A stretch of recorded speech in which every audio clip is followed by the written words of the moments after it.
Let's learn about The Philosophy of Money, a groundbreaking book written by German sociologist and philosopher Georg Simmel, first published in 1900. This book is significant because it offers a detailed examination of how money affects both individuals and society on social and psychological levels. Simmel's work is unique because he doesn't just look at money from one perspective. Instead, he combines ideas from several fields: economics, sociology, psychology, and philosophy. By doing this, he helps us understand the broader impacts of money in a comprehensive way. The Philosophy of Money remains a vital text for understanding the complex role of money in shaping modern life. Simmel's interdisciplinary approach offers a nuanced perspective that transcends conventional economic analysis, making it a crucial reference for scholars and students in sociology, philosophy, economics, and related fields. The book's exploration of the abstract nature of money, its impact on social relationships, and the paradox of freedom and constraint continues to resonate in contemporary discussions on the interplay between economy and society. Money is a fundamental part of life. For some, it's the ultimate goal, while for others, it's just a necessity. Yet, money itself has no intrinsic value. Modern coins lack precious metals, and paper money is merely printed paper, no longer backed by tangible commodities, but by trust in the issuing economies. Despite its central role in our lives, money remains poorly understood, a paradox considering its importance. This confusion makes it even more surprising that Georg Simmel's Philosophy of Money isn't widely read. Anyone using money should explore this book to understand its benefits and challenges. Admittedly, it's not an easy read, but many essential works aren't. Historically, workers and pioneers have carried complex texts like Marx and Shakespeare, recognizing their importance despite the challenge.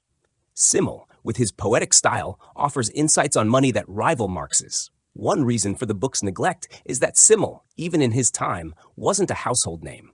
His Philosophy of Money is a dense book, overlooked despite his compelling essays on various topics.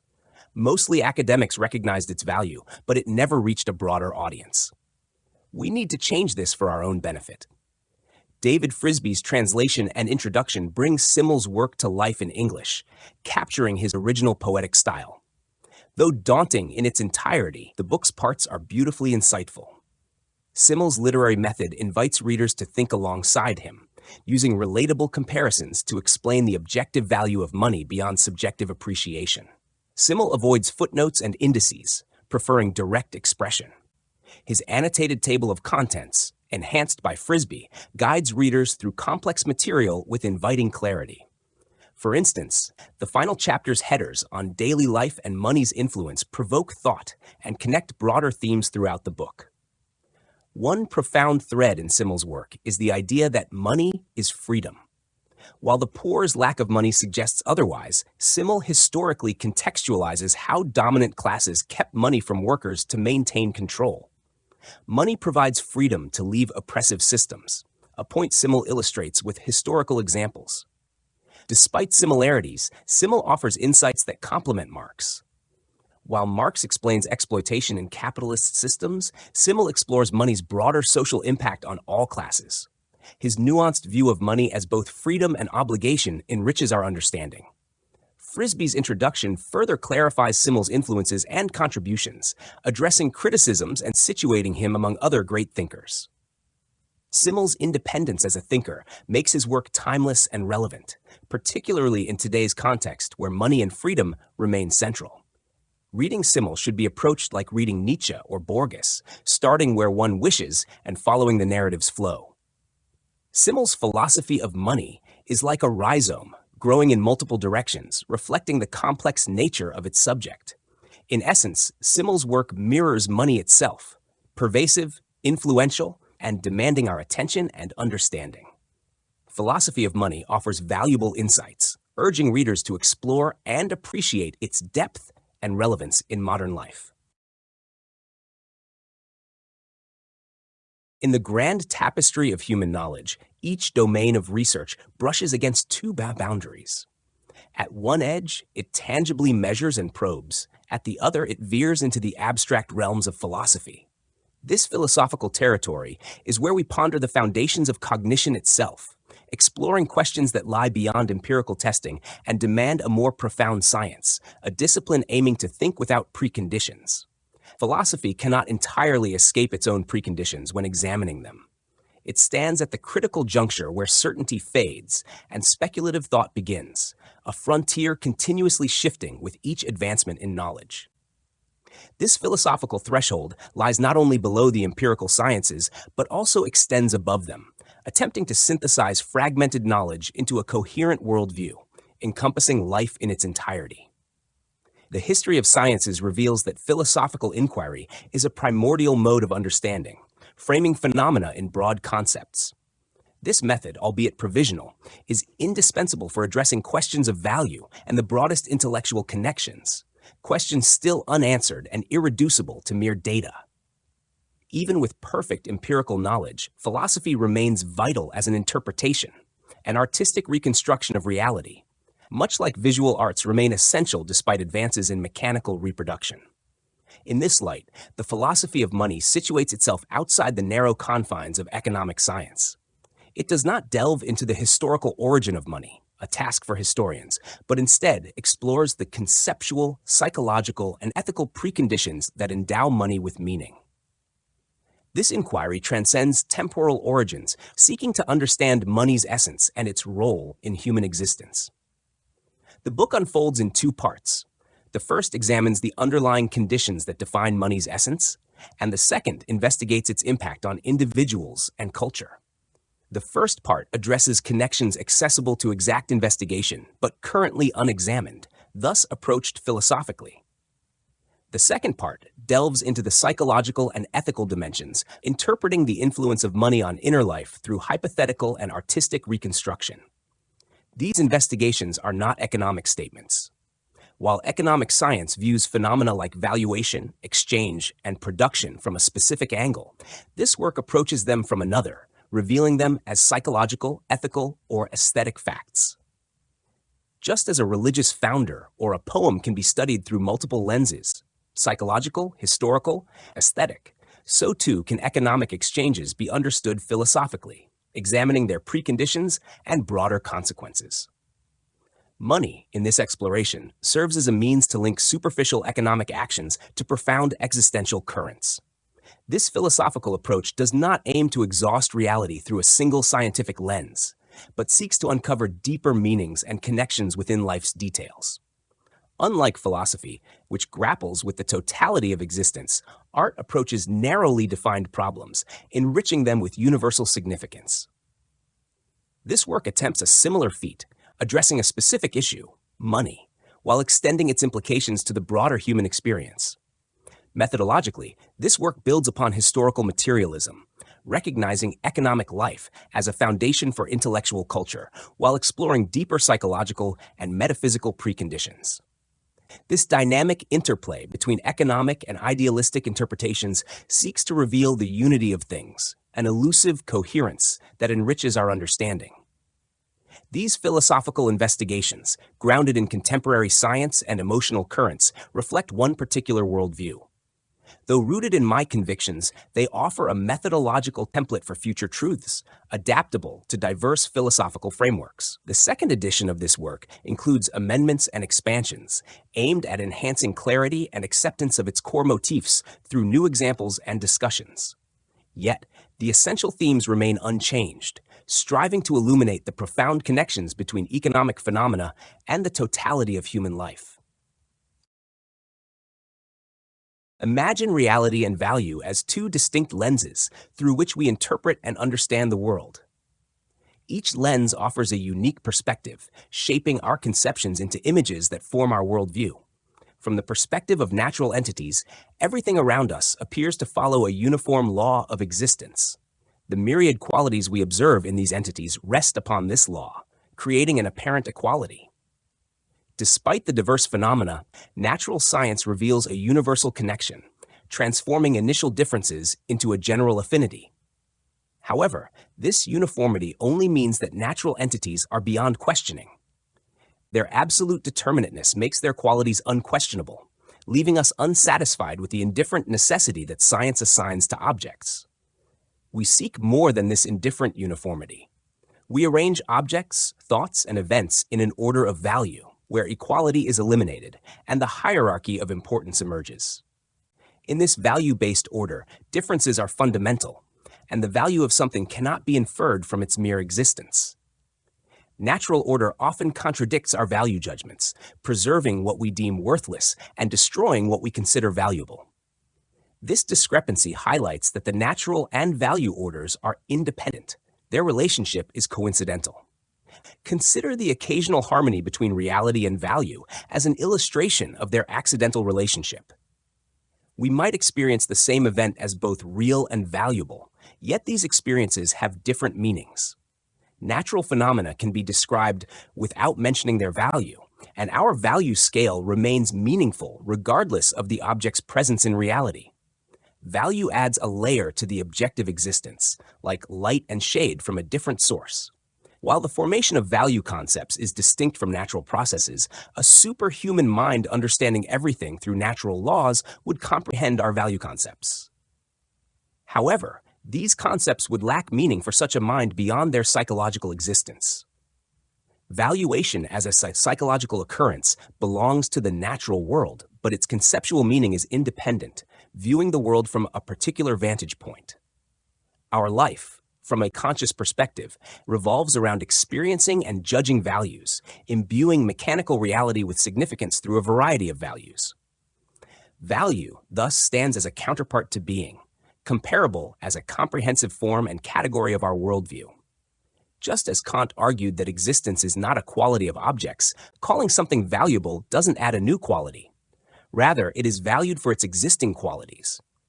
We can conceive the world without considering real existence or value.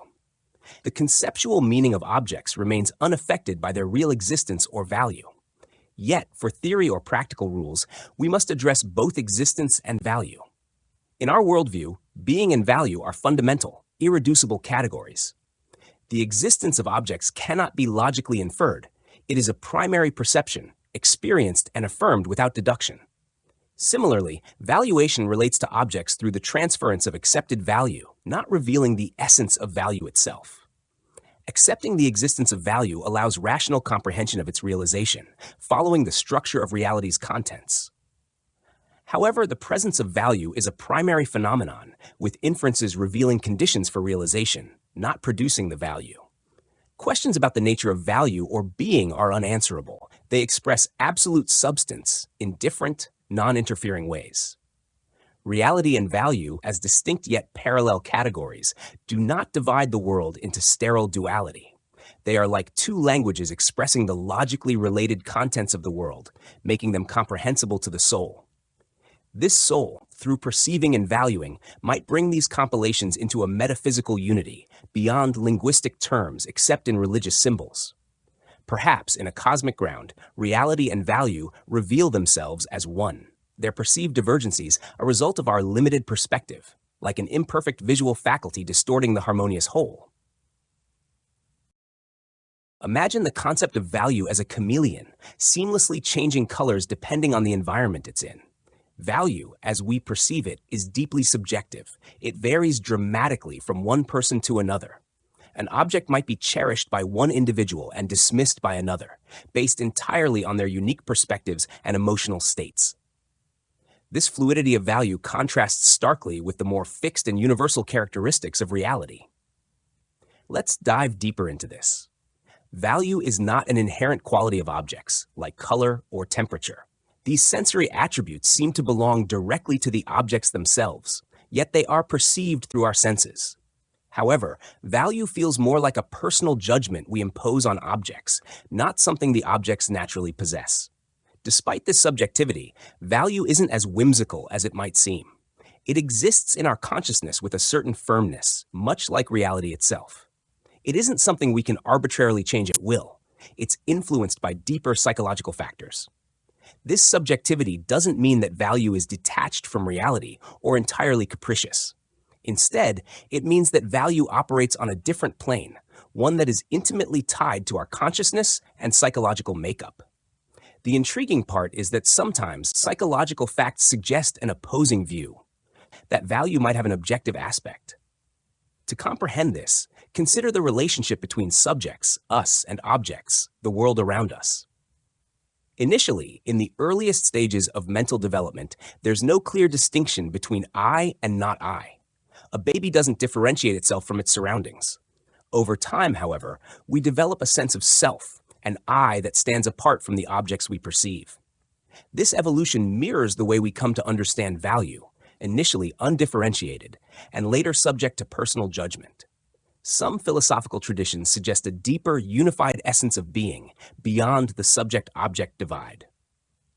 In everyday life, we see traces of this unity when our sense of self merges with our experiences, like a child who hasn't yet learned to say I, or in moments of deep immersion in an activity. The evolution from this primordial unity to the clear distinction between subject and object is mirrored in the intellectual history of humanity. Ancient cultures, for instance, perceived the world in a more holistic way, without the sharp divisions modern thought imposes. They viewed the cosmos as an interconnected whole, unlike the modern approach, which emphasizes the separation of subjects and objects, individuals, and the laws of nature. In summary, value isn't a fixed attribute of objects, but a dynamic interplay between our minds and the world. It's subjective, yet anchored in our psychological reality, reflecting both our individual perspectives and a deeper, perhaps more universal, connection to the essence of being. This dance between subjective perception and objective reality forms the fascinating core of how we understand and ascribe value. Imagine objectivity as a grand standard that ensures a mosaic of subjective values is accurately captured and respected. This intricate dance between subject and object is fundamental to our understanding and interaction with the world, operating on multiple levels. To begin with, recognizing ourselves as subjects is itself a form of objectification. This paradoxical awareness is a hallmark of the mind's complexity, wherein we dissect the unified self into a perceiving subject and a perceived object. This inner conflict does not fragment our unity, but rather illuminates it, demonstrating how subject and object are interdependent. The moment we call ourselves I, we grasp the essential structure of our relationship with the world. Prior to this self-awareness, our perception is a seamless blend of subject and object, an undifferentiated experience.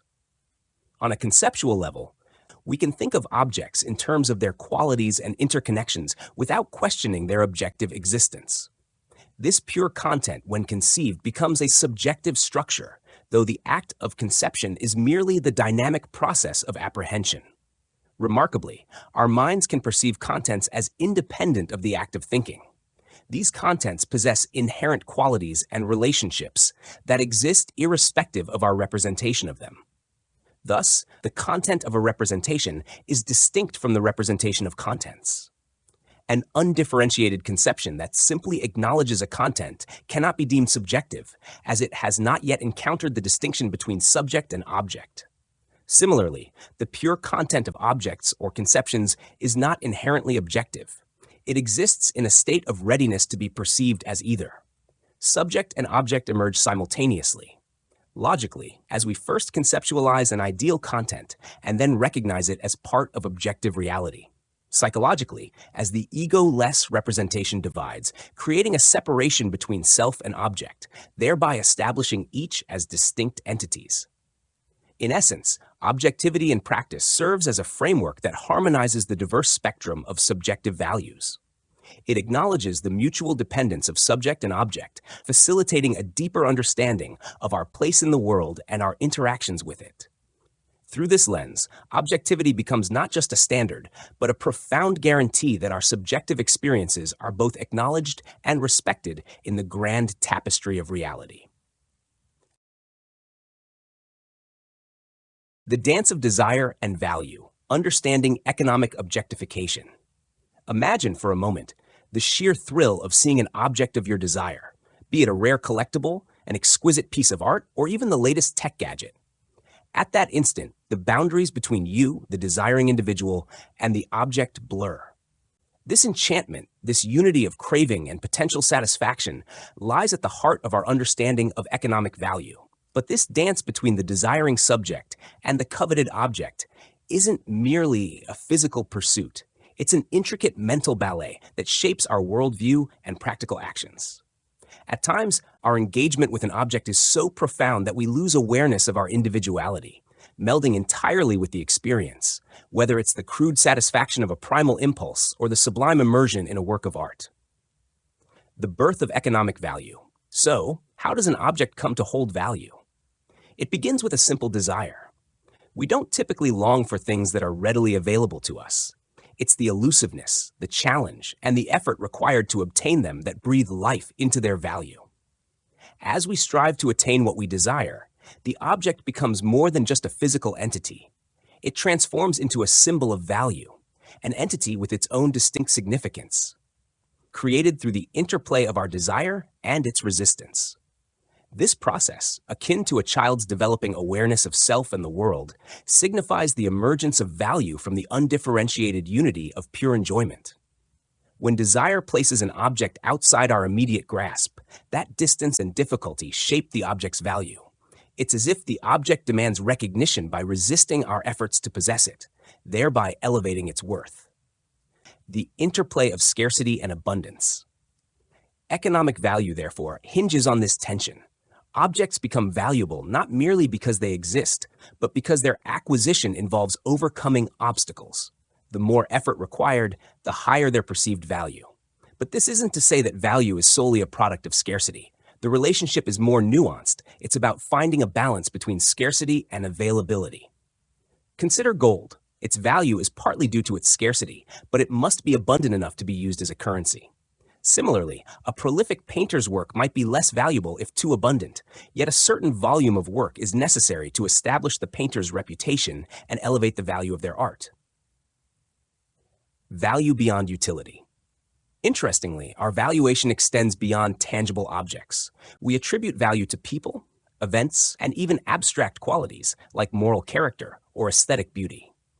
These values feel independent of our subjective appreciation, suggesting that objects hold an inherent worth that transcends our individual perception. Take, for example, intellectual achievements. The truth of scientific principles or the elegance of mathematical concepts has value whether or not we recognize them. This suggests a metaphysical aspect of value, existing in an ideal realm beyond the dualism of subject and object. The dynamics of everyday valuation. In daily life, the value of an object often fluctuates based on our subjective consciousness and the objective reality it represents.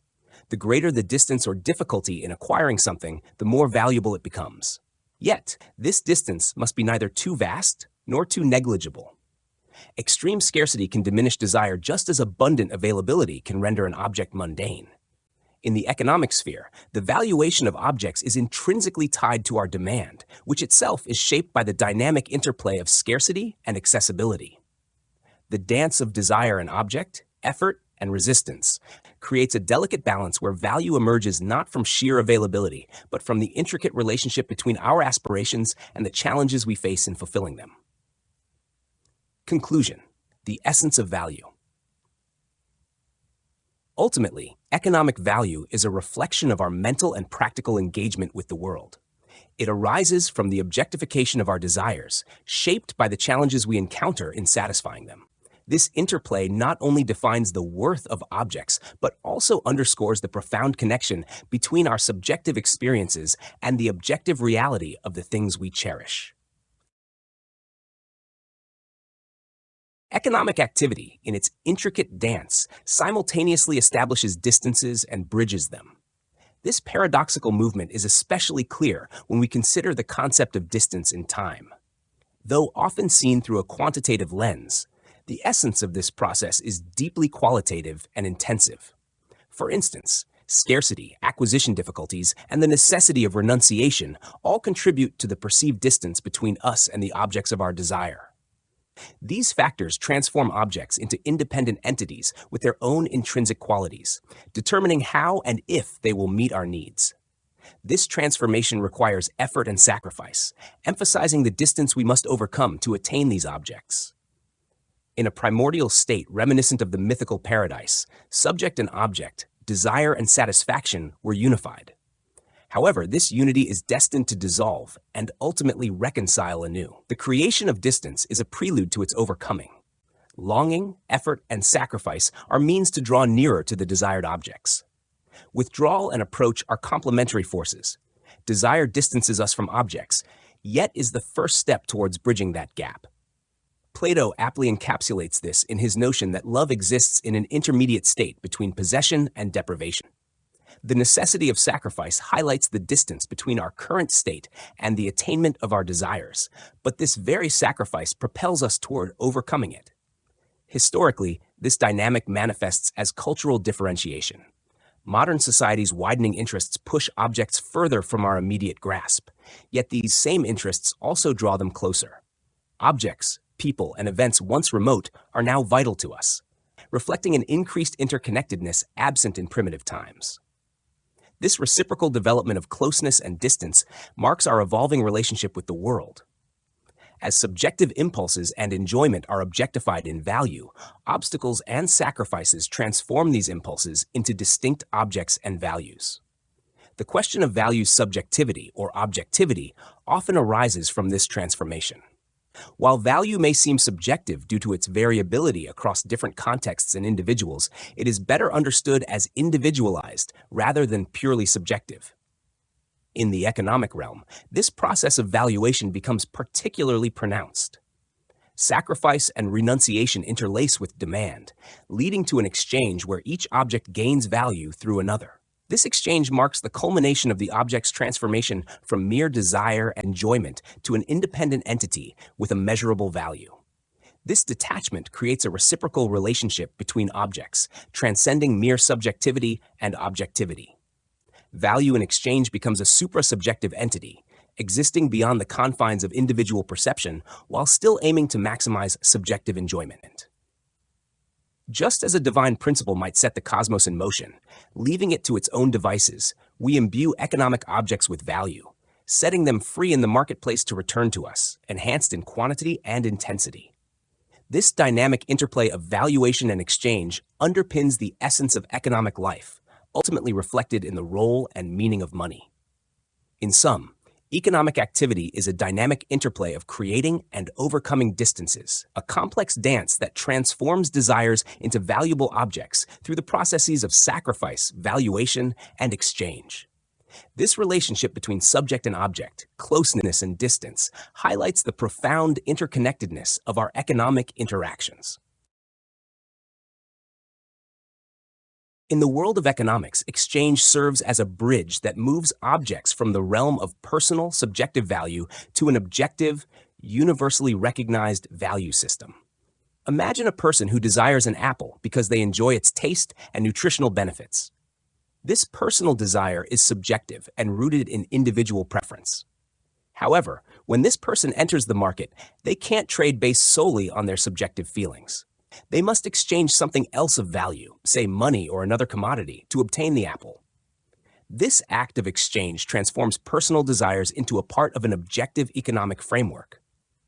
As people engage in economic transactions, their personal reasons for valuing an item, whether it's for consumption, utility, or pleasure, become secondary to the exchange process itself. What matters in the marketplace is not why someone values an apple, but rather how much of another item, like money or goods, is considered a fair trade for the apple. This creates a system where values are determined not by individual preferences, but by a broader, more impersonal mechanism. This mechanism is akin to a finely tuned machine where each item has a relative value that can be measured against others. For instance, if an apple is worth $1 and a loaf of bread is worth $2, the market has established an objective relationship between these items. These values appear fixed and law-like, much like moral or ethical standards, creating an economic environment that operates independently of any one individual's subjective feelings.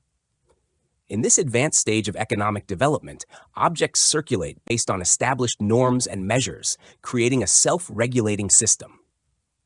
Individuals, driven by their wants and preferences, participate in this system not as isolated agents, but as part of a larger structured economy. To engage in this economy, they must adhere to the external rules and values that have been established, effectively representing a system that transcends personal valuation. This progression toward an automated, objective determination of value highlights a fascinating shift. The value of objects becomes visible and tangible through the process of exchange.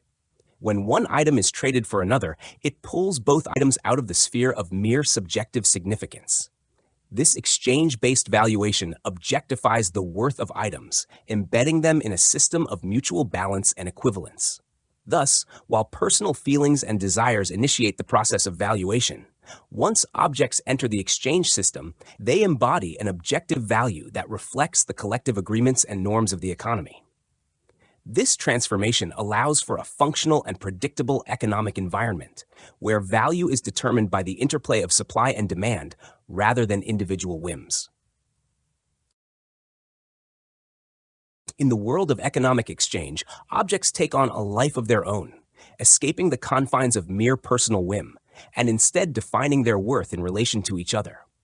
This dynamic process breathes life into the economy, imbuing objects with practical value not just by being desired individually, but through the demand for other objects.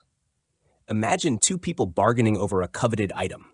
For each party, the object's worth is seen as something external, a reflection of what they are willing to sacrifice. This negotiation reveals value as an intrinsic quality of the object, arising from the balancing act between sacrifice and gain.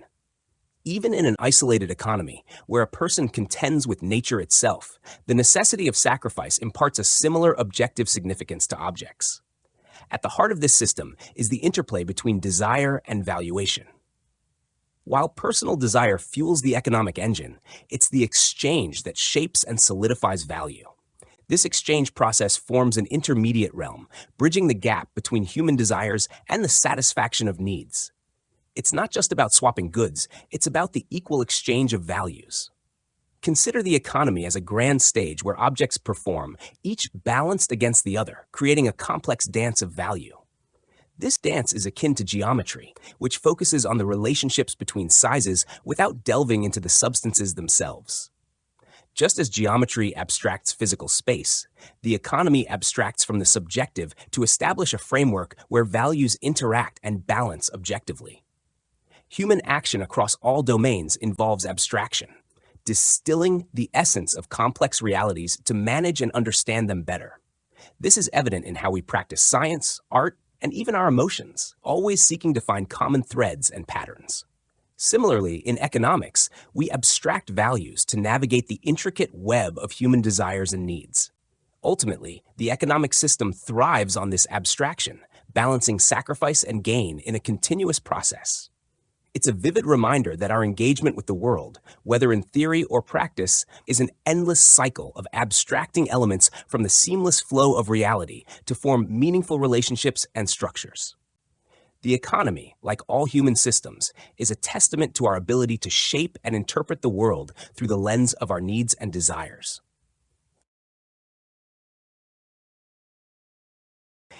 The transformation of an object's value into something quantifiable and interchangeable begins with the act of exchange. This exchange is what makes economics a unique field of study. It hinges on the fact that the value assigned to objects transcends individual preferences. When I trade an object with someone else, it's not just valuable to me, it holds worth for the other person too. This interaction embodies the principle that economic value is objective, meaning it holds true across different individuals. Imagine value as a universal currency that everyone agrees upon, regardless of personal feelings. This universality is vividly illustrated in the practice of exchange. When two people swap items, they implicitly agree on an objective value that each item holds, independent of their personal attachment to those items. This equality in exchange highlights the objective nature of value. Although each party may have a subjective reason for valuing their respective items, the moment of exchange necessitates an objective comparison. This comparison doesn't stem from any one item alone, but from the very act of exchange. It's this requirement for objective measurement of subjective valuations that defines the special nature of economic value. Through exchange, we uncover a shared sense of value, transforming personal preferences into a universally recognized economic principle. Imagine walking through a bustling market, the air filled with the hum of negotiations and the vibrant colors of goods on display. Every interaction you witness, every nod, every handshake, is a form of exchange, not just of goods, but of ideas, emotions, and values. This exchange is more than a transaction. It's a dance of human connection, a foundational rhythm that underpins our entire social fabric. Think about a captivating orator speaking to an eager audience. On the surface, it seems like a one-way street, the speaker imparting wisdom, the listeners absorbing it. But dig a little deeper, and you'll find a subtle yet powerful exchange at play. The speaker draws energy from the audience's reactions, their silent encouragement fueling his performance.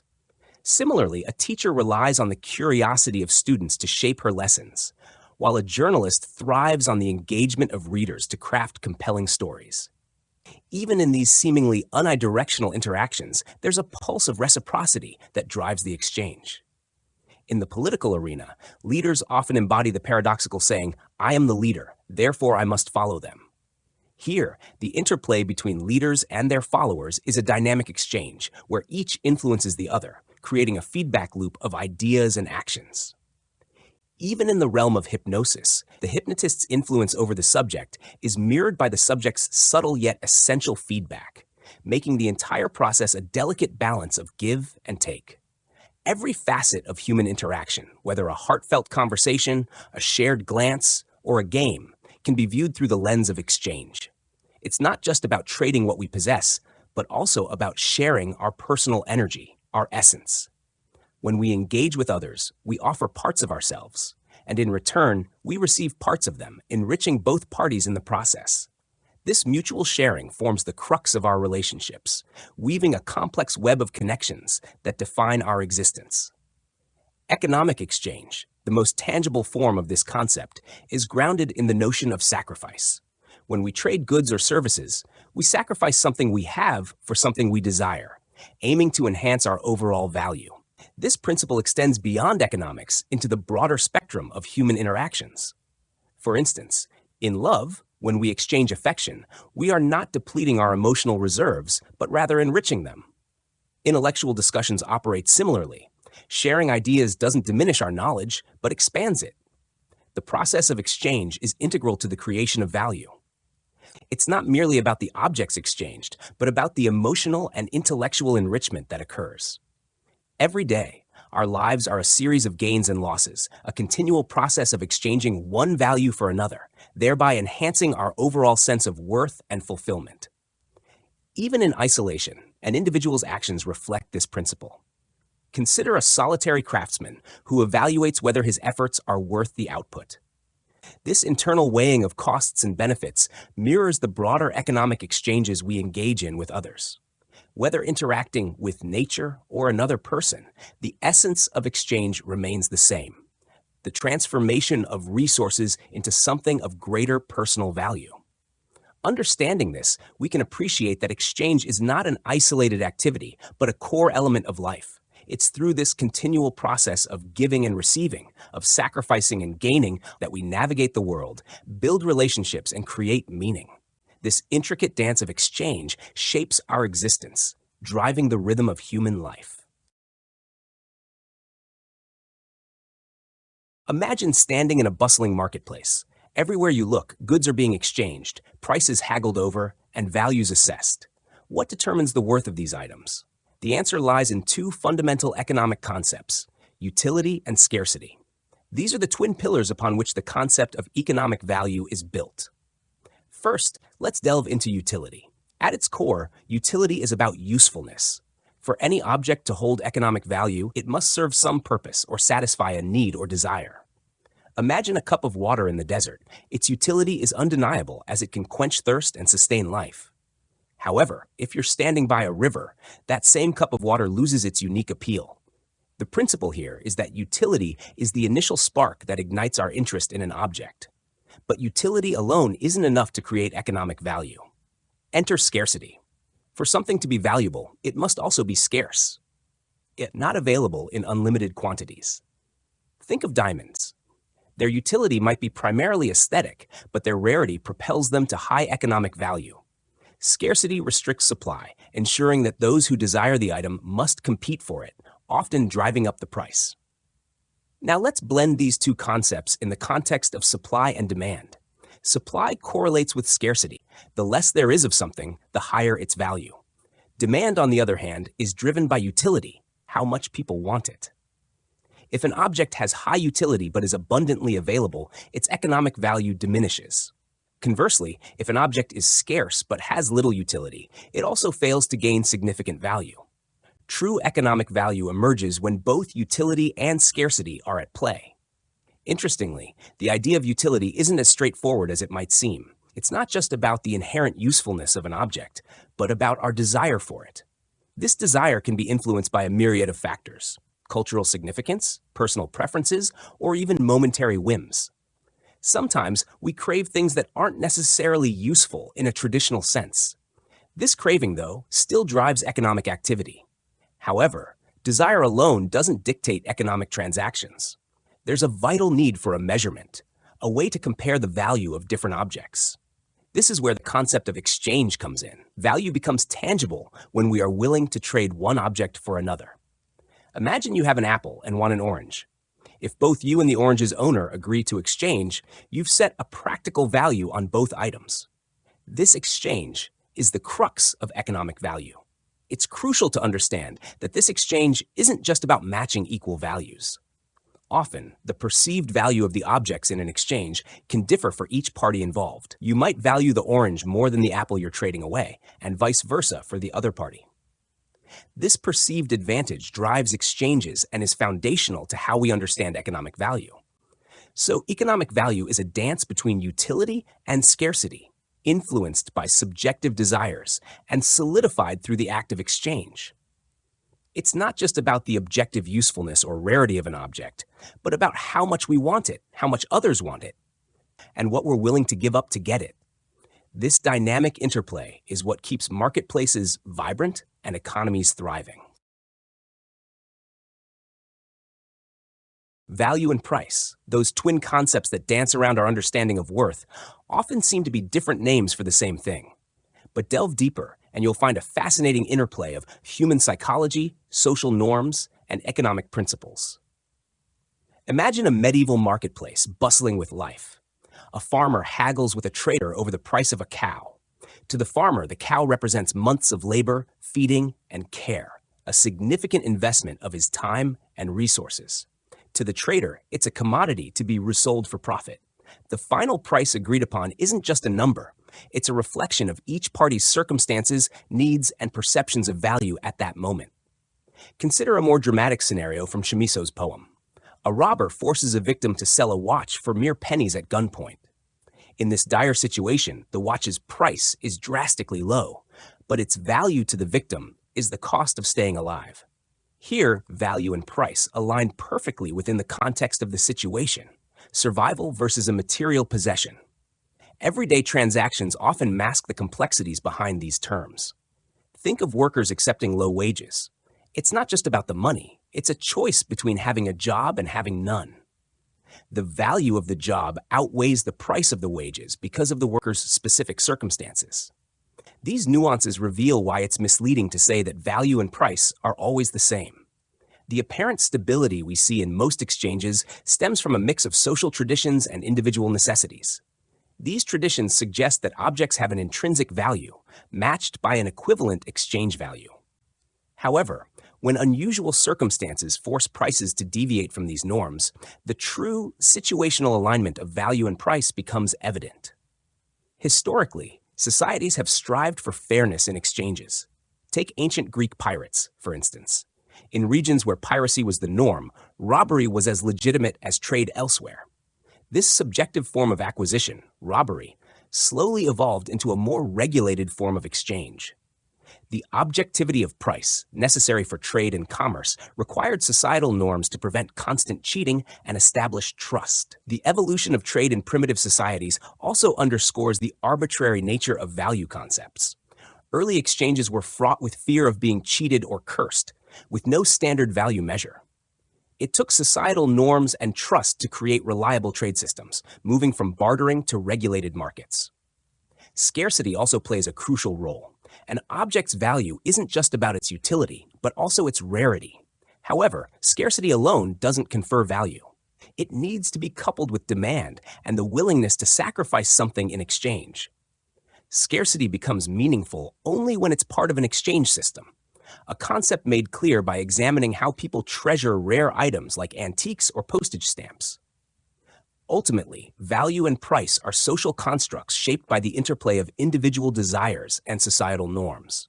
They are dynamic, shifting with context, need, and perception. This relationship is vital for understanding how we measure worth, not just in economic terms, but also in broader philosophical and existential contexts. As we navigate the complex terrain of value and price, it's essential to recognize that these concepts are more than mere economic indicators. They are reflections of our social interactions, historical contexts, and personal circumstances, a true testament to the richness of human experience.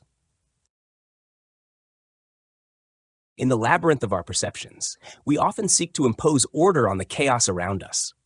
We strive to identify a stable core amidst the swirling dance of colors, movements, and transient accidents that besiege our senses. This desire to find permanence in the flux leads us to distinguish between what is absolute and what is relative. Imagine for a moment that within ourselves lies a being whose essence is independent, a final authority impervious to the external world. This being stands in stark contrast to the nature of our thoughts, experiences, and growth, which are validated only through our interactions with others. Similarly, in the world outside, we search for substances, entities, and forces whose significance is intrinsic, not dependent on external factors. These are distinct from relative existences that derive their identity through comparisons, contacts, or reactions. Our physical and psychological inclinations shape this dichotomy. Even though movement and stillness, external action, and inner reflection are interwoven and derive meaning from each other, we often prioritize one over the other. We value quiescence, substance, and inner stability over change, restlessness, and external activity. Our quest is to uncover the steadfast and reliable within the ephemeral, to transition from mutual dependence to self-sufficiency and independence. These fixed points, discovered amidst the maze of phenomena, become our guiding stars, mirroring what we perceive as valuable within ourselves. Consider light, once thought to be a fine substance emanating from bodies, or heat considered a tangible entity. Early thinkers sought the substance behind life, attributing physical vitality to material living spirits and psychological processes to a soul's substance. Mythologies emerged, depicting a thunderer behind thunder, a solid substructure below the earth, or spirits guiding stars. These narratives reflect the search for an absolute force, transcending mere relationships and temporal existence. Primitive thought struggled with the concept of change. The transient nature of physical and mental life was difficult to reconcile.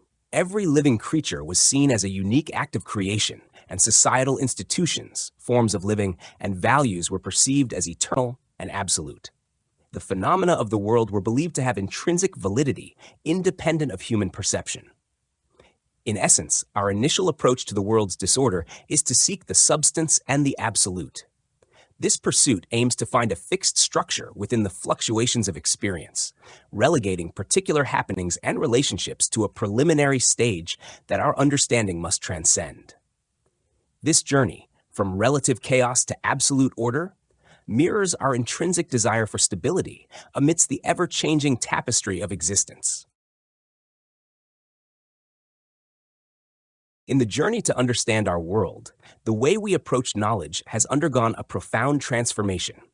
Where once all cultures sought to understand phenomena as specific, unchanging substances, modern science has pivoted dramatically. Today, the focus is not on static entities, but on dynamic processes. We now see the world through the lens of motion and relationships, shedding any notion of fixed qualities. Consider how we understand the Earth itself. No longer a stable, unchanging entity, it is seen as a complex system of movements, its position defined by its relationships with other masses in the universe. This shift from stability to dynamic interaction is a hallmark of our modern scientific worldview. We have moved from seeking the essence of things to understanding the web of relationships that connect everything. Yet, this raises a profound question. If everything is in flux, is there anything that remains absolutely true? It seems that the very act of cognition, the process of understanding, must stand outside this constant change. Our thoughts and knowledge must rest on some ultimate foundation, an anchor in the ever-moving stream of relativity. This foundation can't be derived from other things. It must be an unchanging point that grounds our understanding. To avoid an infinite regress where each piece of knowledge depends on another ad infinitum, we must assume the existence of an ultimate truth. This ultimate point legitimizes the entire hierarchy of knowledge, providing a stable basis upon which all else is built. However, this absolute truth, while theoretically essential, is elusive. No matter how far we probe, we can always question whether what we consider ultimate might itself be relative to something higher. This endless pursuit does not lead us into skepticism. Just as Kant was wrongly accused of skepticism for treating time and space as conditions of experience, so too is it incorrect to conflate relativism with skepticism. A relativistic worldview acknowledges that our knowledge is always evolving, refined by new discoveries and insights. This does not undermine the validity of our knowledge, but rather underscores its dynamic nature. Our understanding is always situated within a framework of relations, each dependent on others, yet this does not negate the possibility of an absolute norm somewhere within our cognitive structure. We may never definitively locate this norm, but the process of seeking it drives our quest for knowledge forward.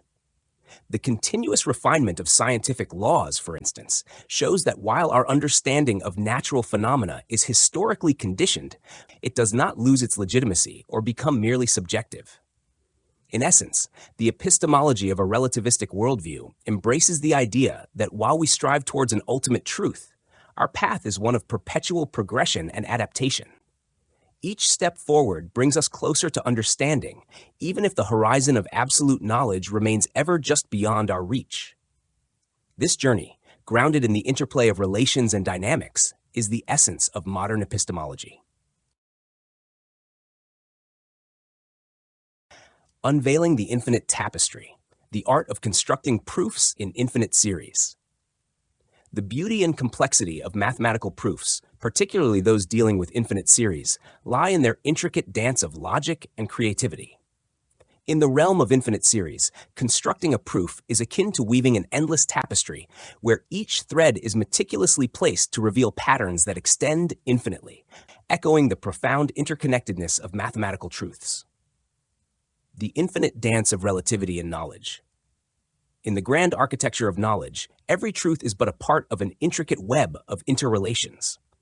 Imagine an ideal, infinitely distant body of knowledge where an absolute, unconditioned truth exists. This concept, though far from our reach, suggests a relativism inherent in our understanding, applicable not only to mathematics, but to all areas of human cognition and behavior.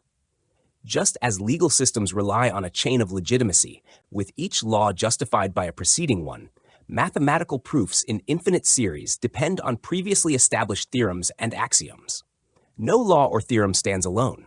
Its validity is intertwined with others, creating a dynamic system that evolves and adaptates over time. The law giving legislative power to a parliament illustrates this. It validates Law A, which can abolish Law B, yet it also permits the delegation of legislative authority, highlighting the fluid and interconnected nature of legal systems.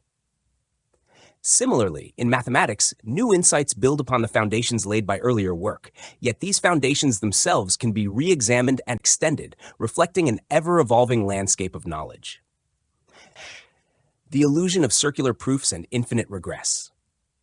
Exploring the depths of proof construction often reveals an intriguing phenomenon, the circularity and infinite regress of proofs. Imagine tracing the proof of a statement back to its foundations, then further back to the foundations of those foundations, and so on. At times, this journey circles back to the original statement, creating an illusion of circular reasoning. While this might seem problematic in isolated cases, it is conceivable that our entire body of knowledge operates within this self-referential pattern. Consider a vast hierarchy of propositions where statement A is proven by statement B, which in turn is proven by statements C, D, and so forth, until we find that statement A reemerges as a necessary proof. This seemingly circular structure does not undermine the validity of individual statements. Rather, it reflects a deep, interconnected system where knowledge supports and validates itself, much like how the curvature of the Earth deceives us into perceiving a flat horizon despite its true spherical shape. Floating knowledge and the relativity of truth. Our understanding of the world is fundamentally relational. Truths in mathematics, especially within infinite series, are not absolute, but relative, much like weight depends on the presence of mass.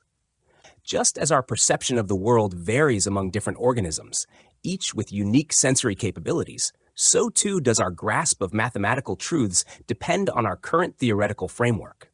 For instance, the way an insect perceives its environment with mosaic eyes differs profoundly from the eagle's keen vision or the blind olm's lack of sight. Each species navigates its world based on these distinct perceptions, yet each achieves reliable, expedient results.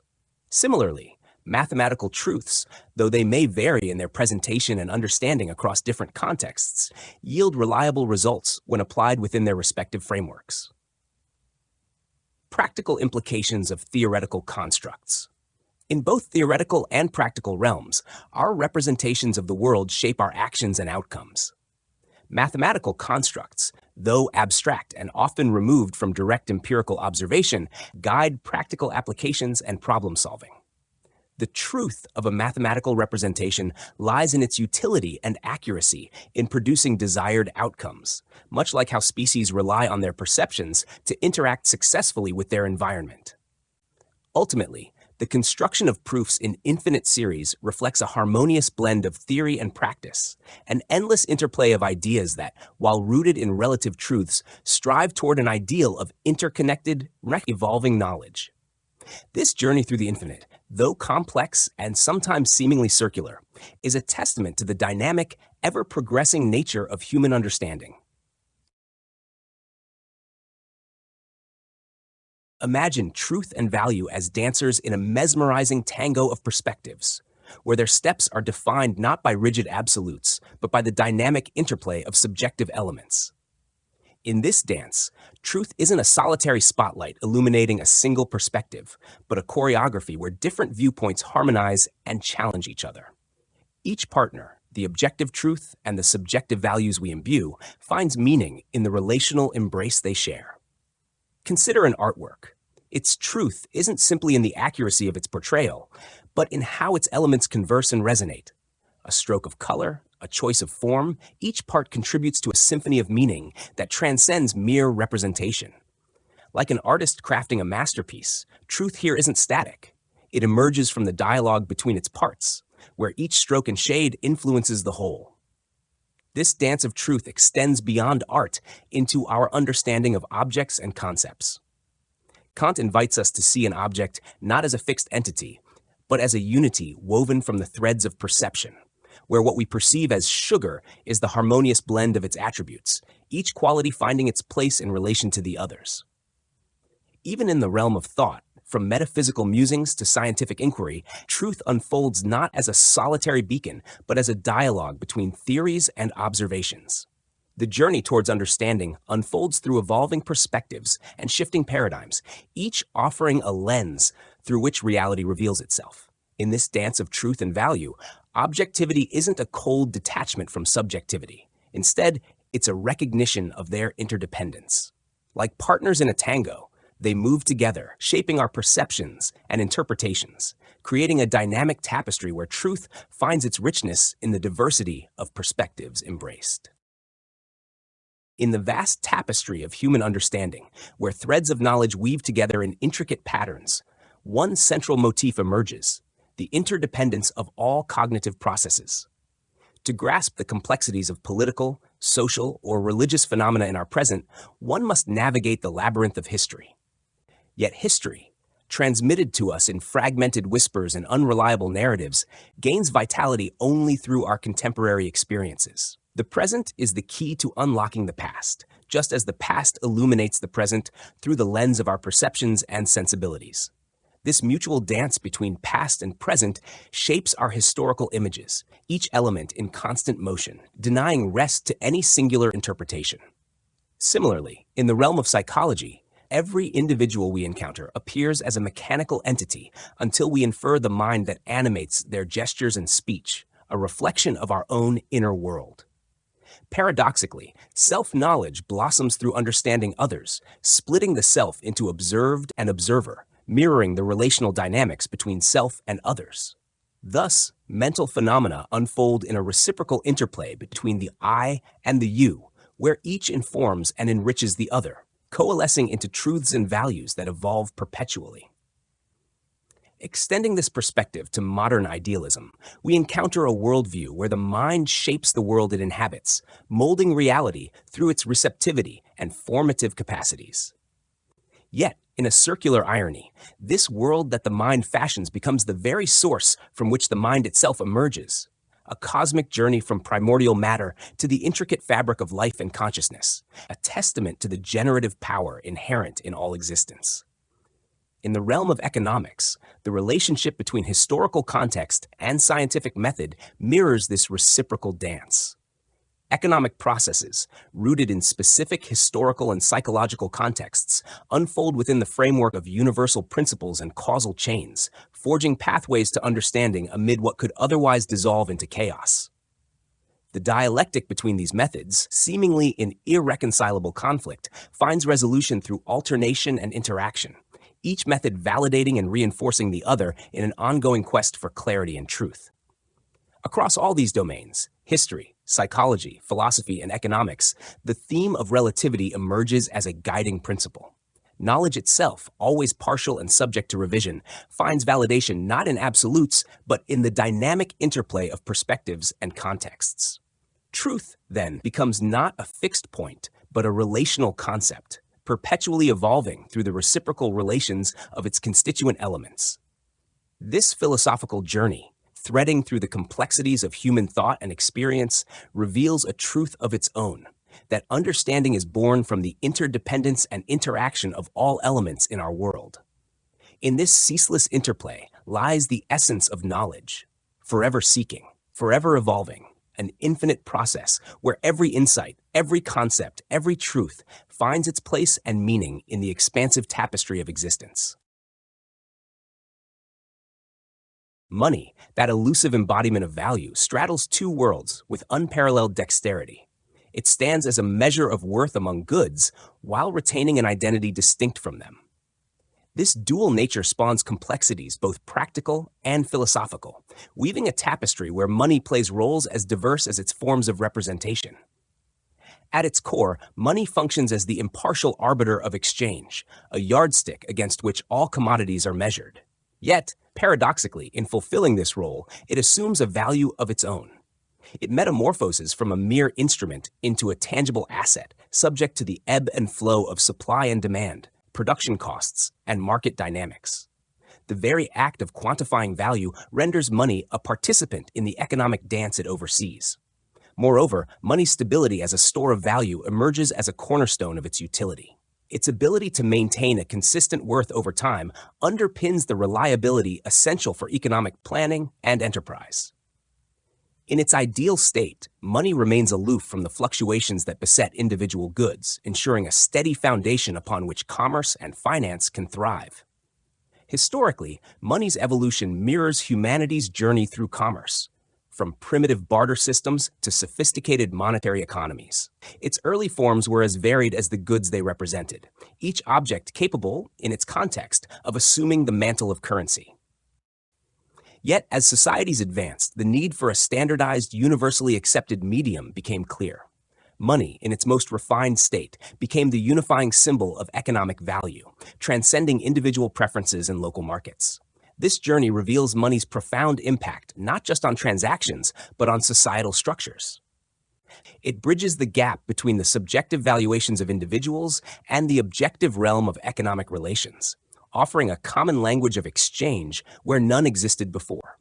In its essence, money embodies both the distance it maintains from personal desires and the proximity it creates between goods and their economic worth. Thus, money emerges not merely as a means of commerce, but as a concept imbued with philosophical depth. It embodies the tension between the individual and the collective, the subjective and the objective, the concrete and the abstract.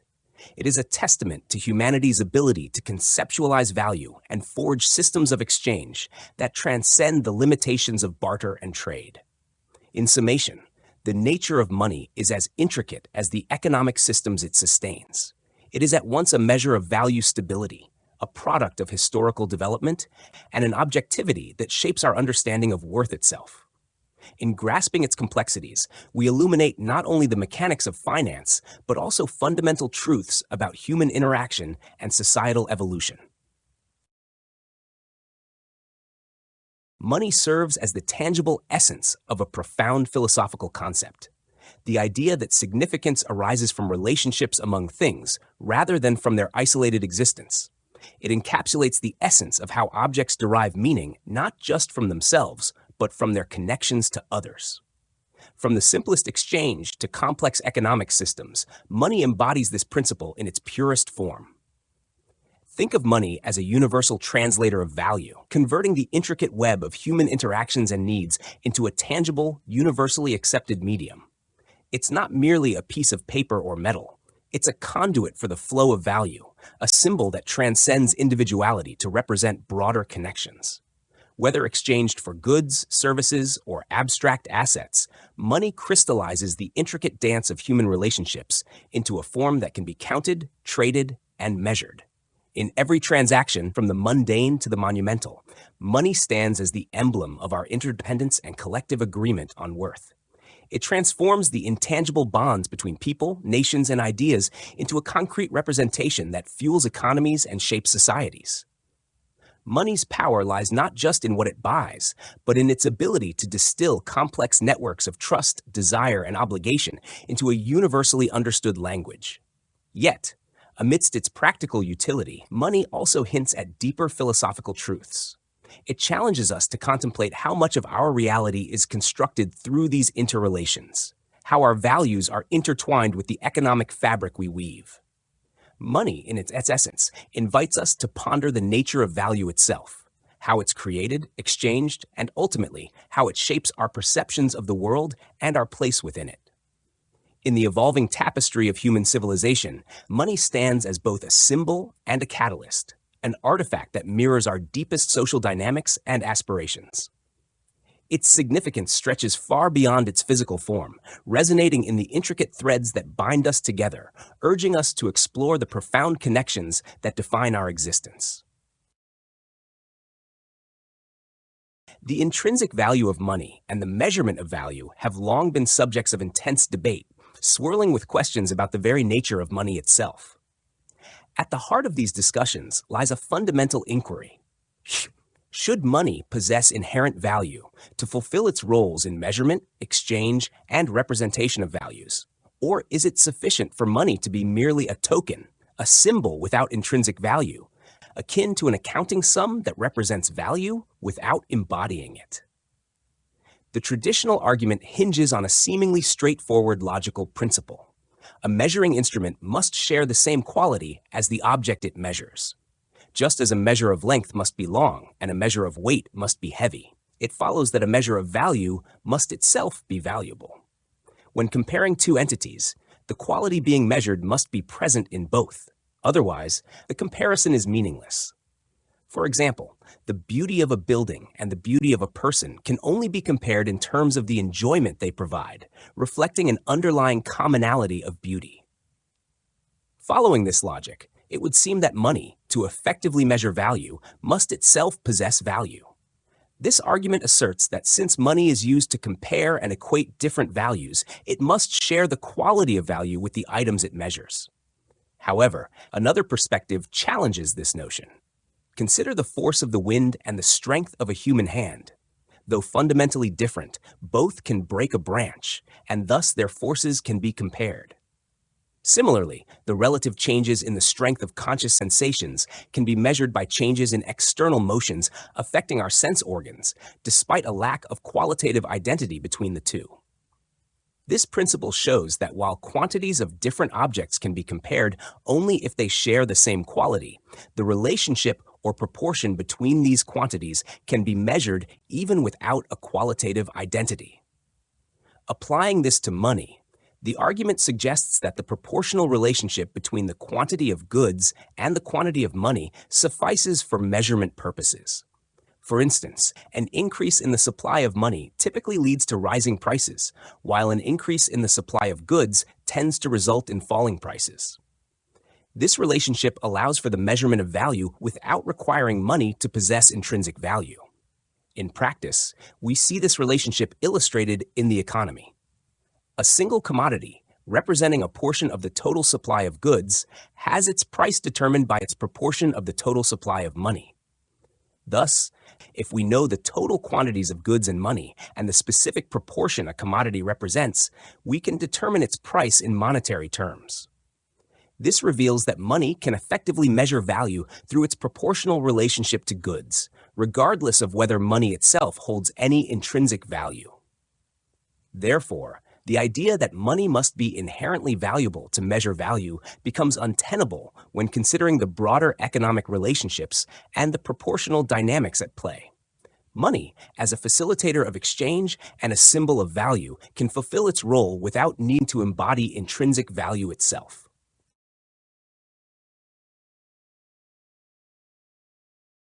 The perplexities of measurement.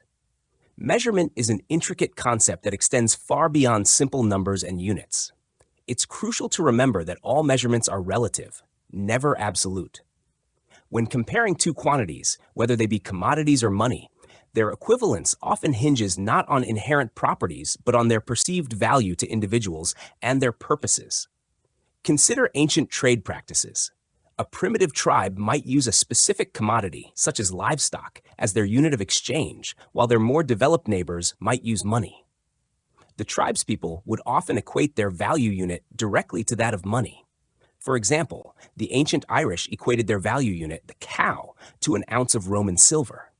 Similarly, the mountain tribes in Annam equated their buffalo to a bar of silver from the plains. In Laos, tribes traded gold using corn as a measure, and valued one corn measure of gold equivalent to one hoe. This one-to-one exchange reflects a symbolic equivalence between the total values of these commodities and money. It underscores a basic, almost naive perception that the value of one unit of a commodity can represent the total value of all commodities, just as a single unit of currency can represent the total money supply. When we assume that the total amount of money equals the total value of commodities, this doesn't mean we're measuring one directly by the other. Instead, it points to a proportional relationship. Imagine an economy where all prices are perfectly balanced. Each commodity's price would reflect its share of the total commodity value, just as any given amount of money represents a fraction of the total money supply. This abstraction becomes clear if we imagine an idealized scenario where every commodity and money unit are fractions of their respective totals. For example, if a commodity costs 20 mitas, this means it represents 1 har'en of the total money supply, and therefore 1 har'en of the total commodity value. However, our understanding of this relationship is often obscured by our focus on specific transactions rather than the overarching principles. The practical reality is that we're usually only aware of the immediate numerators, individual prices and amounts, and overlook the denominators, total values of commodities and money, that underlie these relationships. This oversight isn't limited to economic transactions. It's a broader characteristic of human nature. We tend to focus on the immediate, specific details, while the general, foundational elements remain in the background, often unconsciously influencing our perceptions and actions. For instance, in family dynamics, members are typically aware of each other's individual traits, but might not consciously acknowledge the general family atmosphere that shapes these relationships. Outsiders, however, might readily identify this atmosphere. Similarly, in broader social groups, individual contributions are perceived within the context of a shared human experience that often goes unremarked upon. In economic terms, the fundamental equation that equates the total value of commodities with the total money supply operates unconsciously. We are usually only concerned with individual prices and commodities. This foundational equivalence, though, is essential for making sense of individual transactions, even if it remains outside our direct awareness. If we were to think that money has no intrinsic value, we would lose our frame of reference for determining why one object costs more than another.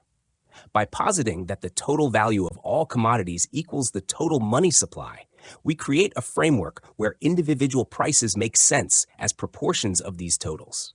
This relationship doesn't imply that commodities and money share measurable qualities. Instead, their roles in human life and practical purposes allow us to use changes in one to infer changes in the other. For example, the Romans often marked their coins based on relative value rather than absolute weight, indicating an understanding that the significance of money lies in its relative measure within the economy. In summary, the complexities of measurement reflect both the practical and theoretical ways we navigate and understand the world. It reveals how human consciousness operates by focusing on specific details, while the broader, foundational principles work behind the scenes, shaping our perceptions and interactions. The magic of money, understanding effective money. Imagine the world of money and commodities as an intricate dance. While it might seem logical to equate the total amount of money to the total value of goods for sale, the reality is far more nuanced. This discrepancy stems from the fact that money and commodities lack a common measure, making a direct comparison impossible. Let's delve into this fascinating relationship. First, consider that money can be effective in various quantities. Historical anecdotes, like the tiny silver coins in ancient Russia that had to be picked up with tongues, illustrate that the utility of money doesn't always correlate with its physical abundance. Essentially, as long as money facilitates transactions, its absolute quantity is secondary. The efficiency of money in circulation is what matters. Now let's tackle the idea of comparing all money to all commodities. The total supply of money circulates much faster than the total amount of commodities. People don't let large sums of money sit idle. It's continually moving through transactions. In contrast, merchants often hold onto their stock for some time before selling it. This difference in turnover speed becomes even more pronounced when considering objects not currently for sale, but potentially sellable. If we were to calculate the amount of money needed to sell the total supply of goods based on actual prices, the estimate would vastly exceed the actual money supply. This discrepancy highlights that there's often much less money than commodities. However, this doesn't mean a misalignment. Instead, the total amount of money efficiently circulates to cover the total saleable commodities over time. To understand this better, let's introduce an Aristotelian concept. Commodities become real commodities only when sold, just as money becomes real money only when it buys something. From this standpoint, it's analytically true that there is as much money as there are objects to be sold, including all money substitutes provided by banks and credit systems. The real marvel lies in the velocity of money circulation. The same amount of money can facilitate an unlimited number of transactions because it isn't consumed like commodities. For instance, in 1890, the Bank of France had a turnover on current accounts 135 times the amount of money actually deposited. This means the actual amount of money is negligible compared to its total usage, thanks to its rapid circulation. Individuals also think of their money in terms of total income over a period, not just the money they have at a single moment. This long-term perspective helps balance the equation between money and commodities. The relationship between the total money in circulation and the total saleable commodities is maintained over time, despite any temporary discrepancies. In summary, while there might seem to be a vast imbalance between all money and all commodities, this is a matter of perspective.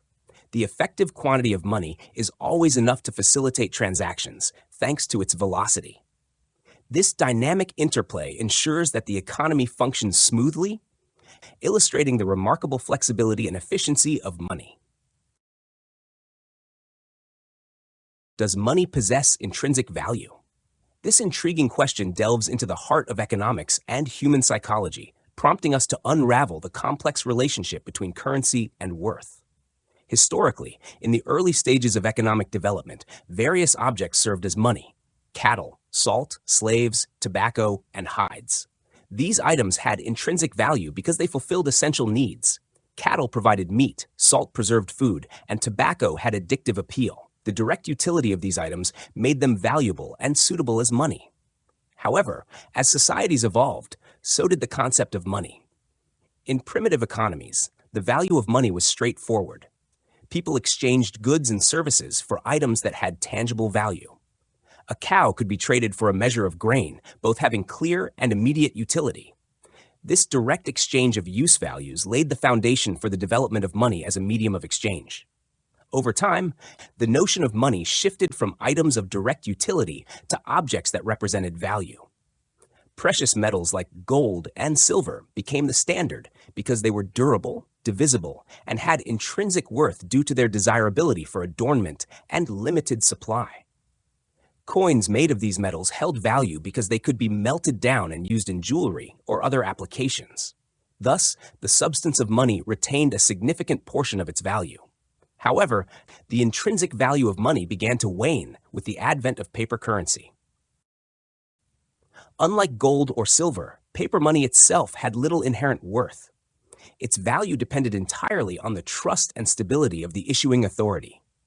A piece of paper could be exchanged for goods and services only because people believed it would be accepted by others in future transactions.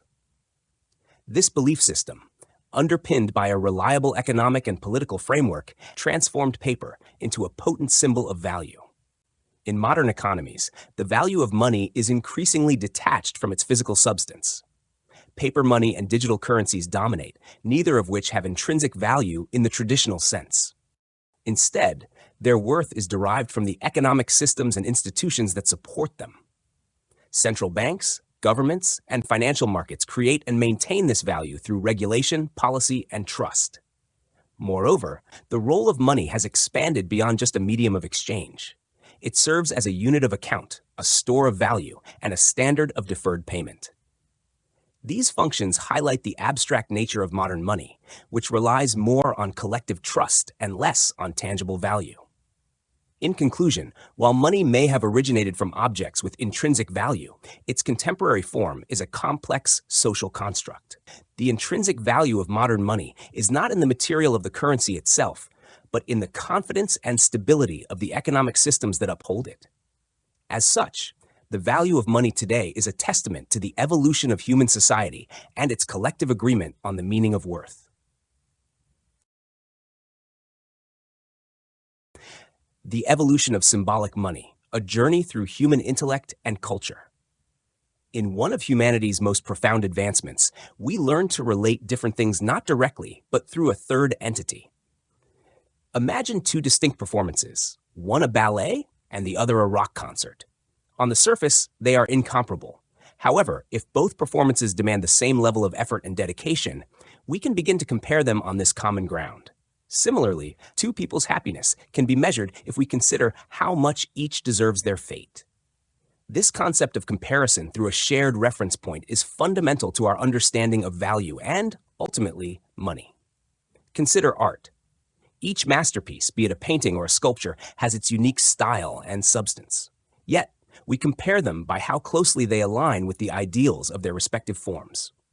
This comparative framework creates an aesthetic cosmos where diverse works coexist in a structured order. This principle of relating disparate elements through common denominators is crucial to our worldview, enabling us to balance and compare not just two things, but their relations to others. Money embodies this idea perfectly. It is not a valuable object in itself, but a tool to express the value relations between other objects. Money's symbolic nature started to crystallize during the mercantilist era. Governments sought to hoard coins, not just for their inherent value, but to stimulate industry and trade. The realization soon dawned that wealth was rooted in labor and production, not merely in the accumulation of money or land. This shift highlighted that the essence of money lies in its ability to symbolize value, independent of its physical form. Like a ruler measuring space, the material of money is irrelevant. What matters is its role in representing value relationships. This transformation reflects a broader cultural trend towards symbolism. In early societies, direct interaction with objects was common. Over time, symbolic representations became more prevalent. Religious practices shifted from personal connections with deities to ritualistic symbols. Social respect moved from informal courtesies to structured ceremonies. Agreements transitioned from verbal promises to formal contracts. The interplay between reality and symbol fluctuates, indicating a dynamic cultural process rather than a rigid evolution. As society evolved, so did our use of money. Ancient Russia's transition from using marten furs to leather pieces as currency exemplifies this shift from qualitative to quantitative symbolism. Initially, money often had tangible value, like cattle or cotton cloth. Over time, symbolic forms like cowrie shells and stamped leather emerged, better suited for broader economic systems. Gold and silver, while valuable, primarily served as symbols of value, bridging the gap between intrinsic worth and abstract representation. In modern times, the symbolic nature of money has grown even more pronounced. Intellectual advances allow us to conduct complex financial transactions with mere abstractions. Public order, binding agreements, and social sacrifices can now be managed through symbolic acts, reducing the need for physical enforcement. This reliance on symbols requires significant intellectual capacity, further embedding money within our cultural and intellectual fabric. Thus, the development of money mirrors the growth of human intellect and culture. As we move towards a more symbolic understanding of value, money becomes less about physical substance and more about what it represents. This evolution is not just a historical curiosity, but a testament to our capacity for abstract thought and the central role of intellect in shaping our world. In our exploration of money's role and value, an intriguing phenomenon emerges: the renunciation of non-monetary uses of monetary material. This idea, while complex, reveals much about the intrinsic nature of money and its separation from other types of value. Initially, we observe that money's value is coordinated with all other values, suggesting that its intrinsic value is aligned with the general spectrum of utility. Yet, this perspective must be nuanced. The assertion that money has no intrinsic value, while attempting to differentiate it from other commodities, can inadvertently lead us to the erroneous belief that money is valueless. This is a misconception worth addressing. Consider this: the most useful objects must often forego their practical applications to serve as money. In Abyssinia, pieces of rock salt were used as coins precisely because they were not consumed as salt. Similarly, in Somaliland, blue cotton cloths circulated as money, their practical use as fabric abandoned. Gold and silver, though valued for their aesthetic and technical applications, must renounce these roles to function as currency. This principle holds for all forms of money. When an object's practical, aesthetic, or technical uses become apparent, it is withdrawn from circulation and ceases to be money. This illustrates that money, unlike other values, cannot serve its primary function if it is utilized in the same manner as the value it facilitates in exchange. A key feature of precious metals as monetary materials is their ability to revert to their original forms, be it jewelry or coins. However, at any given time, they must choose to exist as money or as an item of use value. This dual potential reveals that money's value does not reside in its material, but in its accepted function within the economic system. This renunciation of alternative uses to embody the role of money parallels other life experiences where singular focus heightens value. For instance, a former sinner, having turned righteous, may be esteemed higher than one who never erred, not because of their present state, but due to their transformation. Similarly, activities regain a sense of freedom and value when restored after a period of restriction. Art, too, derives its value from transcending raw emotional impulses, transforming them into a form that elevates beyond immediacy. In life, many experiences gain their intensity from unchosen alternatives. The paths not taken amplify the significance of the chosen ones. Money, in this context, follows a similar pattern. The value of monetary material is not diminished by its exclusive use as currency. Rather, it is enhanced by the potential applications it forgoes. This reciprocal valuation means that while the material serves as money, its other potential uses enrich its overall value. Consider the wampum of North American Indians, mussel shells that served as both currency and decorative belts. Their dual function enhanced their overall value. The scarcity principle applies here. The limited supply of an object that can satisfy multiple needs heightens its value. Similarly, the monetary material's value is bolstered by the renunciation of its other uses, creating a form of scarcity value. Thus, the value of money is not merely in its ability to act as a medium of exchange, but also in the potential uses it sacrifices. This sacrifice, rather than rendering it valueless, imbues it with a richness and depth that supports its role in the economy. The case against money as merely a symbol. Imagine an all-powerful leader in a remote Pacific island, someone who holds such absolute authority that they essentially own everything within their realm. Such an individual would have no need to seize money because they already control all the resources and goods that money could buy. This scenario challenges the idea that money holds intrinsic value. If money were inherently valuable, even this omnipotent figure would covet it, just as they do other resources. But since they don't, it suggests that money itself is not a fundamental value, but rather a mere symbol for other values. This thought experiment underscores a critical point. Money derives its worth from its role as a means of exchange. Without the need for exchange, such as in the case of our hypothetical leader, money loses its significance. Its value is intertwined with its function in transactions, not as a standalone asset. Money's primary function is to facilitate exchange, acting as a medium that allows people to trade goods and services. If there were nothing to exchange, money would become irrelevant. Its role as a store of value or a transportable asset is secondary and derives from its exchange function. Hence, money is not inherently valuable. Its value is contingent upon the existence of a mutual need for goods and services. Consider how money operates in relationships. It becomes useless where there's no mutual dependency, such as when an individual is self-sufficient or operates outside the communal system of exchange. This relationship mirrors the philosophical dualism of Spinoza, where thought and extension are distinct yet parallel realms. Just as these realms don't interfere with each other, money and the tangible goods it represents belong to separate yet interconnected worlds. In Plato's theory of ideas, the realm of ideal forms exists beyond our physical reality, casting a mere shadow onto the tangible world. Similarly, if money were only an expression of external values, it would exist in a parallel realm, reflecting the value of things without being a part of them. This abstraction aligns economic value with a higher, intangible plane, much like Plato's ideas, giving it an aura of pure form detached from physical substance. Historically, the evolution of money has been a journey toward becoming a pure symbol of economic value, though it never fully achieves this. Initially, money had intrinsic material value, such as gold or silver, which was directly traded. Over time, as economies evolved, money became more symbolic, representing value rather than possessing it intrinsically. However, it never entirely sheds its material origins, partly due to the limitations of economic practices and human perception.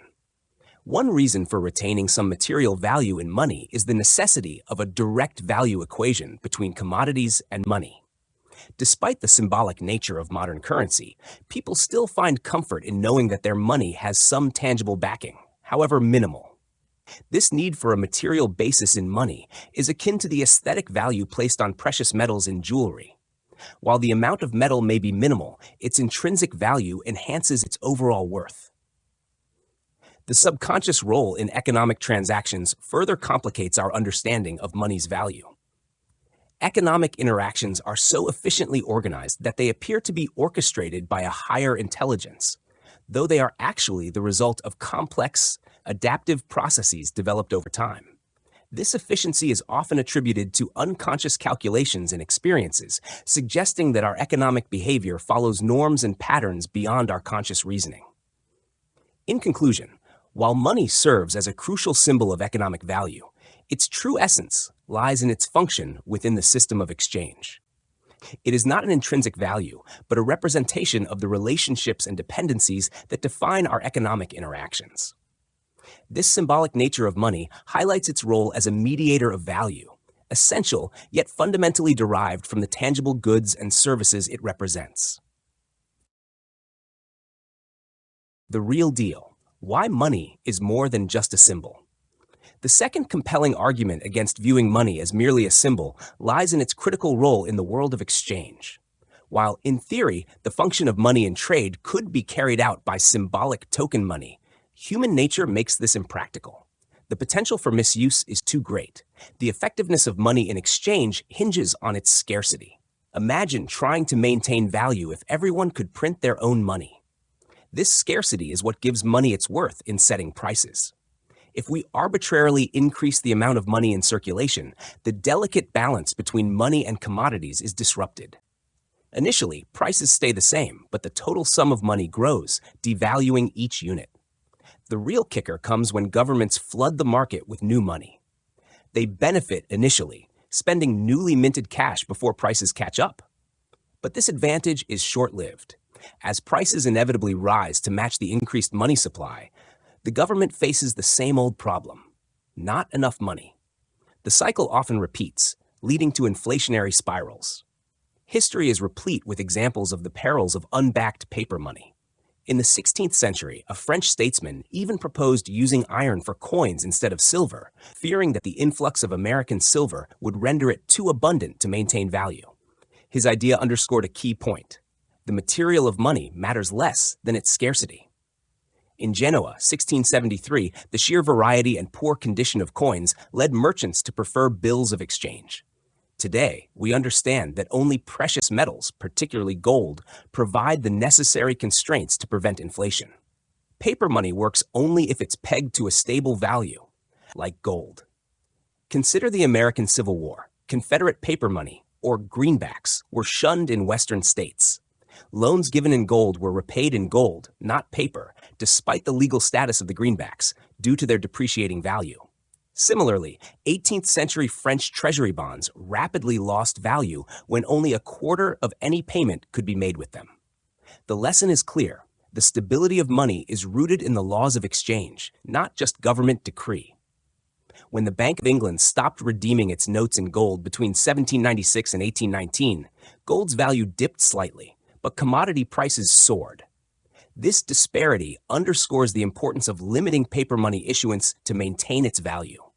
Gold, and previously silver, serve as regulators not because their intrinsic value matches that of traded goods, but due to their scarcity. This scarcity prevents an oversupply of money, preserving the balance needed for stable prices. When money loses this balance, as seen in hyperinflation scenarios, people revert to barter or promissory notes, further devaluing the currency in circulation. In essence, the authority behind money must carefully manage its supply to prevent devaluation and maintain public trust. Without this, money's role as a stable medium of exchange crumbles, proving that money is much more than just a symbolic token. The dynamics of money supply and exploration.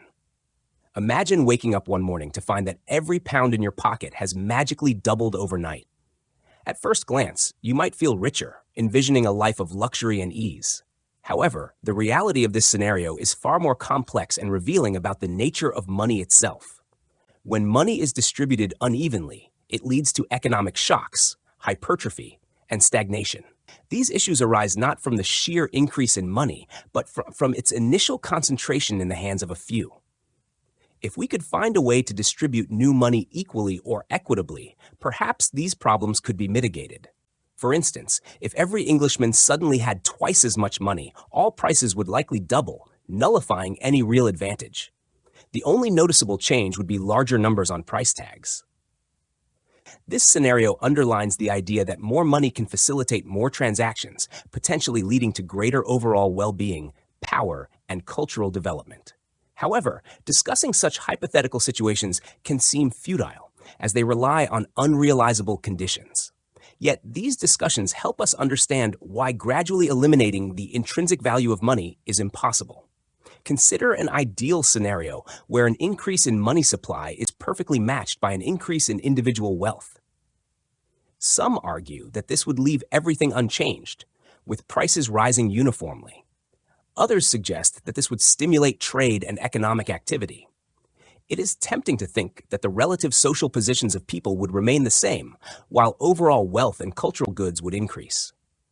The content and enjoyment of life might improve without altering the relationship between wealth and poverty. In reality, even a proportionate distribution of increased money supply would not leave social relations untouched. Money, a purely social construct, influences general conditions by altering relationships among people. The drive to acquire more money becomes more intense when individuals perceive they have less than others, fueling economic activity. If doubling the money supply left all relationships and relative prices unchanged, there would be no motivation for increased effort. Moreover, different financial starting points mean that the impact of doubling incomes would vary. For instance, doubling the incomes of individuals with £1,000, £10,000, and £100,000 would not produce simple duplications of their previous expenditures. The first might see an improvement in basic living standards, the second an enhancement in cultural activities, and the third an increase in financial speculation. Thus, even with initial equality, changes in subjective and objective life aspects would be unpredictable, driven by perceived importance of income differences. A critical consideration is the practical impact of doubling all money incomes. The assumption that all prices would double simultaneously is flawed. Money has a relative inelasticity, meaning price adjustments do not occur uniformly.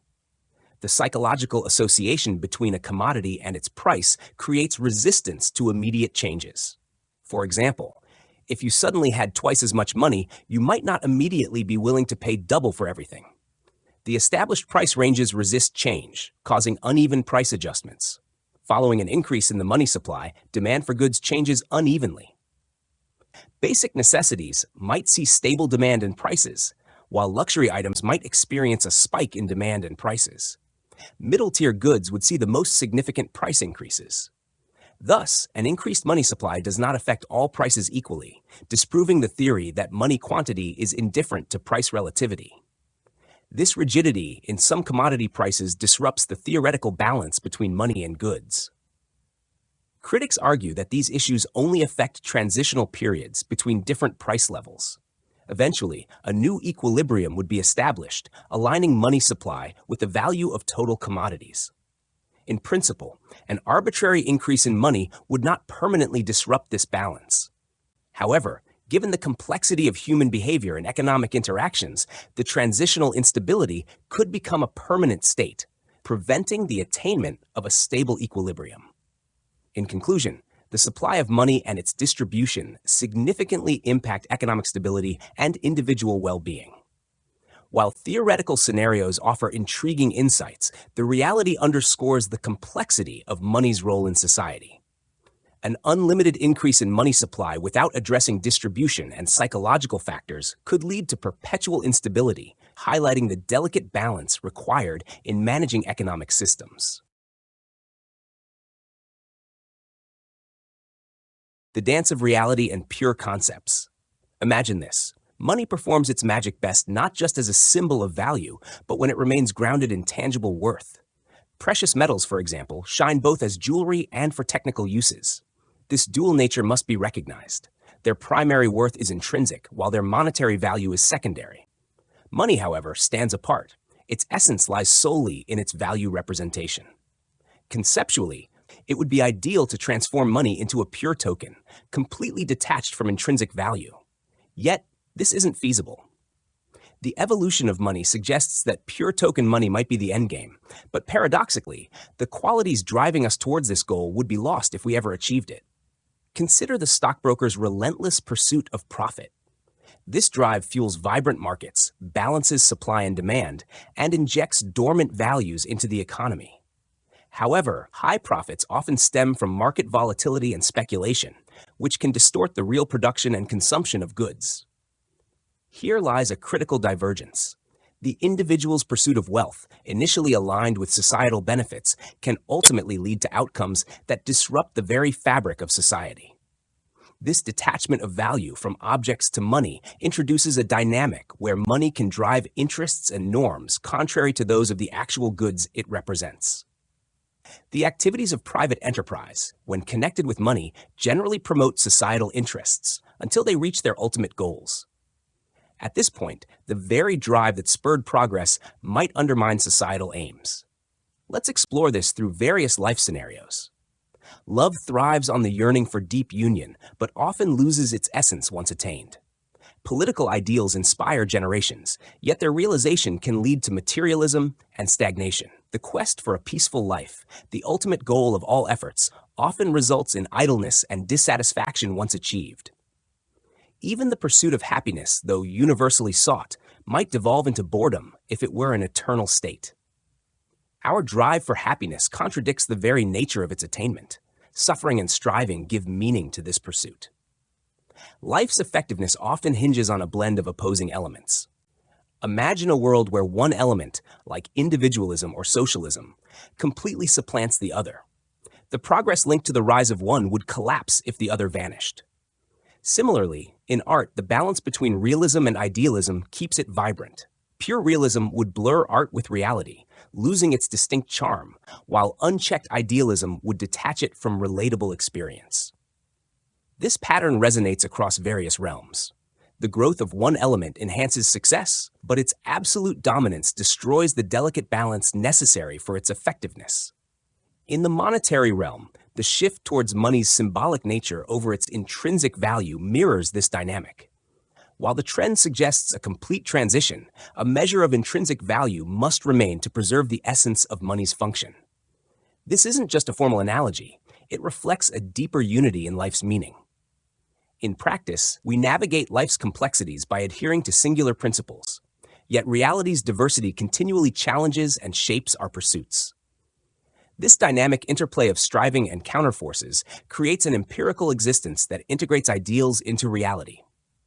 Our concepts often start as pure, unblemished ideals, but only through their interaction with opposing forces do they take on practical, empirical form. Thus, pure concepts, like the ideal of money as a mere value expression, maintain their legitimacy even as historical realities temper and constrain them. Our intellect grasps reality through these modified pure concepts, which, despite diverging from reality, help us interpret and understand the world.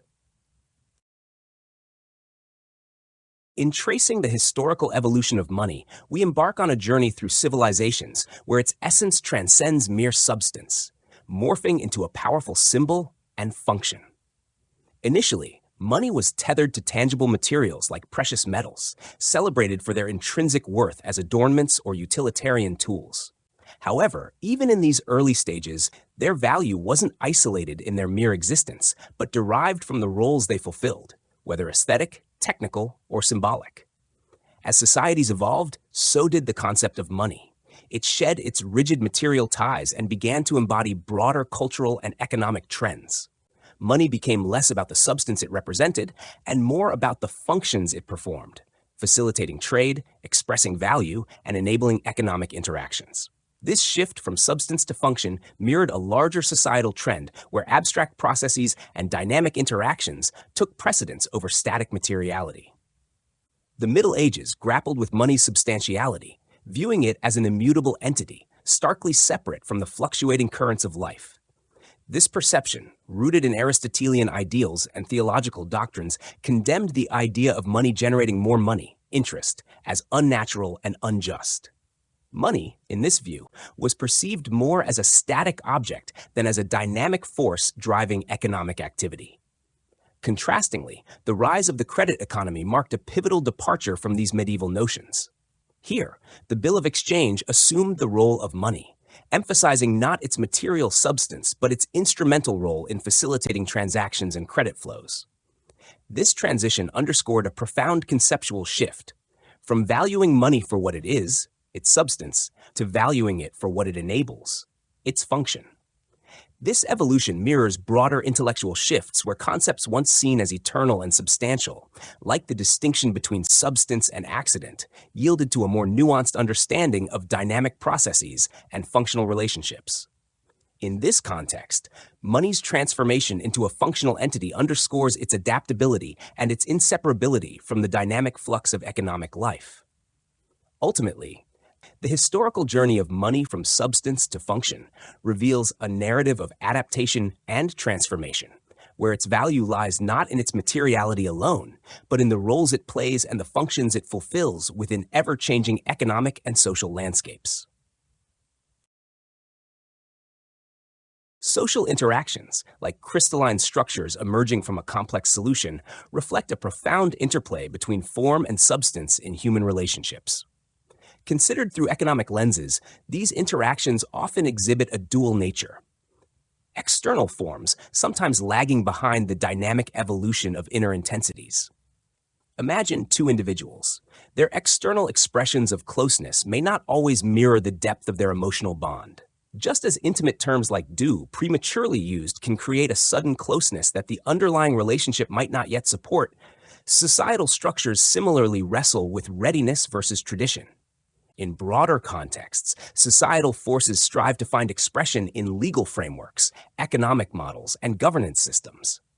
Yet these structures can become rigid, hindering the fluid adaptation needed for true societal growth. For instance, the introduction of modern banking practices in medieval Europe exemplifies how economic forms sometimes outpace the underlying social and economic readiness, leading to instability and crises. Money, in this schema, acts not just as a physical medium, but as a symbol imbued with psychological and cultural significance. Its economic impact transcends mere materiality, influencing behaviors through hope, fear, desire, and anxiety.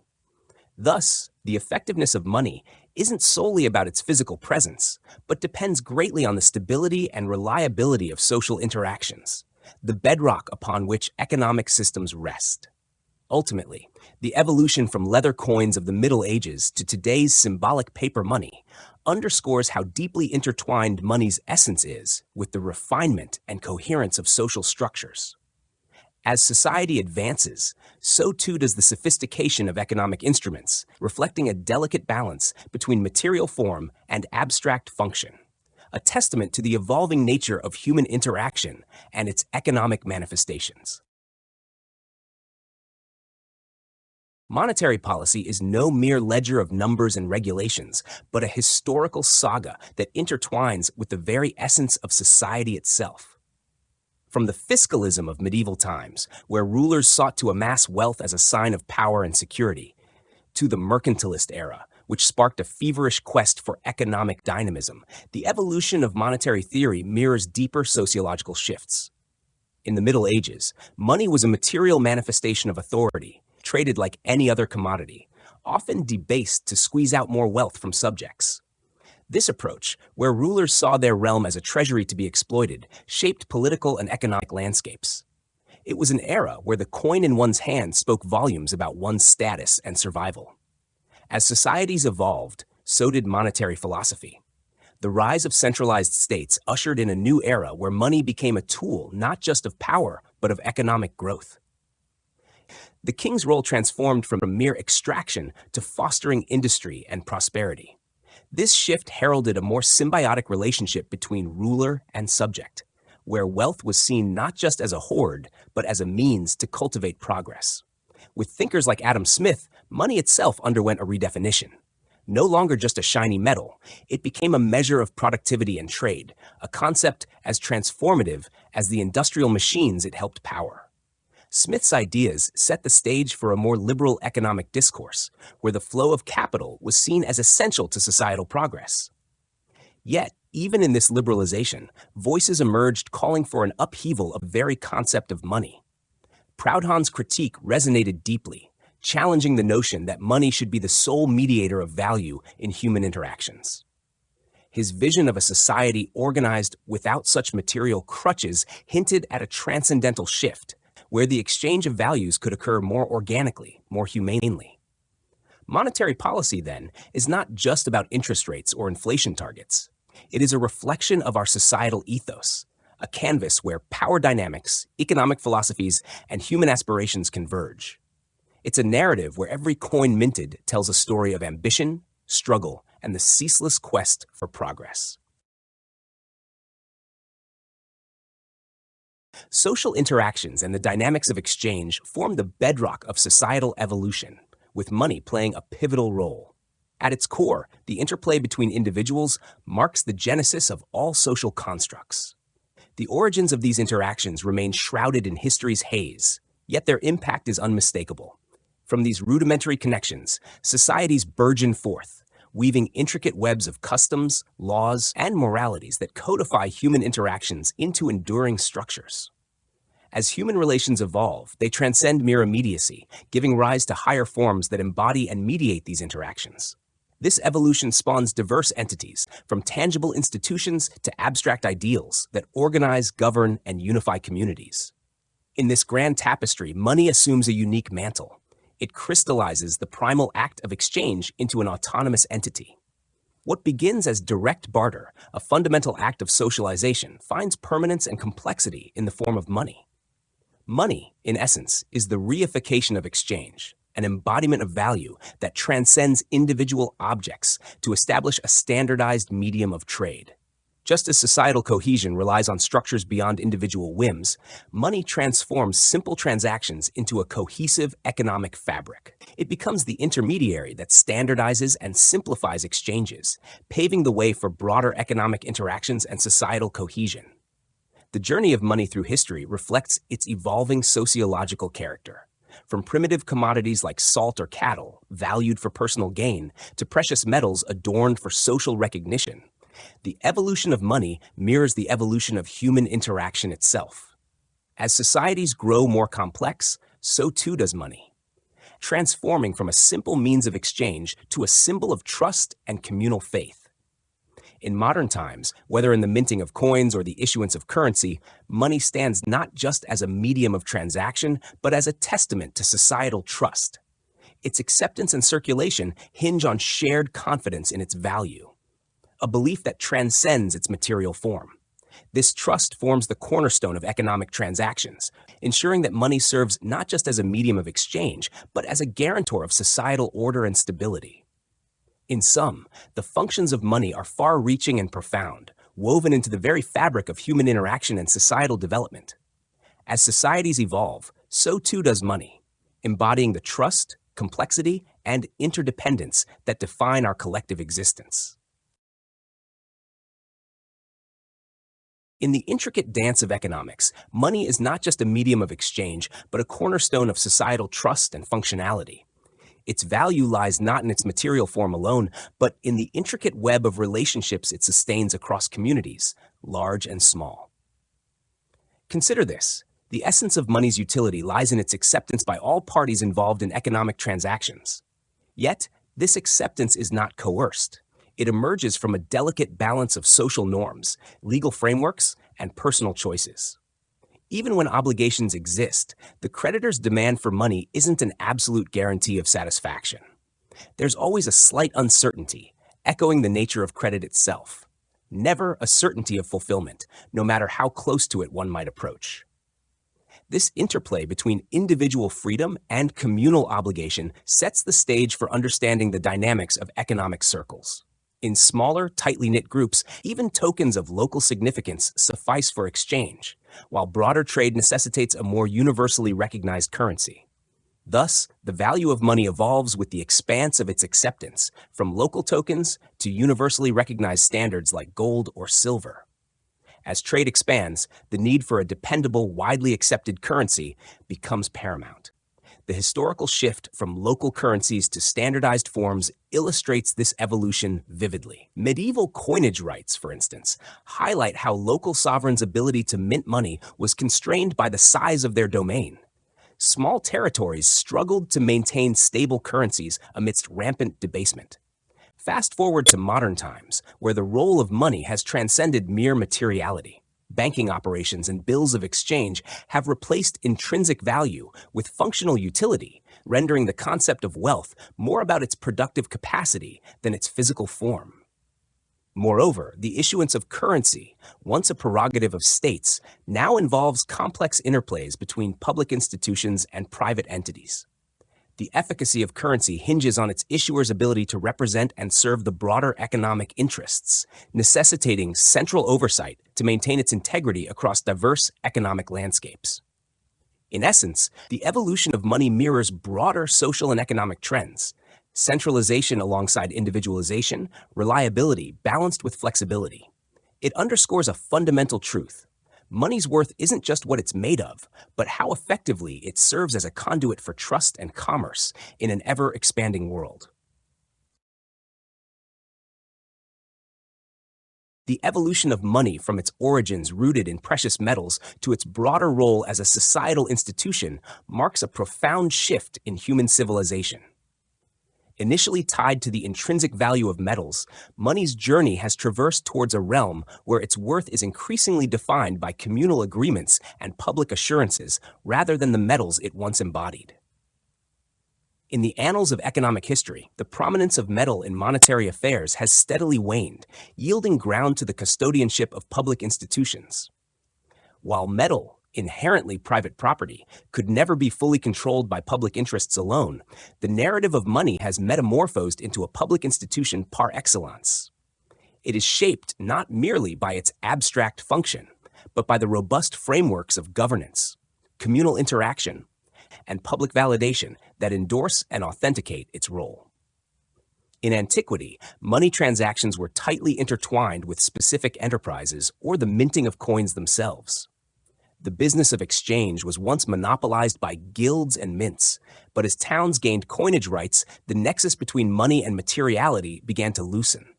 What emerged was a transformation, from a coin's material value inherently tied to its substance to a value underwritten by the collective faith and guarantee of the community at large.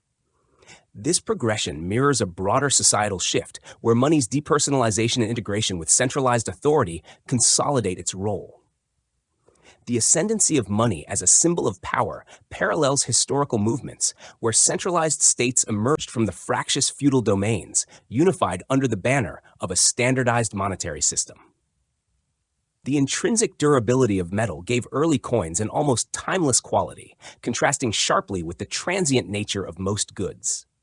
This permanence elevated money above the flux of everyday transactions, akin to how social institutions transcend the transience of individual lives, asserting a stable order amidst variability.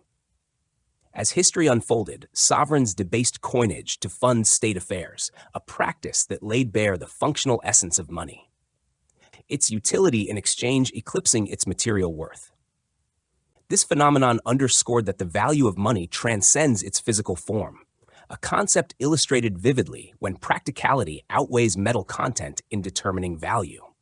In the realm of financial theory, debates on monetary standards have increasingly spotlighted the primacy of money's functional utility over its material embodiment. Whether in early economic doctrines or modern policy propositions, the emphasis has shifted towards ensuring money's reliability and ease of use, catalyzing its role as a facilitator of trade and arbiter of value stability. Across epochs and continents, the evolution of money from its metallic origins to its role as a facilitator of economic and social cohesion reflects a broader metamorphosis in human civilization itself. It is a journey marked by the ascendancy of communal trust and governance over the allure of precious metals, a transformation that continues to shape the contours of global economies and societies today. In the intricate dance of commerce, money wields a paradoxical power. Its significance, once bound to tangible substance, now transcends mere materiality. In ages past, a coin's value was etched in the weight of precious metal it bore. Yet as economies evolve, so too does money's role. No longer shackled to the solidity of gold or silver, it metamorphoses into a fluid concept, a symbol abstracted from physical constraints. Consider the ancient laws that grappled with debasement and fluctuation, where a coin's worth, despite alloy or standard change, was upheld with almost mystical steadfastness. This stability, a fiction, found no parallel in the natural world. While a sack of potatoes could vary in worth from seeding to harvest, money, lacking inherent value beyond exchange, was demanded to maintain its fixed facade. Historically, ties to precious metals lent stability, their demand elastic enough to absorb supply shocks without roiling market tides. Yet, the march of progress now hints at a future where money's essence might shed even this tether, where its function as a pure conduit of value, unhampered by physical form, could achieve the pinnacle of stability. Imagine a world where money embodies value as effortlessly as a yardstick measures length, untouched by the swells and troughs of material scarcity or demand. Such a vision beckons towards a realm where money, in its ideal form, becomes a harmonious reflection of the values it measures, unencumbered by the caprices of physical substance. This transition isn't mere abstraction. History unfolds examples like the ethereal scudo de marchi or modern-day digital transactions, where money's essence transcends tangible embodiment. In these evolutions, we witness money's evolution from the concreteness of metal to the ethereality of concept, a transformation driven by the need for fluidity, efficiency, and an unyielding quest for economic unity. As we navigate this journey towards a more nuanced understanding of money, its role as the conductor of economic energy grows clearer. From ancient coins to digital ledgers, each iteration refines its function, concentrating economic force with ever greater precision, a testament to humanity's unending quest to unify and simplify its systems of value. In the unfolding drama of economic evolution, money emerges not merely as a static measure of material wealth, but as a dynamic force whose significance transcends its tangible form. It's a tale where the functions of money, once intertwined with its metallic substance, now sprawl into a realm where its worth is defined by what it enables rather than what it's made of. Long gone are the days when the weight of metal determined the extent of its value. Today, the value of money lies not in its intrinsic material, but in the intricate dance of transactions it facilitates and the economic tapestry it weaves. This shift marks not a decline, but a metamorphosis, a transformation where money's true power is found not in its weight, but in its ability to swiftly circulate and universally measure worth. In bustling urban landscapes, where economic pulses quicken and needs change in the blink of an eye, money's essence evolves. It becomes less about what it physically embodies and more about the myriad roles it plays, enabler of commerce, arbiter of value, and guarantor of stability. Its value now resides in its functional prowess, where each unit, while seemingly less precious on its own, collectively empowers vast economic engines. This journey mirrors broader patterns in human valuation, where the sum of parts often outshines the individual components. It echoes in art, where a mosaic's brilliance lies not in its tiny tiles, but in the grand design they collectively form. Similarly, in societal structures, the cohesive whole often eclipses the singularities of its members. Thus, as we navigate the complexities of modern economies, we witness money shedding its traditional shackles. It emerges as a symbol, a conduit through which value flows and prosperity blooms. Its worth no longer derived from mere metals, but from the intricate web of transactions it sustains and the stability it fosters. In essence, the evolving significance of money illustrates a profound truth. Its value lies not in what it is, but in what it enables. As economies whirl and societies evolve, money stands not as a relic of the past, but as a vibrant force shaping the future, a testament to the enduring power of functionality over form. In the intricate dance between cause and consequence, where action unfolds as a conscious dialogue between self and world, humanity's motivations reveal a profound dichotomy: instinct versus purpose. Instinct, that primal urge driven by physiological needs, finds its resolution swiftly upon action, an inner tension dissipating as energies find release.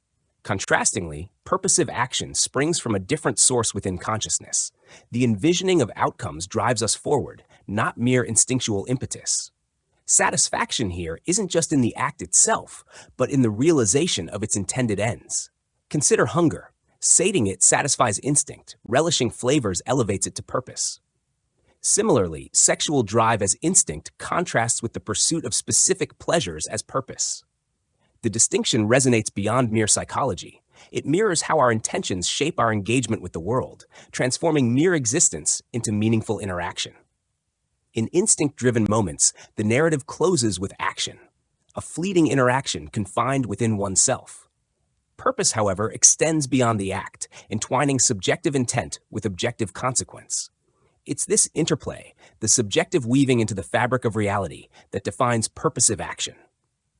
Here, the subjective intention anticipates reality, while the objective result reverberates back, shaping our emotional landscape.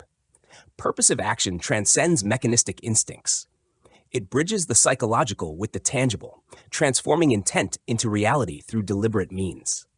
Unlike the divine, unbound by temporal constraints or intermediaries, human purpose navigates obstacles, forging a path from intention to outcome. This distinction underlines the essence of human agency, the conscious interplay of will and consequence, where each action signifies not just a step, but a purposeful stride towards a defined end. The concept of teleological series is a fascinating exploration of how we interact with the world to achieve our goals. At its core, it shows the dynamic dance between our will and the external obstacles we must navigate. This relationship highlights that our intentions are never self-sufficient. They always require transforming something external. This transformation underscores the dual nature of the mechanisms involved. They simultaneously connect and separate our will from its fulfillment. Imagine you want to accomplish a goal, say reaching point D. To get there, you must first cause a series of events. A leads to B leads to C, and finally, C leads to D. This chain of causality is crucial. Without understanding these connections, your desire for D remains an empty wish. Herein lies the beauty of teleology. It demands that we uncover these causal relationships, and in doing so, fuels our drive to achieve our goals. This interplay between knowing the how and pursuing the why enriches both our theoretical understanding and practical application. As our knowledge of causality deepens, so too does our ability to craft longer and more complex teleological series. In simpler times, with limited understanding, achieving goals was straightforward but limited. A primitive person could only affect their immediate environment with direct action. If their desired outcome didn't follow, they might resort to magical thinking, attributing failure to the unattainability of their goal rather than a lack of knowledge. However, as societies advance, our means to achieve ends become more sophisticated. We start leveraging the forces of nature, understanding and manipulating more elements to work in our favor. Initially, the basic needs are met with simple actions. But as we progress, satisfying higher needs requires more elaborate methods. Interestingly, technology tends to flip this relationship over time. What once required lengthy, complex processes can often be achieved more directly and simply, while fulfilling basic needs might grow increasingly complex due to the nuanced understanding required. This shift underscores a broader trend in cultural development. We tend to create longer teleological series for immediate, pop-tangible goals, while finding more direct paths for distant, abstract ones. The journey from a primitive state to an advanced civilization is marked by this increasing complexity and refinement in our purposive actions. Each step forward reflects a deeper integration of knowledge and a more sophisticated orchestration of the mechanisms at our disposal, ultimately enhancing our capacity to shape the world in alignment with our intentions. In understanding purposive action, we must delve into the pivotal concept of the tool. At its core, purposive action involves creating reactions in an external object, which then follow their natural course to achieve desired effects. When we introduce tools into this process, we add a new dimension. A tool serves as an intermediary between the subject and the object, not only spatially and temporally, but also in its content. On one hand, a tool is a mere object with mechanical effectiveness. On the other, it becomes an extension of ourselves, something we work with, almost as naturally as using our own hands. This makes the tool an intensified instrument, designed with a specific end in mind, unlike natural objects which we only later repurpose for our needs. For instance, planting a seed to eventually enjoy its fruit is a teleological act limited to our direct interaction with nature. However, using a spade and hoe distances us from direct natural processes, emphasizing our subjective role over the objective factors. Incorporating tools into our actions, we consciously add a new link to the chain of purposive action, illustrating that a direct path isn't always the most efficient. Tools exemplify our ability to create in the external world.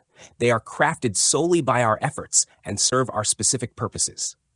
A tool, being a means rather than an end, lacks the independence associated with a final goal. It is an absolute means to an end. The principle of the tool extends beyond the physical realm. When dealing with mental conditions or non-material events, tools become even more refined, as they are purely creations of our will, free from the constraints of physical materials. Social institutions are prime examples of such tools. They enable individuals to achieve goals beyond their personal capabilities. Membership in a state, for instance, provides protection essential for most purposive actions. Moreover, civil law institutions allow for achievements that would be impossible individually. Legal mechanisms like contracts, testaments, and adoptions serve as collectively established tools that amplify personal power, extend effectiveness, and secure outcomes. They eliminate randomness and foster a convergence of interests, leading to efficient tools for otherwise unattainable objectives. Similarly, religious rites function as tools within the church, objectifying the typical emotions of the religious community. These rites, though indirect, serve the ultimate ends of religious sentiment, providing means for individuals to achieve spiritual goals that would be out of reach on their own. Unlike material tools, these rites exclusively serve higher ends, demonstrating the profound capacity of tools to elevate human potential and purpose. Here, finally, we reach the point where money finds its rightful place in the grand tapestry of human endeavor. Consider this. At the heart of every economic transaction lies a simple truth. I desire something that belongs to you, and you will part with it if I offer something of mine that you value. However, this exchange isn't always straightforward. Often, what I possess may not interest you, or even if it does, we may struggle to agree on its worth. Enter money, the ultimate intermediary. Like a universal translator for our desires, money allows us to bridge this gap. It transforms what I have into something you want, seamlessly linking our needs. Think of it as a dynamo that converts one form of energy into another, making it possible to achieve otherwise unattainable goals. Just as our thoughts must be shaped into language to be understood, our activities and possessions must be transformed into money to fulfill our broader ambitions. Money stands as the purest example of a tool. It's a societal invention that concentrates our efforts and assets, enabling us to pursue objectives far beyond our immediate reach. The true essence of money is not found in the coin in your hand. It lies in the vast social and institutional networks that breathe life into that coin, imbuing it with boundless utility despite its physical constraints. Unlike the state or religious rites, which are deeply intertwined with their specific purposes, money's role as a tool is rarely obscured. It remains detached from the objects it helps acquire, facilitating their exchange without claiming any inherent connection to them. Money's perfected form is the absolute means, wholly teleologically driven, devoid of intrinsic purpose, and functioning impartially as an intermediary in the web of human goals. Money crystallizes the essence of humanity's unique position in the world. Unlike animals, which are bound by instinct or gods whose wills are effortlessly realized, humans navigate a middle path. We can project our desires far into the future, but must achieve them through a series of interconnected steps. Love, as Plato described, is the intermediate state between possessing and not possessing, mirroring how means operate in the external world. For us, constantly striving and becoming, love reflects our true condition, while tools, including money, symbolize our species. Tools embody the grandeur and limitations of human will. Our need to insert intermediary steps between ourselves and our ends may have even birthed our concept of time, framing our lives as a continuum between past and future. Money, as the purest embodiment of means, stands as a tangible instrument perfectly aligned with its abstract concept. The profound significance of money in understanding life's basic motives is that it encapsulates and elevates our practical relationship with the objects of our will.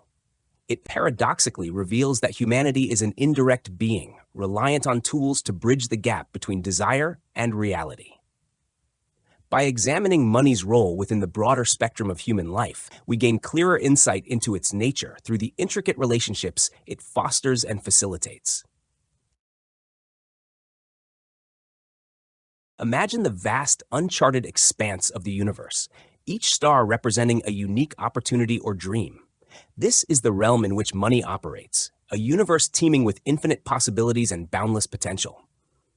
Money, much like a versatile tool, isn't confined to a singular purpose. It doesn't merely fulfill pre-existing goals. Instead, it ignites the spark of imagination, inspiring new ambitions and ventures. Think of it as a blank canvas, waiting for the artist's brush to bring it to life. In this sense, money is not just a means to an end, but a catalyst for innovation and creativity.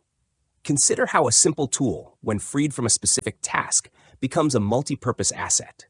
A hammer, while designed to drive nails, can also serve as a makeshift paperweight, a doorstop, or even a defensive weapon. Its value lies in its adaptability, much like money, which transcends singular uses to embody limitless potential. This fluidity of purpose elevates money above ordinary tools, making it the ultimate enabler of human ambition. Military forces, initially established for defense, often find new roles in peacetime, supporting civil projects or responding to natural disasters. Similarly, money, conceived as a medium of exchange, morphs to suit diverse and unforeseen purposes. It can fund a startup, support charitable causes, or be invested to generate wealth. This adaptability underscores money's extraordinary value. Money's intrinsic worth is magnified by its neutrality and universality. Unlike specialized commodities or services, money's potential applications are as varied as human desires.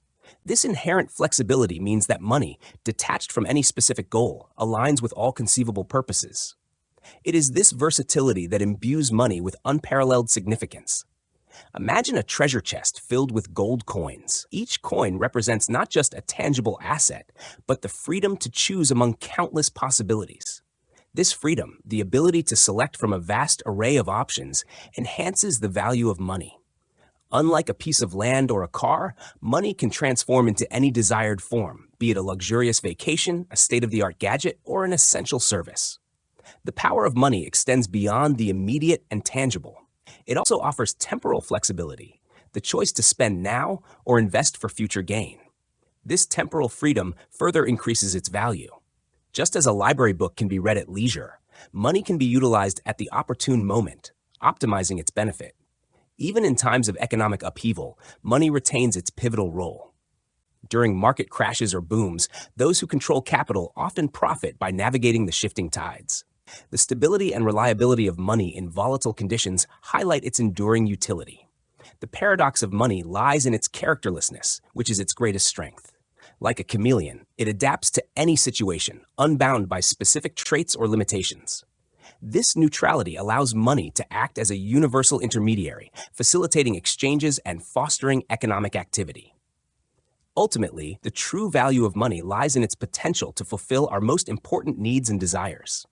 Whether it's securing a home, funding education, or supporting a loved one, money's versatility ensures it can always align with our highest priorities. In essence, money is the ultimate tool of human endeavor, offering infinite possibilities. It is the key that unlocks the doors to our dreams, the bridge that connects us to our aspirations. Through its unlimited uses, money not only facilitates the fulfillment of existing goals, but also inspires us to reach for new heights. Imagine a world where simply having wealth does more for you than just allowing you to purchase goods and services. This phenomenon, often referred to as the unearned increment of wealth, is like an invisible hand that bestows extra privileges and advantages upon the wealthy without them having to do anything more than just exist with their money. Consider the wealthy individual's shopping experience. They get better deals and more reliable service from merchants, not because they buy more or better goods, but simply because they have money. It's as if the air around them is infused with a special fragrance of privilege. Every interaction they have is tinged with deference, whether it's from people hoping to profit from their wealth or from those who respect the mere aura of affluence. Take, for instance, the simple act of traveling by streetcar in a city with separate classes. The more expensive ticket doesn't necessarily buy a more comfortable ride. Instead, it buys exclusivity. By paying more, the wealthy traveler is separated from the masses, creating a social distinction purely based on expenditure. The advantage gained here is not in the physical comfort of the ride, but in the social prestige of being able to afford the higher price. From an outsider's perspective, it might seem like the rich get less for their money because they are spending more without receiving a proportional material benefit. However, the true value lies in the intangible benefits, the deference, the respect, and the social elevation. This is the essence of the unearned increment of wealth, A rich person gains an advantage simply because others cannot spend as much, thus reinforcing their status. Wealth, intriguingly, is often seen as a mark of moral superiority. Terms like respectability and labels such as upright citizens or the better class are commonly used to describe the wealthy, reflecting a societal bias that equates financial success with virtue. Conversely, poverty is stigmatized. The poor are treated as if their lack of wealth is a moral failing. Beggars are shunned, and even those with kind hearts may subconsciously consider themselves superior to the less fortunate. History offers telling examples. In 1536, Strasbourg decreed that journeyman locksmiths earning more than 8 kreutzer should have Monday afternoons off, a reward given to the better off rather than the needy, defying moral logic. This paradoxical favoritism underscores how deeply ingrained the unearned increment of wealth is in our societal fabric. The concept extends beyond material goods to include the realm of ideas and contributions. The unpaid scientific work of a wealthy individual is often more esteemed than the diligent efforts of a poorly paid schoolteacher. The societal esteem attached to wealth amplifies the influence and respect a rich person commands, often without needing to contribute proportionately in effort or value. This unearned increment is intrinsically linked to the nature of money itself. Money, unlike other forms of value, offers unparalleled freedom of use. It symbolizes potential power and influence, not just through what it can buy, but through the mere possibility of what it could achieve. This potential is like an astral body surrounding wealth, enhancing the status and influence of its owner far beyond their actual expenditures. In German, the word for wealth, Vermögen, literally means to be able to do something, highlighting this intrinsic potential. The wealth of possibilities surrounding a fortune is psychologically potent, conveying a sense of indeterminate power that translates into real-world influence. Thus, the unearned increment of wealth is like the multifaceted appeal of a work of art. Its value and significance come not just from its content, but from the myriad feelings and possibilities it evokes. Similarly, wealth's power lies not just in what it buys, but in the vast, often unrealized potential it represents, reinforcing the rich person's position in society with an almost magical aura of privilege. Certainly. Here's a more engaging and condensed explanation of the difference between having the same amount of money as part of a large fortune versus a small one. Imagine money as a tool for freedom and opportunity. For someone with a small fortune, every dollar is tightly budgeted, earmarked for essentials like food and shelter, leaving little room for choice or extravagance. In contrast, a wealthy individual faces fewer constraints. Their basic needs are easily met, allowing them to allocate funds more freely.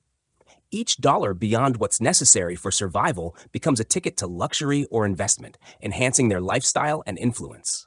This disparity extends beyond mere purchasing power. It influences societal roles and perceptions, too. Wealth often secures prestigious positions and societal respect, not just because of financial capability, but also due to the freedom it affords, the ability to pursue interests and shape environments with minimal financial concern. This dynamic creates what can be termed an unearned increment, where wealth not only meets needs, but elevates lifestyles and opportunities far beyond the essentials. Thus, the possession of money, particularly in significant amounts, isn't merely about financial security, but also about expanding possibilities and influencing societal dynamics in ways inaccessible to those with less.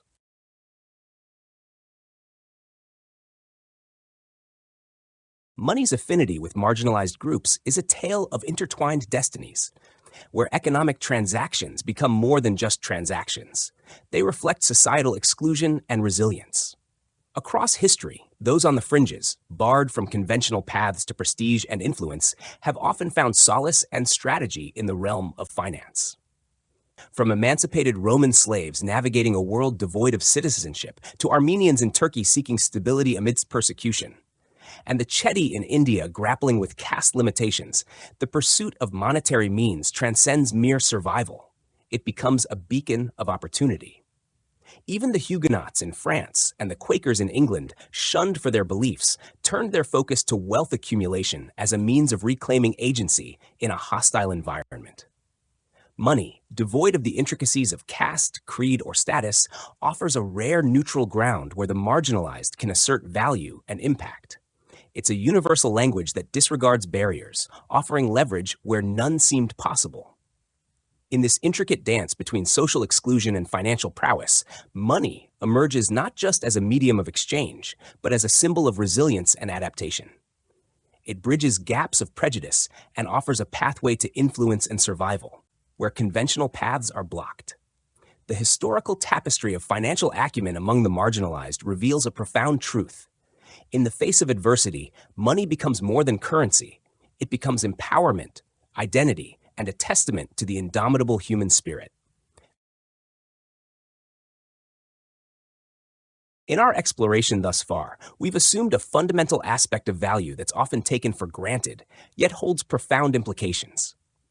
Money, for instance, is cherished not merely for itself, but as a means to acquire what we deem valuable. Conversely, it seems plausible to argue that its value is purely instrumental. There's no logical necessity that value, originally rooted in the ultimate goals of our actions, seamlessly transfers to the means, which in isolation, devoid of their teleological context, might appear devoid of value altogether. This transference of value, driven by external associations, manifests broadly in our cognitive processes, a phenomenon we might term the psychological amplification of attributes. When a sequence of events or entities elicits subjective reactions, pleasure, displeasure, affection, aversion, positive or negative value judgments, these sentiments don't just adhere to immediate components. Rather, they extend to other, less specified links within the sequence. This isn't limited to teleological progressions where the final outcome imbues significance to all antecedents. It extends to any structured linkage. The reputation of one family member reflects on all. A lesser work of a celebrated artist enjoys unwarranted acclaim due to their other works. Political preferences extend to aspects of a party's platform that might otherwise provoke contrasting sentiments. Similarly, love for an individual, initially kindled by admiration for a particular trait, broadens to encompass their entire persona and all their expressions, driven by a passion that defies logic if detached from this connection. Essentially, wherever groups or entities coalesce into a unit through any linkage, the valuation tied to one element spreads, often unjustifiably, to others lacking such inherent appeal. The essence of value, detached from inherent structural frameworks, resides in an impassable domain beyond mere rationality. Valuation thus transcends logical confines, liberally expanding beyond justified object relations, reflecting the soul's rich inclination to embrace those singular, significant elements it finds resonant without need for justification. Arguably, the most coherent manifestation of this attribute amplification is in the sequence of ends. Yet even this appears not strictly essential. The ascension of indifferent means to relevance through their role in achieving a valuable end need not imply a transference of value. Instead, it might signify a distinctive category born of the frequent and pivotal nature of this configuration. Nonetheless, this psychological augmentation fundamentally pivots on the quality of value. The end's value might be termed absolute, while that of the means remains relative. Absolute value, practically definitive, is where the will's journey definitively halts. This halt needn't necessitate a lengthy temporal pause, but merely the end of a series of initiatives, renewing the will's vitality through fresh initiatives once satiety's sensation subsides. In contrast, a thing is relatively valuable when its value is conditioned by the realization of an absolute value.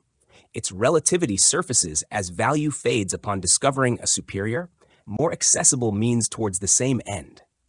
This dichotomy, absolute versus relative, doesn't align with objective versus subjective value, as both forms evolve from a shared core of value. Here, value and purpose merge conceptually, revealing themselves as distinct facets of a single phenomenon.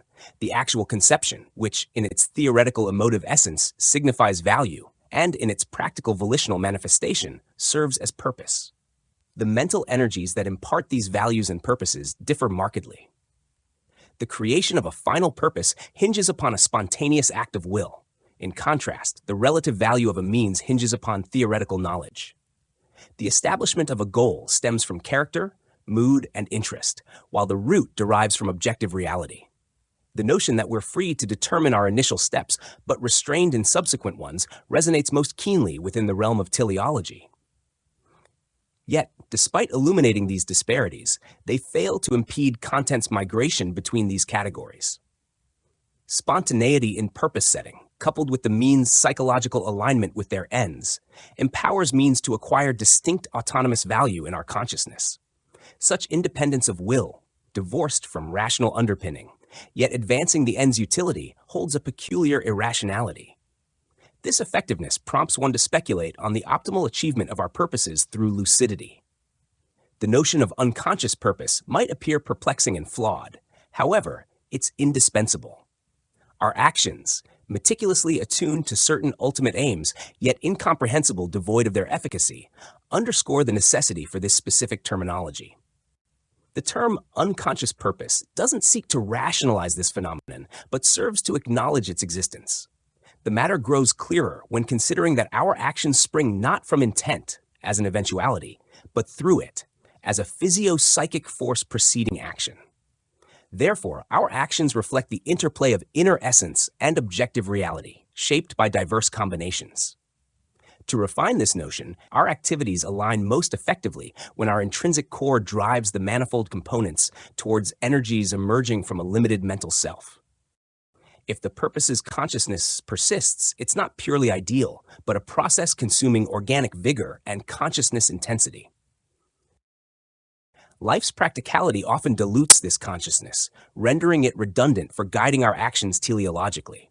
This reality illuminates the efficacy of concentrated effort upon production.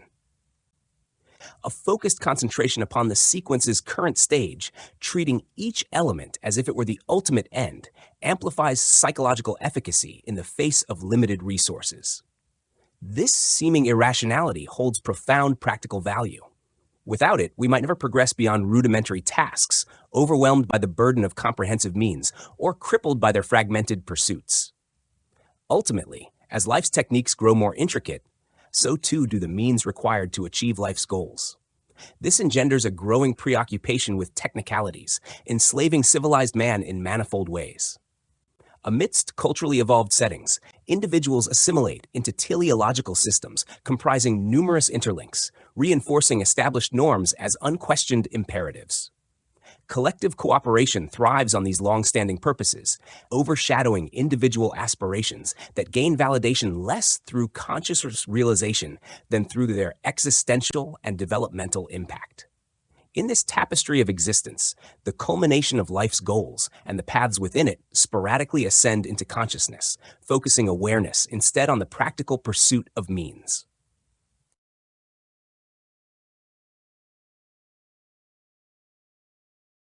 Money stands as the epitome of a means transforming into an end. Nothing else illustrates this transformation more profoundly. It begins as a tool valued solely for its ability to facilitate transactions, convert into goods, and acquire necessities. Yet, in its relentless evolution, money transcends its utilitarian origins to become a psychological obsession, an absolute end in itself that dominates our practical consciousness. The allure of money intensifies as its power to acquire expands limitlessly. Objects of all kinds yield to its influence, stripped of their intrinsic qualities, submitting defenselessly to its pervasive authority. Paradoxically, as money sheds any semblance of inherent value, it paradoxically gains potency over everything it touches. Its worth as a means escalates precisely because it is devoid of any purpose other than itself. This transformation culminates in money assuming a role far beyond mere utility. It becomes an absolute value, a definitive purpose that subsumes all other considerations. The essence of money lies in this duality. It is both the ultimate means and the ultimate end. Psychologically, it transforms into a symbol frozen in time, encapsulating the primary drivers of human practicality. In this strange metamorphosis, money mirrors our deepest existential tensions, demanding that each moment be treated as final while simultaneously serving as a stepping stone to ever loftier goals. This complex interplay reveals a profound truth about human nature. Amidst the pursuit of money's absolute utility, we navigate a path where every instant oscillates between finality and transience. It is here, in this peculiar dance with money, an entity detached from our inner essence, yet commanding our external existence, that we find an almost ironic fulfillment of our innermost desires and contradictions. In the tapestry of history, the role of money as a singular pursuit reflects the cultural currents of its time. The journey from ancient Greece to the modern era unveils a profound shift in how humanity perceives wealth. For the Greeks, money was entwined with consumption, serving as a means to satisfy immediate needs rather than an end in itself. Their focus on agrarian production and a stable, land-based economy shaped their worldview, where possessions were anchored in the tangible security of landed property. Contrastingly, the modern mindset sees money not just as a tool for consumption, but as a dynamic force driving production and innovation.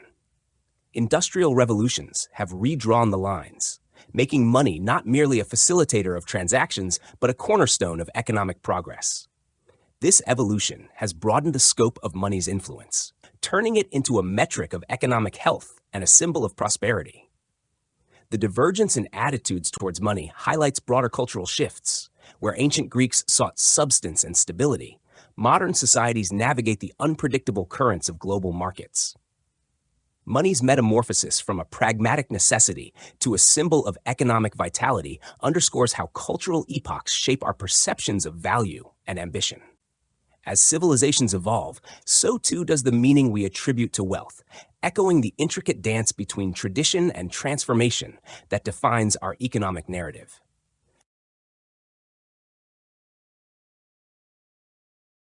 The psychological ramifications of money's teleological prominence unfold a complex narrative where the pursuit of wealth often masks deeper, hidden motives.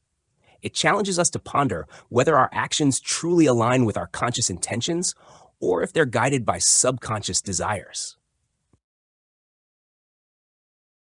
This intricate dance between means and ends invites us to question where the boundaries of purpose lie, whether they culminate in finite achievements or stretch infinitely beyond what we initially conceive.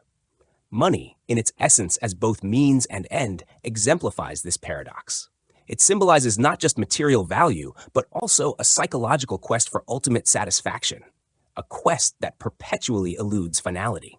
Each financial milestone reached becomes merely a stepping stone, never the ultimate destination. This perpetual pursuit mirrors an existential journey where satisfaction remains fleeting, always leading us to seek more. In this context, money assumes a quasi-divine role, akin to a secular deity in the modern world. It consolidates diverse values into a singular, abstract form, offering a semblance of unity amidst life's complexities. This psychological centrality parallels religious reverence, yet it also poses a challenge to traditional spiritual values. As money's influence grows, it competes with and sometimes supplants the search for meaning found in religious or spiritual pursuits. Thus, the elevation of money to a psychological absolute underscores its transformative power. It transcends mere economic utility to embody a universal symbol of value, a value both tangible and abstract, potent enough to shape societies and individuals alike. Amidst the flux of human endeavors, money stands resilient, asserting its psychological dominance as a testament to the evolving nature of our aspirations and the complexities of our pursuit of fulfillment. In the labyrinthine realms of human desire, where the allure of wealth morphs into something darker, greed and avarice emerge as haunting specters. They are not mere acquisitiveness, but the distortion of economic passion beyond the norms dictated by societal context. What's intriguing about these twin impulses is their sensitivity to economic conditions. A fluctuating threshold defines what's considered reasonable accumulation versus pathological obsession. Greed, with its voracious appetite for money, thrives in environments where economic abundance fuels insatiable desires. It turns objects into mere tokens of possession, stripped of subjective joy, akin to a collector hoarding treasures without delighting in their essence. This phenomenon often borders on egoism, marked by possessiveness that excludes others from ownership. Avarice, on the other hand, reveals itself in the miser who hoards wealth with a zeal that transcends utility.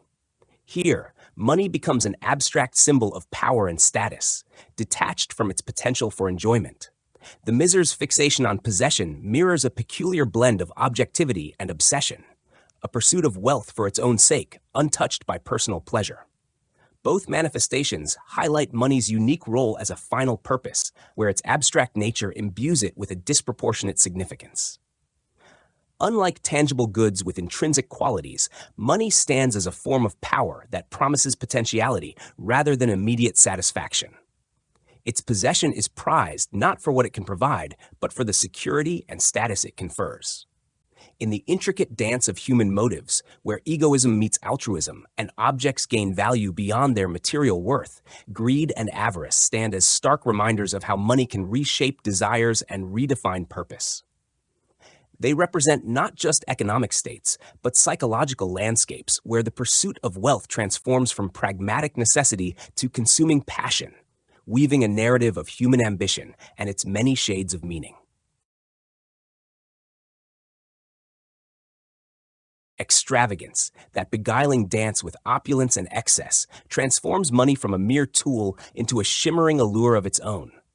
It is not merely spending, but a lavish display that eclipses the mere practicalities of wealth. Picture the opulent courts of old, where diamonds meant for adornment are crushed into writing sand for the sake of a princely whim. Here, the value of wealth transcends its material form, becoming a canvas for flamboyant expression. In the whirlwind of extravagance, money sheds its utilitarian guise, ascending to a realm where its potency lies in its limitless transfiguration. It's not just about possessions, it's about the audacious act of transformation itself. Whether in gilded palaces or bustling markets, those drawn to extravagance find a lure not in the objects acquired, but in the ephemeral ecstasy of acquisition. It's a spectacle where the act of spending becomes an art, an exhilarating defiance against the mundane boundaries of value. Extravagance is a theater where value is redefined with each flourish of excess, a testament to wealth's dual nature, capable of both anchoring and soaring beyond measure. In its essence, it's a celebration of abundance, where the currency of indulgence eclipses the mere tally of coins.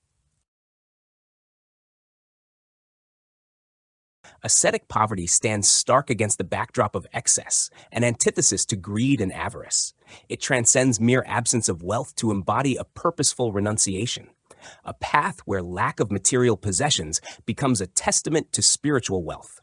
In realms untouched by money's sway, destitution is less prevalent. Humane empathy for the poor blooms where basic needs are met without coin. Yet, in the corridors of asceticism, poverty assumes a moral mantle, detesting wealth as a perilous temptation, the root of all evils. For those who seek salvation, poverty serves as more than a means. It becomes a virtue in itself. Early Christian ascetics, indifferent to worldly goods, exemplified sporadic communism, contrasting sharply with modern ideals that prize material wealth. In Buddhist communities, monks shed all possessions, accepting only what is offered, eschewing attachment to property or coin. Theirs is a life defined by simplicity, where possessions are relinquished to safeguard against the allure of wealth. The Franciscan friars elevated poverty to an art form, a reaction against the corruption of the church by wealth in medieval Italy. Poverty, for them, was not just absence, but a cherished possession that nurtured spiritual wealth. They embraced it fervently, seeing in renunciation a means to grasp the essence of existence itself. In their eyes, the renunciation of material wealth was not deprivation, but liberation, a path to inner riches far surpassing the allure of worldly treasures. Thus, ascetic poverty emerges not as a void, but as a profound statement, a rejection of materialism in favor of spiritual clarity. In its embrace, one finds not lack, but abundance, in the purity of purpose and the richness of inner peace. Cynicism, in its modern guise, paints a stark tableau of our relationship with values. It's not the philosophical cynicism of old Greece, where wisdom sought moral freedom and strength of mind. No, today's cynicism dances to a different tune, a dance where all values, lofty or mundane, are reduced to a common denominator, money. Imagine a world where the highest ideals once held sacrosanct now jostle alongside the everyday on the same dusty shelf. Honor, talent, beauty, all auctioned to the highest bidder, their worth measured not in intrinsic merit, but in cold, hard cash. This isn't merely a critique, it's a complete inversion of values. In this topsy-turvy universe, the cynic finds fertile ground in the bustling markets of excess and exchange, places where fortunes are made and lost in a heartbeat, where the flippancy with which life's most profound treasures are bartered is both chilling and captivating. Here, the cynic's worldview thrives, mocking the very notion of ideals untouched by market forces. It's a world where moral grandeur and material wealth coexist uneasily, where the cynical eye sees not virtue or vice but transactions, where the highest and lowest values converge into a singular, indifferent price tag. This cynical lens distorts not just our values, but our very perception of them, turning the sublime into the banal with unnerving ease. In this narrative of cynicism, the story isn't just about what money buys, but how it shapes our collective soul, blurring distinctions until the difference between what's sacred and what's profane becomes a matter of financial calculus. It's a tale where the irony isn't lost on the observer, that in the pursuit of wealth, we risk losing the very values that once defined us. Imagine a world where everything, from the most mundane to the seemingly exceptional, blends into a monotonous tapestry of indifference. This is the realm of the blasé attitude, an existence where the vibrant colors of life fade to a uniform gray. Here, distinctions of value evaporate, leaving all experiences draped in a lackluster hue. Unlike the cynic, who finds perverse allure in the downward spiral of worth, the blasé soul is beyond such fluctuations. Nothing stirs the heart. Nothing sparks the will. In this state, the acquisition of wealth becomes a numbing force. Money, once a means to secure life's varied treasures, now levels all into a uniformity, devoid of charm. What was once alluring and distinct loses its sparkle when it can be acquired with ease through methods indifferent and mechanical. This flattening effect extends beyond mere possessions. It dulls the senses to the point where even life's richest experiences fail to resonate. Yet, amidst this ennui, emerges a paradoxical yearning for stimulation, for extremes, for sensations that momentarily disrupt the dreary equilibrium. It is a fleeting attempt to inject life with vibrancy, to combat the pervasive apathy that money's omnipotence brings. This quest for heightened experiences reflects not just a desire for novelty, but a desperate response to the diminishing returns of a life stripped of its natural excitements. In the cycle of acquisition and expenditure, the speed at which money flows in often contrasts sharply with how it exits. The thrill of earning is replaced by a casualness in spending, a phenomenon observed across cultures and centuries. From ancient laws mandating solemn oaths for monetary disputes to the reckless abandon of the gambler, money's transitory value mirrors the ease with which it comes and goes. This paradox underscores a deeper truth, that the pursuit of wealth, once achieved, often diminishes in significance, unless greed intervenes to preserve its allure. Thus, in the dance between acquisition and consumption, the blasé attitude finds its refuge in the very excesses it unwittingly engenders. It is a cautionary tale of how the means of life can eclipse its ends, leaving us grasping for meaning in a world where everything, under the sway of money's indifferent grasp, risks becoming equally and insignificantly gray. Let's dive into the intriguing interplay between the quantity and quality of money. Money, that elusive essence we chase after with fervor and fascination, undergoes a transformation as it shifts from an abstract desire to a tangible reality. Initially, when our aspirations fixate on it, money assumes an almost mystical allure. It becomes imbued with a certain essence, difficult to articulate yet palpably present. This essence is not about the sheer volume of coins and bills, but rather the intensity of our desires, the focus of our thoughts, and the vibrant tapestry of hopes and emotions woven around it. In this phase, money is not just a sum, but a symbol, radiant with significance regardless of its actual amount. Our desires evolve through stages. Initially, the object of desire itself holds sway over us. We are captivated by its qualitative aspects, the promise it holds. It's only after we acquire it, after it becomes a part of our reality, that the quantitative aspects come into play. Suddenly, it's not just about what it is, but how much of it we possess. This shift marks a crucial juncture where money's role transforms from symbolic allure to practical utility. Money, then, sheds its ephemeral glow and reveals its true nature, a neutral tool, indifferent yet indispensable for a myriad of purposes. Here, its quantity reigns supreme. We cease to ask what or how, but instead inquire, how much? This pivot from qualitative allure to quantitative utility shapes our perception profoundly. Yet even as money assumes its role as a means, its journey through our consciousness is complex. For some, this transition never fully occurs. Avarice, with its insatiable appetite, clings to money's symbolic allure, perpetually fixated on its imagined qualitative charms. It stagnates at the threshold where quantity should take precedence, forever entangled in the emotional trappings of wealth. This nuanced relationship between money's allure and its utility bears profound implications. Quantitative differences in ownership translate into qualitative disparities in impact. A simple shift from small to large denominations of banknotes exemplifies this. The practical ease of redemption, the behavior during financial panics, each scenario underscores how quantity dictates practical outcomes far beyond mere numerical values. Ultimately, this interplay between the quantity and quality of money is not just a matter of economics, but a reflection of human psychology and societal dynamics.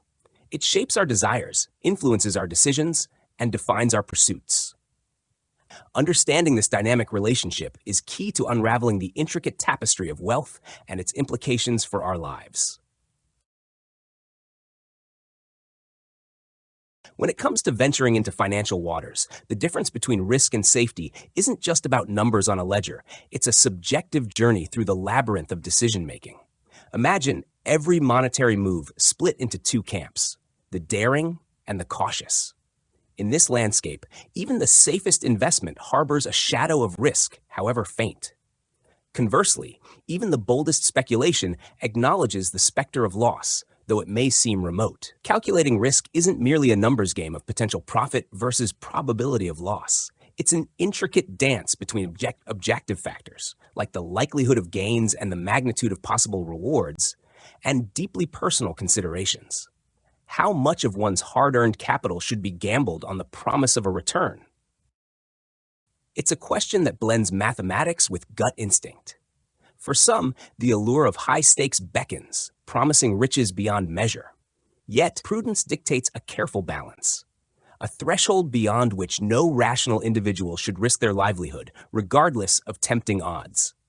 In this economic tango, those with substantial means dance with more daring steps. Their higher perch allows for greater risks, where the fallout from any misstep won't devastate their existence. It's a privilege often denied to those teetering on the edge of financial security, whose every cent counts toward survival. And therein lies the paradox. The very ones who need financial security the most are often enticed by the shimmer of improbable gains. It's a precarious tightrope walk, where the allure of possibility can cloud judgment, tempting even the most frugal among us to bet against the odds. Money, in its essence, transforms with scale. What seems inconsequential to some may be life-changing to others. It's not just about how much, but about what that sum represents in the broader context of one's financial landscape. In the end, the difference in risk tolerance isn't just a matter of arithmetic, but a narrative woven from personal circumstances, societal pressures, and the ever-changing dynamics of wealth. It's a tale where each decision carries weight, measured not just in dollars and cents, but in hopes, fears, and the quest for financial security.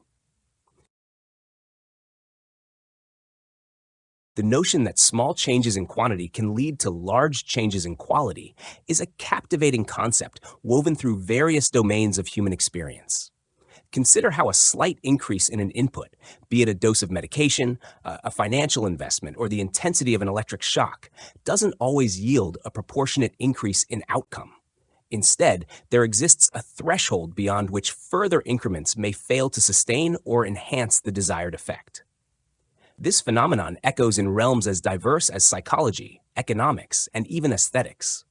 Take, for example, the realm of psychology, where incremental increases in stimulus can shift perception from unnoticed to profound sensation. Yet beyond a certain point, more of the same stimulus can paradoxically diminish or even reverse its effect.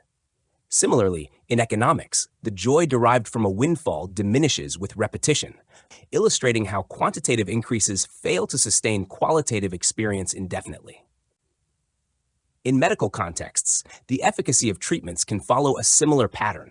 Initial adjustments in dosage might yield significant improvements, yet further increments may deliver diminishing returns or unforeseen adverse effects. Even in legal spheres, there exists a threshold below which offenses, like the theft of a pin, fail to trigger the complex machinery of legal response, despite their inherent qualitative significance as acts of wrongdoing. These examples highlight a fundamental truth. The relationship between cause and effect is not linear but nuanced, subject to thresholds and qualitative shifts that defy simple quantitative analysis.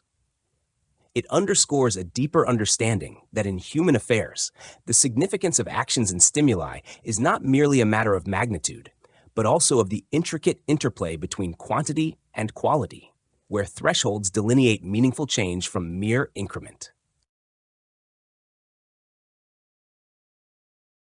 The concept of the threshold of economic awareness reveals an intriguing facet of human behavior.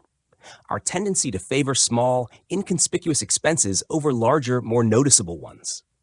This preference echoes Pufendorf's advice to a prince centuries ago, suggesting that imposing modest taxes across many items is more palatable than a hefty tax on a single item.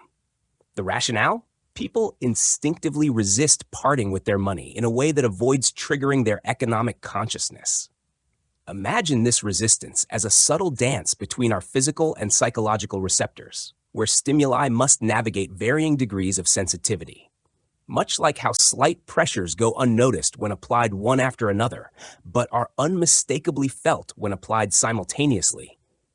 Financial transactions can slip beneath our economic radar if they stay below this threshold. This phenomenon hints at a deeper truth about human perception. Our senses are finely attuned to relative changes, rather than absolute values. Thus, what may seem insignificant on its own can profoundly affect us when compared against our current state. Joyous moments, for instance, resonate more strongly amidst a backdrop of sorrow, while constant exposure to happiness can normalize even the most uplifting of experiences. In essence, our reactions to economic stimuli, much like our emotional responses, are intricately shaped by the context in which they occur. By understanding these thresholds and sensitivities, we uncover the subtle dynamics that govern our financial decisions and emotional experiences alike. Certainly. Here's a more engaging take on differential sensitivity towards economic stimuli. In the intricate dance of economic life, our reactions to financial stimuli are far from uniform. From modest beginnings, where a cheaply priced item may hold little allure, to the transformative effect of rising prices making the same object suddenly desirable, our sensitivity to economic shifts is a study in contrasts. Each increase in value can propel us towards greater acquisition or, paradoxically, to a point of indifference where new, more enticing stimuli beckon. Consider the journey from craving to complacency. A product initially ignored may become irresistible as its cost climbs. Yet as prices soar beyond reach, a curious shift occurs. What was once coveted may now be spurned in a sour grape's turn, a psychological maneuver born from economic necessity. This differential sensitivity, akin to how our bodies register pain at varying thresholds, defies simple analysis.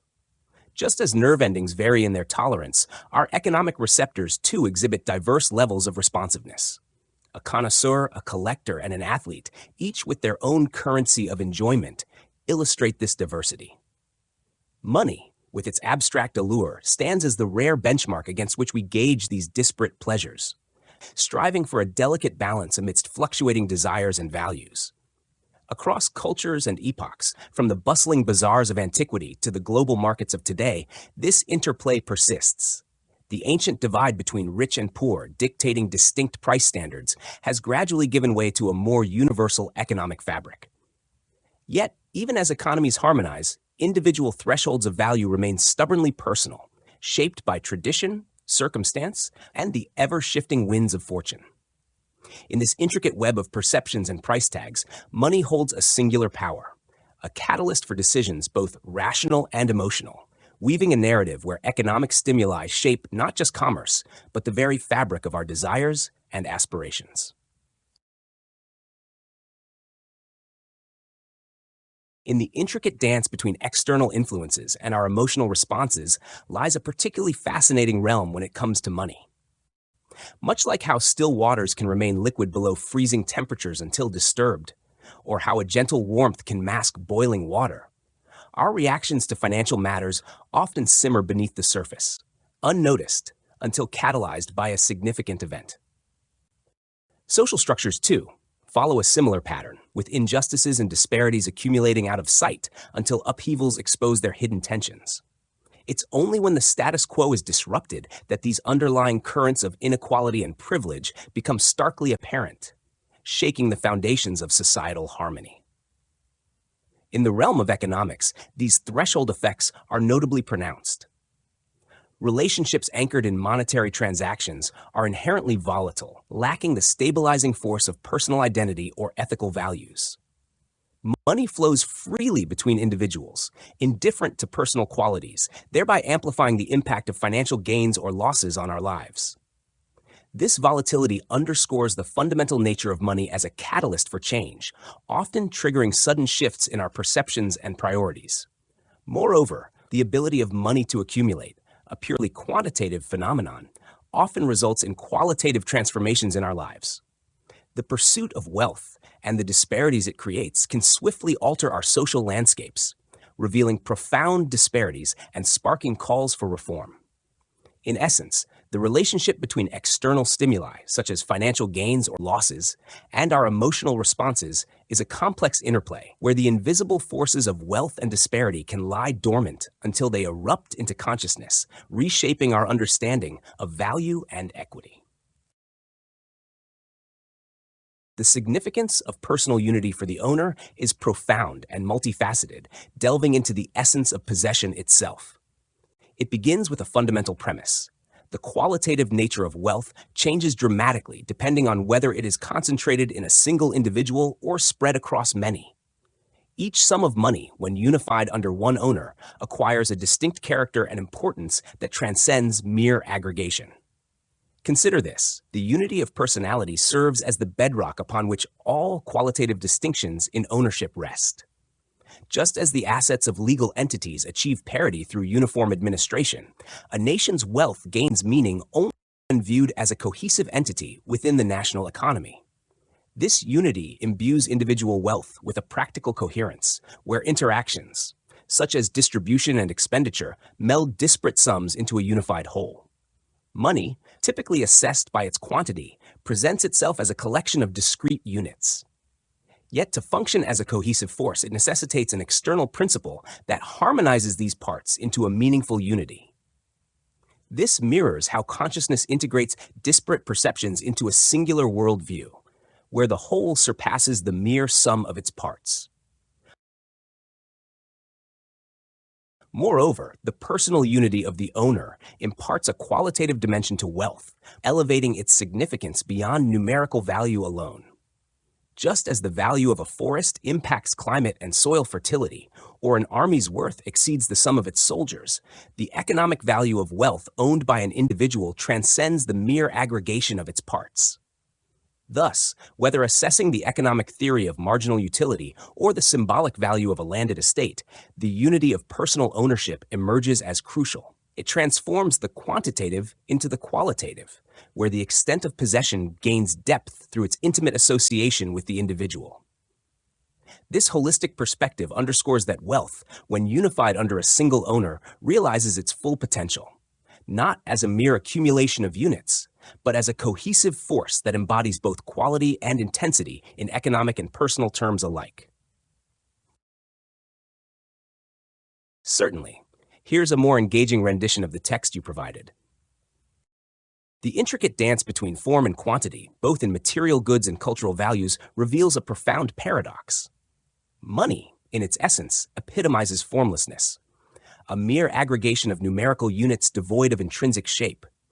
When we reduce things to their monetary value, their unique forms fade into insignificance, much like how weight disregards form.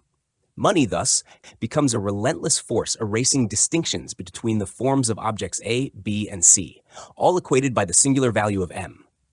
Economic valuation, stripped down to monetary terms, dismisses form, relegating it to a mere aesthetic curiosity.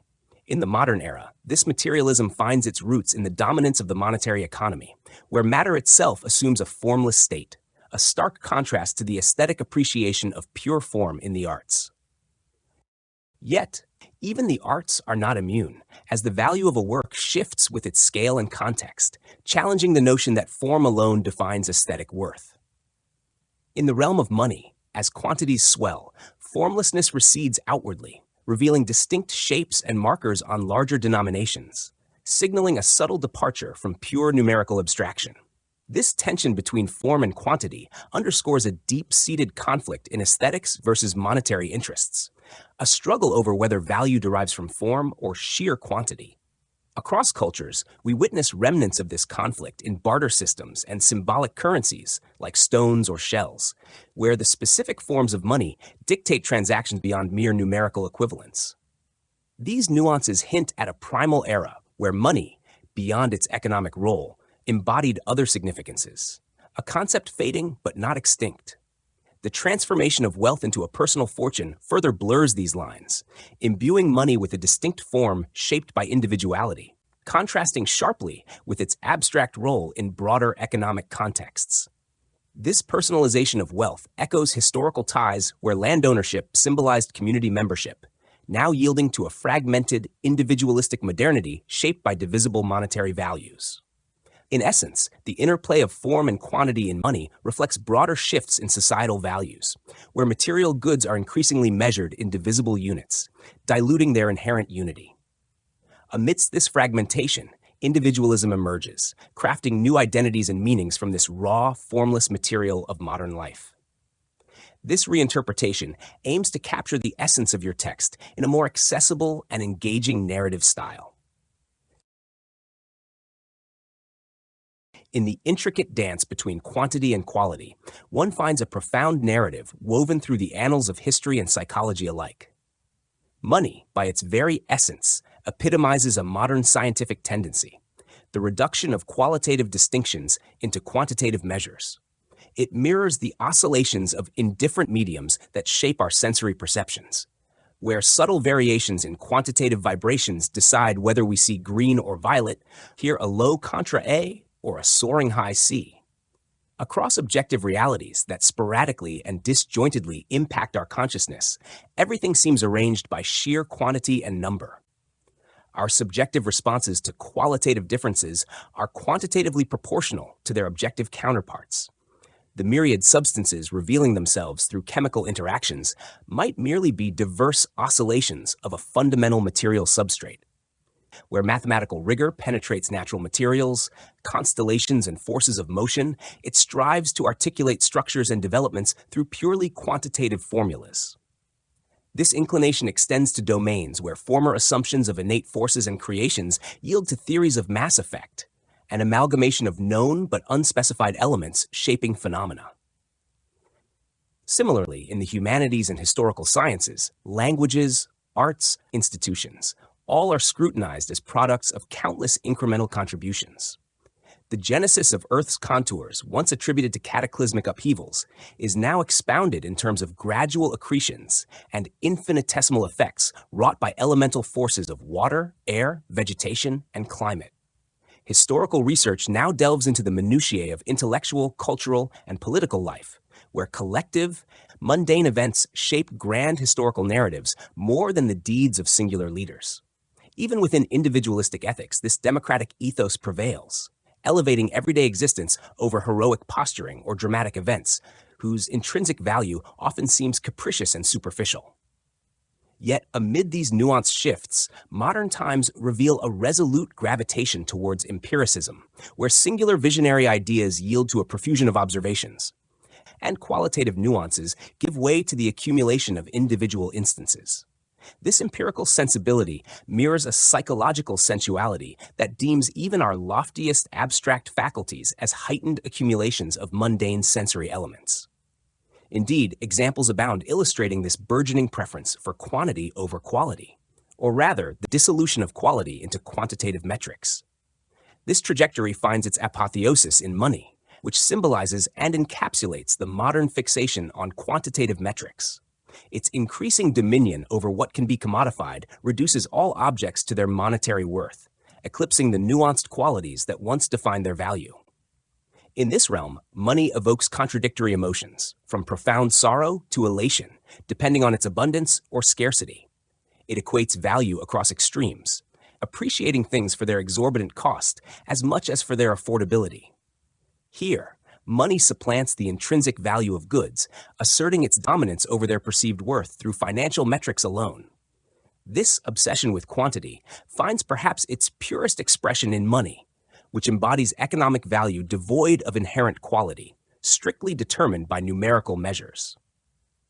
While metaphysics may conjure entities devoid of quality, in the empirical realm, money stands alone, a testament to the relentless drive to quantify and commodify all facets of existence.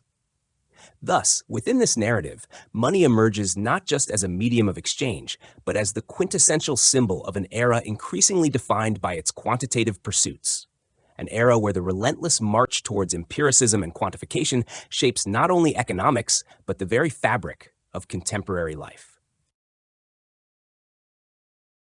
Freedom and duty are often viewed as opposing forces, with freedom representing liberation and duty symbolizing constraint. However, a deeper look reveals that they are not starkly separate, but rather interwoven in the fabric of our lives.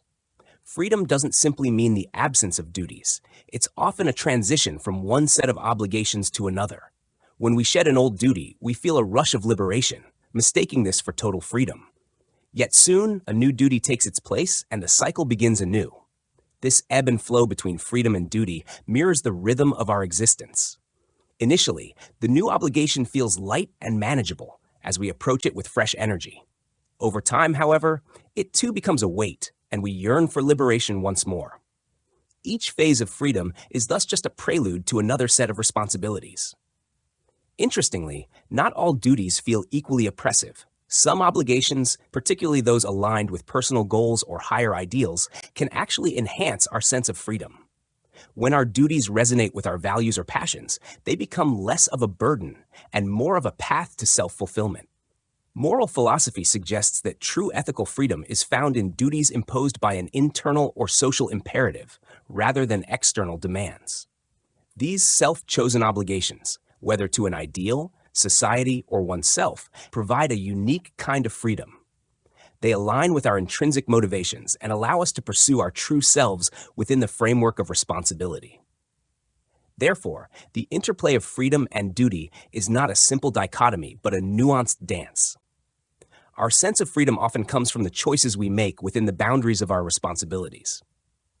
Embracing this dynamic can lead to a richer, more fulfilling life, where duties are not just constraints, but opportunities for growth and expression. Freedom in its various forms hinges on whether one's duties are tied directly to the person or merely to the products of their labor. Let's unravel this intriguing distinction. At the heart of all obligations lies the personal effort of the individual. Yet, a crucial difference emerges when we consider the rights of the person receiving the service. Do these rights pertain directly to the individual performing the service, or are they linked solely to the outcome of their labor? This distinction significantly impacts the degree of freedom experienced by the person under obligation. Consider the stark contrast of slavery. Here, the obligation engulfs the entire being of the individual, binding all their energy and efforts without limitation. This is the epitome of personal obligation, where the service isn't defined by a specific task, but by the person themselves. Even in modern times, where certain workers, such as civil servants or domestic help, may have broad duties, these roles do not typically infringe upon freedom so severely, thanks to defined service periods, choice of employment, or adequate compensation, which instills a sense of mutual rights. As we shift from personal obligations to those focused on labor products, a spectrum of freedom emerges. Bondmen, for instance, who once dedicated all their working capacity to their lord, found some relief when their services became temporally limited or defined by specific tasks. This evolution marks the second level of obligation, where the demand shifts from labor time to a tangible product of labor. This gradation continues within this second level. For example, a manorial serf might owe a portion of their harvest, such as every 10th sheaf, or a fixed quantity of produce. Although a fixed quantity can be more burdensome, it offers the serf greater individual freedom, as the manor lord becomes less concerned with the serf's overall farming methods. The critical point here is that when obligations are quantified in absolute terms rather than relative ones, it sets the stage for further transition, potentially to monetary payments. At this level, the ideal of freedom could theoretically be realized, as the obligation centers on providing a specific product, irrespective of how it's obtained. However, given the economic realities, this product is typically procured through the obligated person's own labor, keeping them tethered to their work. The principle of objectivity, as opposed to personal obligation, marks a significant stride towards freedom. This is evident in historical contexts like the 13th century, where state officials saw their personal dependency transform into a more objective relationship under common law, granting them freedom except in matters of feudal service. A similar dynamic exists today. Many prefer working within the impersonal structure of a company rather than under the direct authority of an individual employer. This preference extends to factory work over domestic service, where, despite potentially better material conditions, the sense of freedom is heightened by the detachment from personal subordination. In essence, as obligations become less about the person and more about the product, the gradations of freedom expand, offering individuals greater autonomy and a more defined scope for personal agency. The evolution of money payment as a cornerstone of personal freedom represents one of the most transformative shifts in human history. At its core, the transition from payment in kind to monetary exchange marked the third level of emancipation, where individuals were liberated from the constraints of specific obligations tied to tangible goods. Classical Roman law recognized this profound change by asserting that any demand for a specific good could be satisfied with money, a principle that became a bedrock of civil law and personal liberty. This legal innovation allowed individuals to buy their way out of personal obligations, thereby gaining autonomy over their actions and resources. For example, a serf once obligated to provide poultry or honey to his lord could now pay a fixed sum of money, thus choosing his livelihood, be it beekeeping or cattle farming, according to his own will. This shift didn't merely alter economic transactions, it redefined the nature of personal freedom. Historically, the feudal system required peasants to perform various services or provide specific goods, which directly influenced their daily activities and limited their freedom. By converting these obligations into monetary payments, individuals gained the freedom to manage their time and resources as they saw fit. This depersonalization of obligations is evident in the transformation of traditional levies into monetary taxes, such as the kitchen tax or lodging money, which originated from tangible contributions like providing accommodation or food. A vivid illustration of this transformation is seen in the gradual abolition of the ius primae noctis, a supposed feudal right where a lord could claim the first night with a serf's bride. While its existence is debated, the theoretical progression from personal obligation to monetary payment demonstrates the journey toward personal freedom. Initially, the lord's consent could be bought with a sum of money, until eventually, the obligation was entirely abolished, reflecting a move towards complete personal autonomy. In practical terms, the replacement of in-kind services with money payments allowed for a more predictable and less arbitrary system. Feudal lords preferred in-kind payments for their flexibility and potential for increased demands. However, as monetary systems became more entrenched, they provided a stable and quantifiable means of fulfilling obligations, which could not be easily altered once set. This stability was crucial for the economic empowerment of the peasantry and the broader populace. The ultimate expression of this freedom is found in capital payments replacing regular levies. Whereas periodic payments, even in money, still imposed a recurring burden, A one-time capital payment settled the obligation entirely, granting the payer complete autonomy. This principle was mirrored in the dealings between English counties and their monarch, where monetary contributions replaced the provision of soldiers or workers, reflecting a more profound and enduring form of liberty. In essence, the transition to money payments heralded a new era where personal freedom was intimately tied to economic transactions. It symbolized a move away from the personal and often oppressive relationships of feudalism towards a system where individual autonomy was recognized and preserved. The depersonalization and objectification of obligations through monetary payment paved the way for modern concepts of freedom and civil rights, underscoring the profound impact of this economic evolution on societal structures. The maximization of value through changes in ownership is akin to a grand symphony of economic activity. Imagine a world where every transaction, every exchange, is a finely tuned note that contributes to a crescendo of value creation. When ownership of goods or services shifts, it's not merely a simple handover. It's a transformative process that amplifies the utility and worth of those assets. Consider the justice inherent in fair exchange. Ideally, everyone should receive an equivalent value to what they give up. This principle, while noble, only scratches the surface of what exchange accomplishes. Each transaction does more than balance scales. It enhances the overall value experienced by society. Individuals trade what they don't need for what they do, thereby ensuring that resources are continually directed towards their most valuable uses. Think of a marketplace as a dynamic ecosystem. When goods are exchanged, they move from places of lesser to greater need. This redistribution isn't just a shuffling of resources, it's a cultivation of value. Even if the total amount of resources remains constant, their utility, the satisfaction they provide, increases significantly. The introduction of money into this system is like adding a universal language to facilitate communication. Money's divisibility and convertibility make it the ultimate medium for exchange, ensuring that transactions are both fair and fluid. It bridges the gap between different desires and needs, allowing both parties in a transaction to benefit. One receives an item they need immediately, while the other gains money, a versatile asset that can be used whenever needed. Moreover, money accelerates this process, enhancing the efficiency and scope of value creation. Imagine money as a catalyst in a chemical reaction, speeding up the interaction and producing greater outputs. When money changes hands, its potential is unlocked in ways specific to each holder's circumstances and capabilities. A stock exchange speculator, a rentier, a state, and a large industrialist can all transform the same amount of money into vastly different economic outcomes.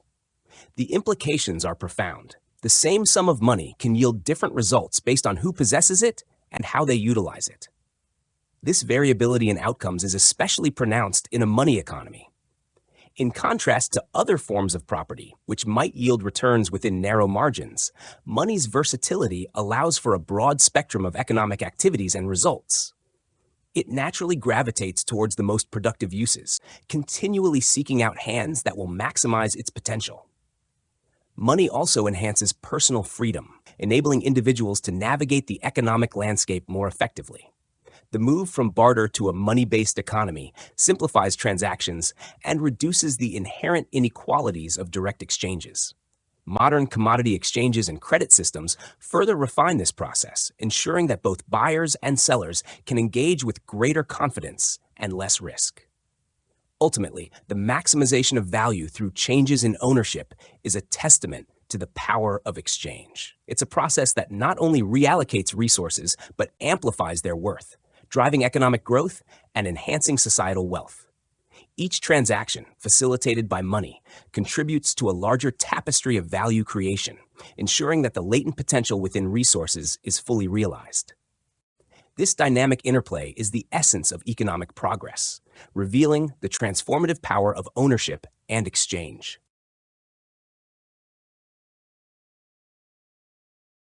Cultural development brings about a fascinating shift in the tapestry of human dependency. As societies evolve, the intricate web of mutual reliance expands, drawing more individuals into its fold. This growth in interdependence is not just a byproduct, but a driving force behind the expansion of liberty within a money economy. While at first glance it might seem that the money economy imposes a series of new obligations, it simultaneously fosters a unique form of mutual dependence that maximizes personal freedom. In this evolving landscape, dependency infiltrates new realms. With significant investments like mortgages embedded into the soil or the reliance on prefabricated components for production, individuals find themselves increasingly reliant on others. The more our lives and activities hinge on complex technologies and objective conditions, the greater our dependence on an expanding network of people. However, these people matter to us not for who they are, but for the roles they fulfill: owners of capital, suppliers of materials, and so forth. This phenomenon underscores a fundamental process, the formation of individual personality. A person's unique identity is a composite of myriad traits and characteristics that coalesce into a unified whole. Each trait, in isolation, holds objective value, but doesn't define the person. It is the fusion of these elements that creates a personality, a process akin to the synthesis of material parts in a physical organism. Yet, under the conditions of a money economy, this personal unity is often fragmented. The individuals we depend on, the delivery man, the money lender, the worker, interact with us through their roles, not their full personalities. This depersonalization is a hallmark of our dependency on specific functions rather than the whole person behind them. As the division of labor becomes more specialized, the number of dependencies increases, but the visibility of individual personalities diminishes. We interact with fragments of people, each defined by their role in the economic machine. This trajectory suggests a move toward a form of social organization reminiscent of state socialism, where every socially significant action is transformed into an objective function. In such a system, individuals would be infinitely dependent on the contributions of others, their personal traits subsumed by their functional roles. This hypothetical extreme highlights the profound implications of our evolving dependencies. The personality of an individual, reduced to a mere function within the societal framework, parallels the geometric abstraction of a shape from a physical object. In this imagined state, societal actions are so rigidly compartmentalized that personal contributions are narrowly defined and strictly limited. In essence, cultural development amplifies our reliance on a broader network of people, intertwining our fates in ways that both empower and constrain. This intricate dance of dependence shapes our liberty, personalities, and social structures, forging a complex yet compelling narrative of human interconnection. In the intricate dance of human relations, money assumes a pivotal role, sculpting a landscape where interactions transcend personal ties. Within the realm of economic transactions, money wields its influence with finesse, fostering a web of dependencies that, while expansive and interconnected, remain indifferent to the particulars of individual identities. Unlike simpler times when needs were met through direct personal exchanges within tight-knit communities, today's economic tapestry sprawls across vast networks. Specialists and suppliers, each playing a vital role, are bound not by personal bonds, but by the impersonal currency that flows through their transactions. A city, bustling and alive, epitomizes this evolution, a place where myriad needs are met not by familiar faces, but by nameless providers, interchangeable and motivated solely by economic interest. This shift from personal to economic dependency marks a profound transformation in human experience. Where once reliance on a few meant intimate and irreplaceable connections, modernity has ushered in a landscape where anyone can step into the role of provider or recipient, driven solely by financial incentives.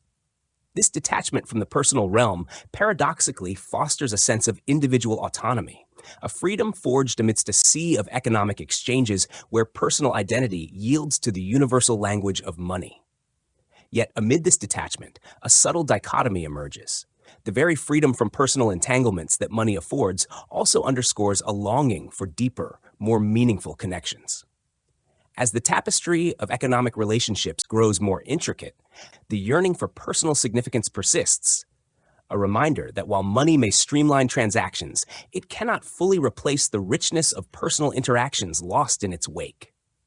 In this modern dance of commerce and exchange, the allure of independence shines bright, yet it is tempered by the quiet echo of a deeper human need for belonging, for recognition beyond the numerical. Money, then, becomes not just a medium of exchange, but a measure of the delicate balance between freedom and the enduring quest for personal connection in an increasingly impersonal world. Possession is often seen through the lens of acquisition or passive enjoyment, where ownership appears as a static state devoid of movement. But to fully grasp its essence, we must recognize possession as an active engagement. Viewing it merely as something inert and unchanging belies its true nature. Ownership, in its genuine form, demands ongoing action and responsibility, not mere passive acceptance. Historically, possession was intertwined with labor and continuous engagement. In ancient societies like northern Peru or medieval Germany, owning land necessitated active participation. Cultivating fields annually or tending to one's homestead were not just acts of possession, but conditions for it. Even a child's desire to have objects reveals an innate urge for interaction and engagement rather than mere passive possession. The static concept of ownership, where an object is seen as a final destination rather than a starting point for action, is a misleading abstraction. True ownership entails ongoing involvement, shaping the object's use and potential. It's not just about what one owns, but how one interacts with it over time, forming a dynamic relationship that evolves beyond mere possession.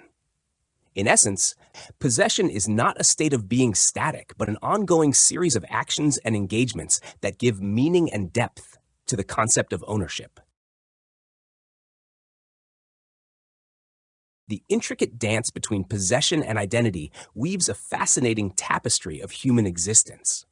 Ownership, in its myriad forms, is not merely a static legal concept, but a dynamic force intertwined with the very essence of our being. While many possessions hinge upon the characteristics of the object itself, money stands apart as a versatile entity, resilient to such dependencies. Yet, whether it's an estate, a factory, or a collection of fine art, each possession exerts its own gravitational pull on the owner's life. Consider the estate owner turned investor, who relinquishes direct management for a life of leisure among galleries and stables. Here, freedom gives way to obligation, shaping not only time, but also the very capabilities required to maintain such acquisitions. Possession thus becomes not just an external label, but a path of mutual transformation, where the qualities of both subject and object converge and mold each other. Indeed, the ownership of tangible assets transcends mere legal definitions to become a profound reflection of personal identity. It's a symbiotic relationship where the suitability of the owner to their possessions defines the authenticity and impact of their ownership. Conversely, the active engagement with possessions, their utility and enjoyment, reshapes the inner and outer dimensions of the individual. Thus, a cyclical interplay emerges, where having informs being, and being in turn enriches having. This interconnectedness, echoing Marx's exploration of consciousness and existence, underscores how our material world intricately shapes our sense of self. From aesthetic treasures to complex economic investments, the tightness of this bond varies. Yet even with money, the nexus persists, albeit in a more nuanced and fluid form.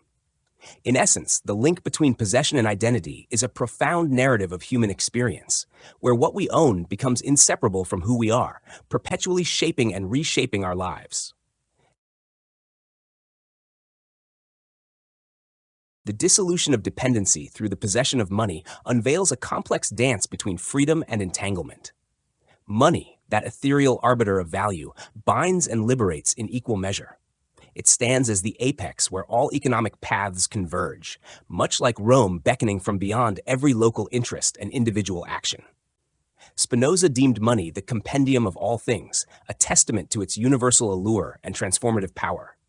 Yet, money's acquisition defies conventional ties to specific talents or trades.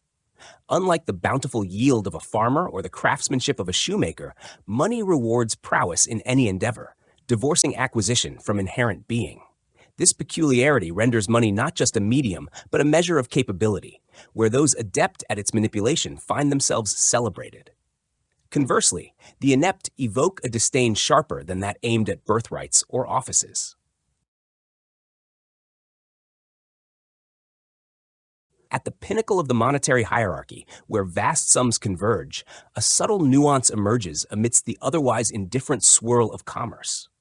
Here, personality finds expression through financial finesse, weaving distinctive styles into transactions that transcend mere exchange. It is in these rarefied transactions that money sheds its neutrality, becoming a canvas where individuality paints its mark. However, even amidst this monetary apotheosis, money's ultimate power lies in its independence from origins and historical baggage. It offers not just possession, but the potential for infinite enjoyment, underwritten by the community's guarantee. Unlike land or goods bound by specific uses, money bestows upon its owner a limitless horizon of possibilities, elevating property to a realm unshackled by singular purpose. In this realm, money's impact on personality shines through, manifesting in spending habits and economic ethos. From the miser's hoard to the spendthrift's largesse, each reveals a facet of human nature uniquely laid bare by the alchemy of currency. Yet, amidst these diverse expressions, it is the sheer quantity of money that wields decisive influence, dictating life's course in ways few possessions can match. Thus, as intellectual pursuits find validation in the moneyed era, professions once relegated to mere passion emerge as viable vocations. The pursuit of ideals and economic success intertwine, offering solace to some and challenge to others, as the value of action finds measure in more than monetary terms. Money, in its abstract yet potent form, transcends as both liberator and ensnarer, forging new syntheses where once only dichotomies prevailed. Imagine the intricate dance of freedom and constraint within the human mind, a tapestry where threads of thought, emotion, and action weave together, sometimes binding tightly, sometimes unraveling to find their own paths. The concept of freedom emerges not just from independence from external forces, but from the internal interdependencies that shape our desires and aspirations. Our lack of freedom, often seen as dependence on external powers, extends inwardly, intertwining our interests and actions with others. This internal entanglement can hinder the independent growth of our various capacities and energies. Freedom, then, is not merely escaping external shackles, but achieving an internal division of labor, a delicate balance where each facet of our being develops autonomously, following its own inner motives and laws. Yet, this autonomy is never complete. Our psychic sequences inevitably overlap, creating a relative unity of self amidst diversity. The more specific our connections, be they intellectual, emotional, or volitional, the more our freedom risks distortion. For instance, intellectual pursuits flourish when not overly tethered to specific ideologies or emotions. Similarly, deep emotional connections thrive when embracing the entirety of a person rather than fixating on isolated qualities. True freedom within ourselves lies in navigating these connections delicately, allowing each psychic energy to flourish broadly, yet distinctly, fostering a unity that respects the integrity of each individual thread.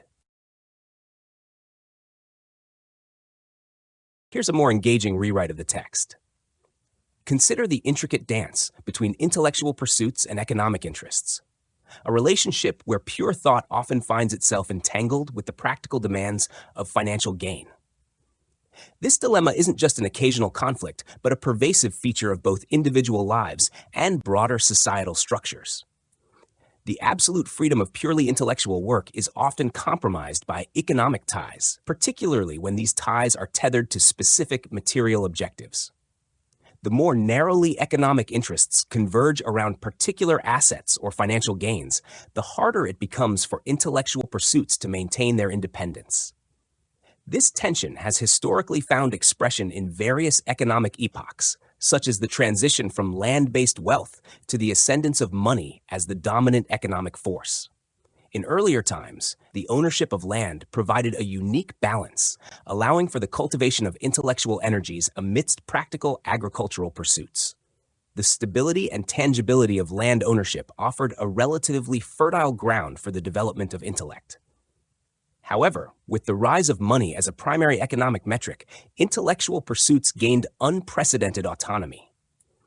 Unlike land, whose value was tied to its immediate utility and local markets, money transcended these constraints, fostering a realm where intellectual labor could flourish independently of material concerns. This shift was particularly evident in the cultural blossoming of Renaissance Florence compared to its commercially prosperous peers like Genoa and Venice. Florence's wealth, rooted more in banking than in trade alone, afforded its thinkers greater liberty to focus on intellectual pursuits without being beholden to the immediate demands of commerce. Yet, as money's influence grew, so did its implications for taxation, a mechanism that, paradoxically, both binds individuals more closely to financial concerns, while also offering opportunities for greater personal freedom. The evolution from land-based taxes to income-based assessments marked a crucial shift towards acknowledging personal economic circumstances in governance. This shift, while initially seeming to constrict individual freedom, actually paved the way for a more nuanced understanding of economic justice and personal autonomy within society. Thus, through its evolving role in economic and social structures, money has not only redefined the relationship between ownership and being, but also provided a framework where intellectual pursuits can thrive amidst the complexities of economic life.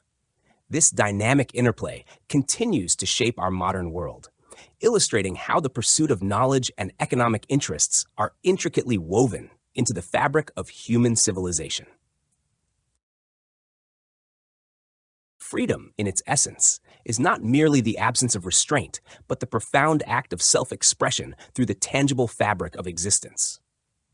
It transcends mere possession, delving into a realm where objects become extensions of the self, yielding to the will and vision of the ego. Ownership, often seen as a passive state of possessing objects, actually transforms into an active engagement, an opportunity for the ego to imprint its desires upon the material world. When an object becomes mine, it signifies more than mere legal entitlement. It embodies a sphere where my intentions find clarity, where my impulses shape reality. Consider the body, our most intimate possession. It mirrors our innermost thoughts and feelings. Similarly, every owned object becomes a canvas for the self, a reflection of our character and aspirations. This relationship between the ego and its possessions, far from static, pulsates with life. A dynamic interplay where giving away or sacrificing possessions intensifies our personal connection to them. Across cultures and histories, from the tools of labor to the wealth we accumulate, ownership extends our sphere of influence outward, melding the boundaries between self and the world. It's an expansion of personality, akin to the growth seen in family and progeny, where the ego stretches beyond its confines and asserts itself through what it possesses. Yet, amidst this assertion of self through ownership lies a paradox. True freedom in ownership is not limitless. Objects, each with their intrinsic qualities and limitations, set boundaries to our will. Just as an artist coaxes beauty from his instrument, our freedom with objects ebbs where their innate properties resist our desires. Money, however, stands apart. It embodies a unique freedom, fluid and adaptable, capable of assuming any form our will dictates. In the realm of money, the traditional constraints of ownership dissolve. It becomes a medium where the ego's expression is unencumbered by the resistance of materiality. Unlike other possessions, money bends to our every whim, devoid of inherent resistance. Yet, in its very emptiness, it lacks the substantive connection other objects offer. A paradox where ownership is absolute, yet fulfillment remains elusive. The stock exchange illustrates this paradox vividly, where financial speculation divorces value from substance, tethering it instead to fleeting sentiments and collective perceptions. Here, the flexibility of money as a medium of exchange reaches its zenith, responding not to objective truths, but to the whims and fancies of human psychology. In essence, freedom through ownership is not just about what we possess, but about how deeply our possessions reflect and amplify our inner selves. It's a dance between the ego and the external world, where each owned object, from the mundane to the monetary, becomes a testament to our desires and aspirations. The intertwining dance between money and the self reveals a curious symbiosis, where the possession of wealth becomes not just a matter of tangible assets, but a realm of psychological extension. Money, unlike any other possession, stretches the boundaries of the self in unique ways. It is both omnipotent and elusive, a fluid substance that molds to the desires of its possessor, yet remains untamed by its form. Consider the allure described, the urge to acquire not for ownership's sake, but to imbue objects with a personal stamp, as if passing through one's hands grants them a fleeting embodiment of self. This act of acquisition, this fleeting grasp, becomes a peculiar satisfaction in itself. It hints at a deeper truth. Money serves as a conduit, a bridge between the person and the world of objects. Crossing this bridge, one feels the tug of possession, even if only fleetingly. In the realm of avarice, where hoarding money itself brings more joy than the specific objects it could procure, lies a profound sense of power, a power unfettered by the limitations of individual objects. Unlike owning tangible things, money offers a pure, unadulterated sense of control, unencumbered by the resistance inherent in physical possessions. It is this freedom from restraint that makes money ownership almost aesthetic in its appeal, an abstract pleasure derived from the potentiality it represents, rather than the immediate gratification of possession. In this context, the enjoyment of wealth shifts from material acquisition to the aesthetic pleasure of control. It mirrors the enjoyment of beauty, where the mind effortlessly contemplates its objects, unimpeded by the mundane realities of possession. Money, therefore, becomes a medium through which the self extends and absorbs, casting an ethereal glow upon its possessor. Yet, this relationship with money is not without its paradoxes. While it offers boundless potential, it also imposes its own limits. The expansion of the self through wealth is finite, constrained not by the object's resistance, but by the person's capacity to wield such power. Greed, unchecked, can render even vast fortunes meaningless, as the ability to control surpasses the ability to enjoy. Thus, the possession of money transcends mere ownership. It becomes a manifestation of personal power and psychological expansion. It forms a delicate balance between the allure of acquisition and the abstract pleasure of control, where the self finds freedom in its most distilled form.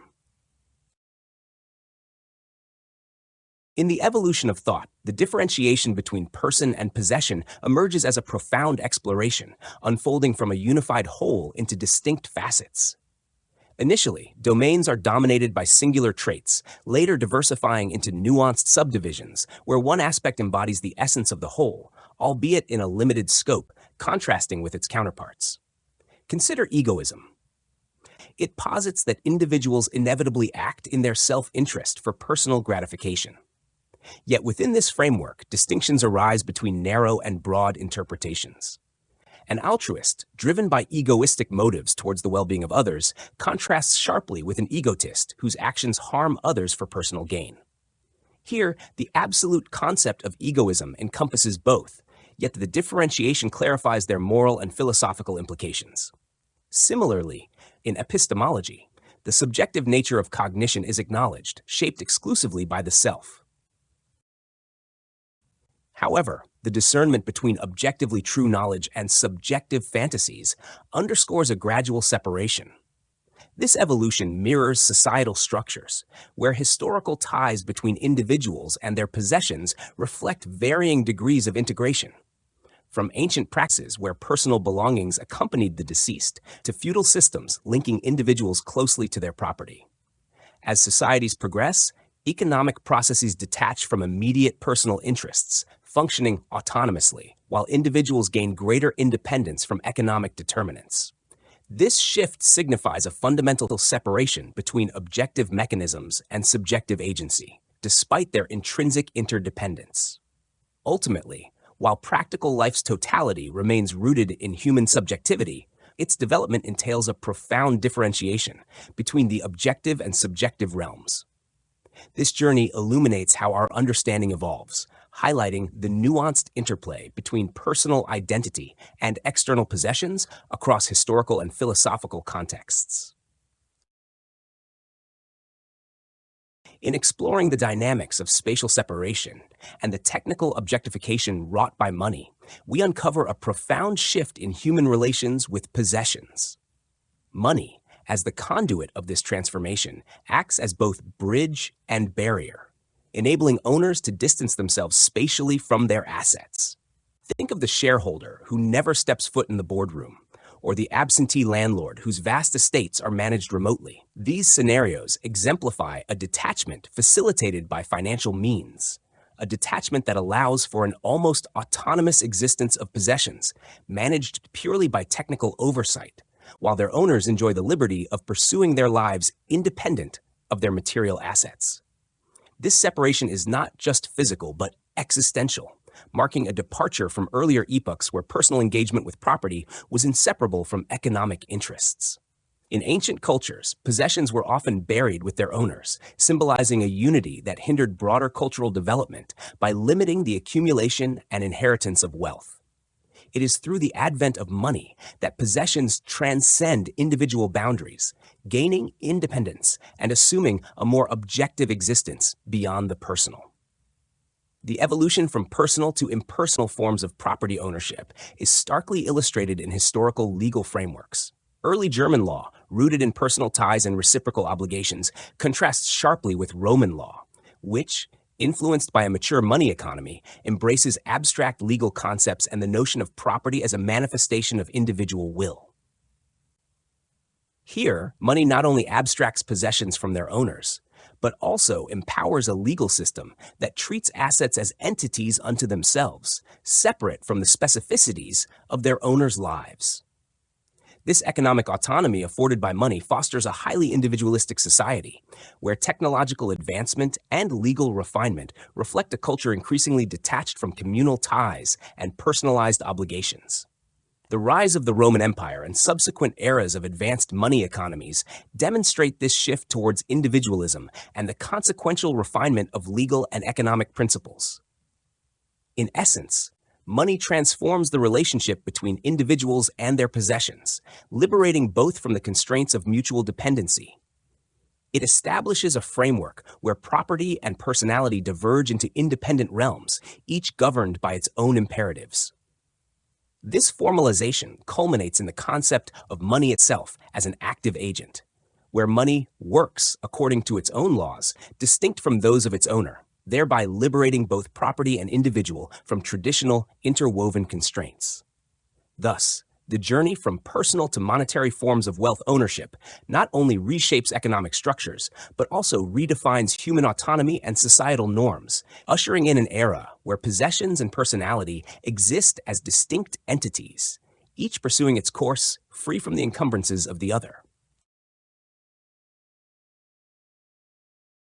The separation of individual identity from daily work activities is a profound metamorphosis guided by the hand of money.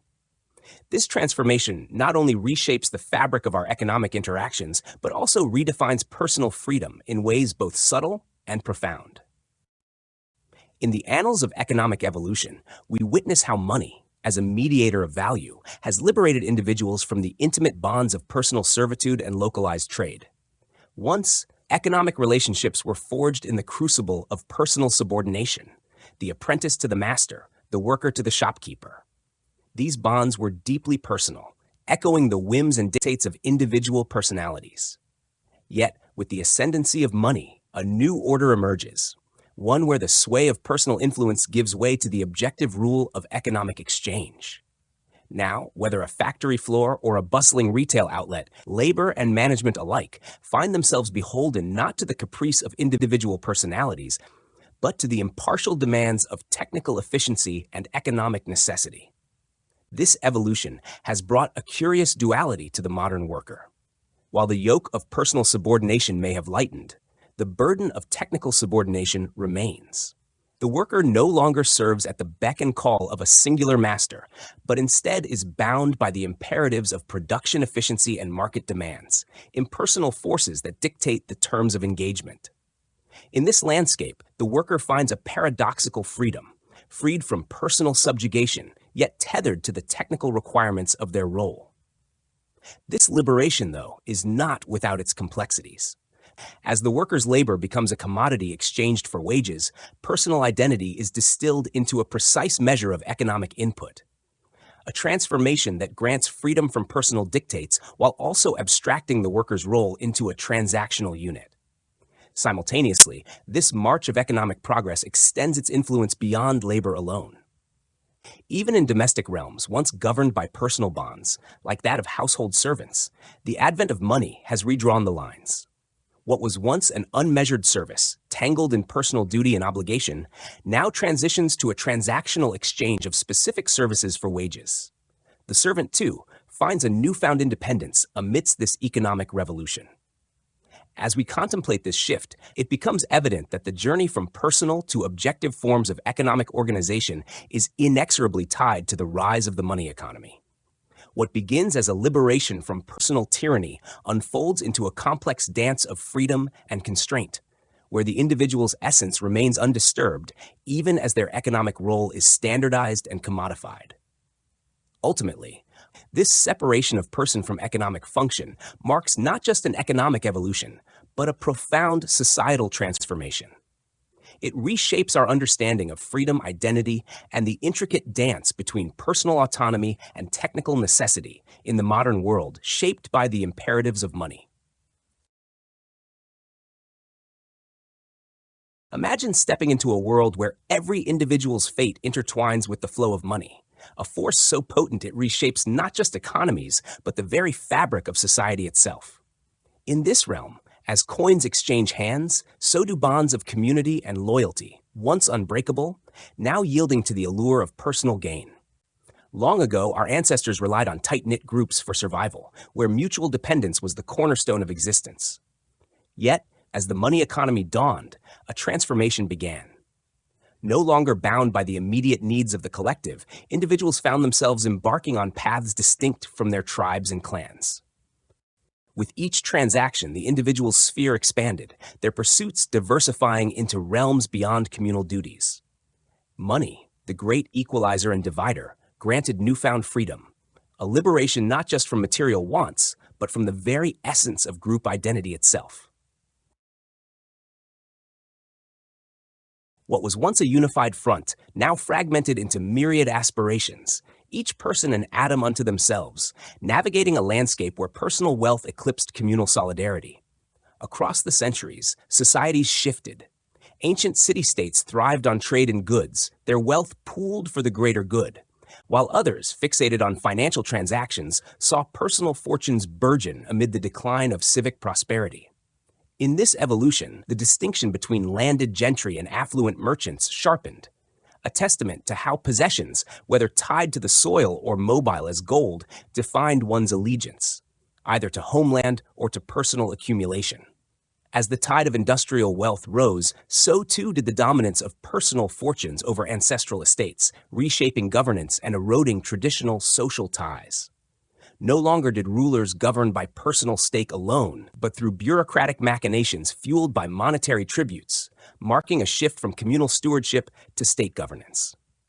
Thus, in this dance between wealth and community, the rise of money's influence over personal destinies heralded an age where independence blossomed alongside isolation. It was a testament to humanity's ability to chart its own course, yet also a reflection of the fracturing bonds that once held societies together. Money has wrought profound changes in the way humans associate with one another, reshaping the very fabric of societal bonds. In earlier times, associations like medieval guilds were more than mere gatherings of mutual interest. They embodied a holistic community, uniting individuals in a shared tapestry of technical skill, social norms, and collective purpose. Each member was deeply woven into the guild's identity, far beyond financial interests alone. However, the advent of the money economy ushered in a new era. It birthed associations where monetary contributions or profit motives took precedence, such as joint stock companies. Here, shareholders coalesced not around shared crafts or ideals, but solely to reap dividends, often indifferent to the company's core activities. This shift from integral community ties to transactional relationships marked a pivotal evolution. Now, individuals could participate in groups without sacrificing personal autonomy, a stark departure from medieval collectivism. Money's influence didn't stop there. It enabled associations based solely on financial interests, allowing diverse individuals to unite briefly under common monetary goals, be it supporting charitable causes or financing joint ventures. This newfound flexibility meant people could collaborate without deep personal commitments, leveraging money as the sole binding agent. Yet, this monetization of association had dual effects. On one hand, it fragmented traditional familial and communal bonds, reducing them to practicalities like inheritance mechanisms. On the other hand, it created novel connections among disparate individuals, forging alliances previously inconceivable due to geographical, social, or personal divides. Money, in its pure abstraction, thus became the conduit for a new kind of association, one where personal ties took a backseat to pragmatic objectives. In this landscape, socialism emerges as a counterforce, challenging the isolating effects of monetary relationships by advocating for communal solidarity and equitable distribution. It seeks to reconcile the rationalism inherent in a money-driven society with the innate human yearning for collective belonging, a tension that underscores the broader sociological shift towards larger, more independent social groups. Ultimately, the evolution of associations driven by money mirrors the broader arc of social development, from tightly knit communities to expansive networks that prioritize individual autonomy. Money's role as a facilitator of these transformations is undeniable, bridging gaps and enabling collaborations that redefine how humans unite, for better or for worse, in pursuit of common goals.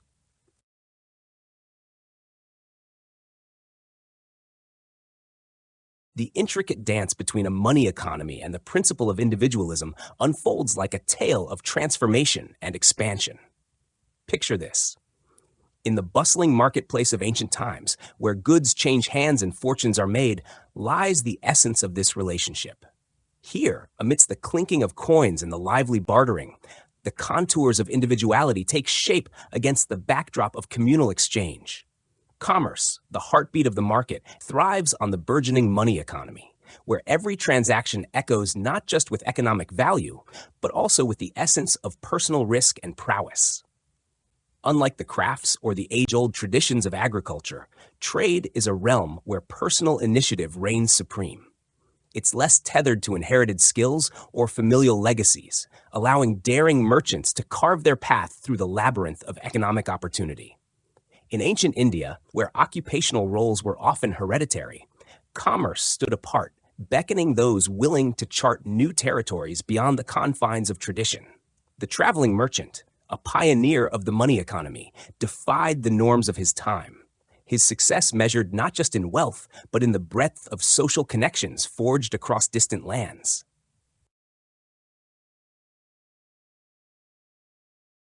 Yet, money is more than mere currency. It's a symbol of broader social inclusion and the objective validation of one's efforts. In a competition, a monetary prize underscores individual achievement, while an honorary accolade adds a halo of distinction that resonates within a smaller, more intimate circle. This dichotomy mirrors the tension between collective honor and personal recognition, a tension that evolves as societies grow larger and more diverse. The evolution of law in medieval Germany tells a tale of this transformation, from guild-specific regulations to a universal commercial code, where the fluidity of money transcended individual groups to bind a wider economic fabric. With money as the conduit, transactions spanned continents, paving the way for global commerce while subtly reshaping notions of property and personal autonomy. And what of land, that steadfast symbol of stability and inheritance?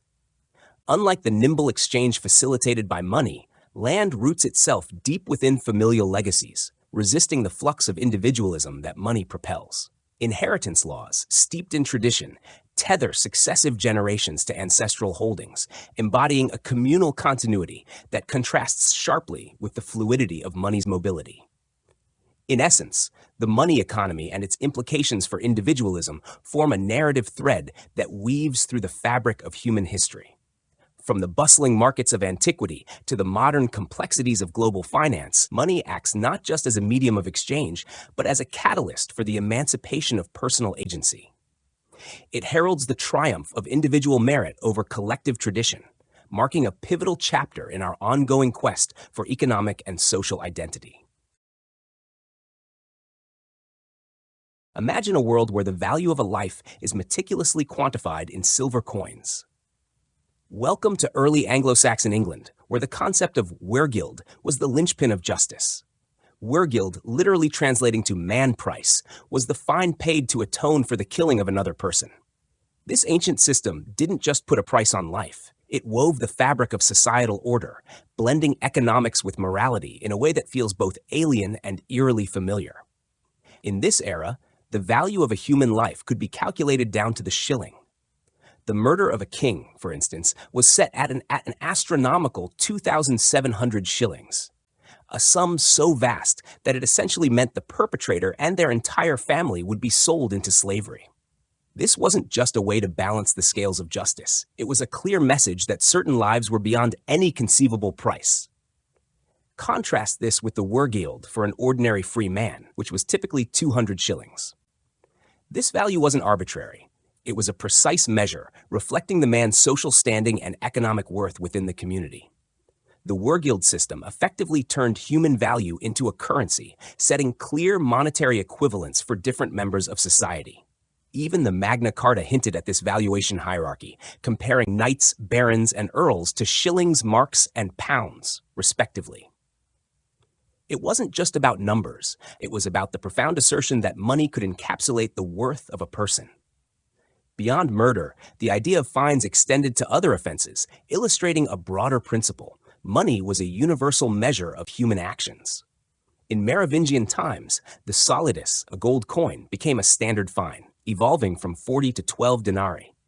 This shift wasn't merely economic. It was a reflection of changing societal values and the practicalities of enforcing justice.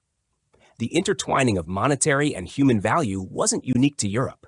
Across the world, similar systems emerged. Among the Bedouins, Mohammed set the wergild at 100 camels, a figure that doubled as ransom money and dowry. In the Palau Islands, any payment, regardless of the offense, was simply termed a fine, underscoring the universal application of monetary penalties. This ancient perspective on value reveals a critical insight. Money, in its essence, is about quantity. A monetary system needs a unit, a base measure that can scale to reflect various values. Historically, this unit often tied closely to human life, encapsulating our intrinsic sense of worth. The French Revolution's Constitution of 1791, for instance, used the daily wage as a standard, equating the value of money to the value of a day's labor. Ultimately, the wergild system shows us that money isn't just about commerce. It's a profound reflection of how we value ourselves and each other. It's a stark reminder that the numbers on coins and bills are deeply intertwined with our most fundamental beliefs about life and justice.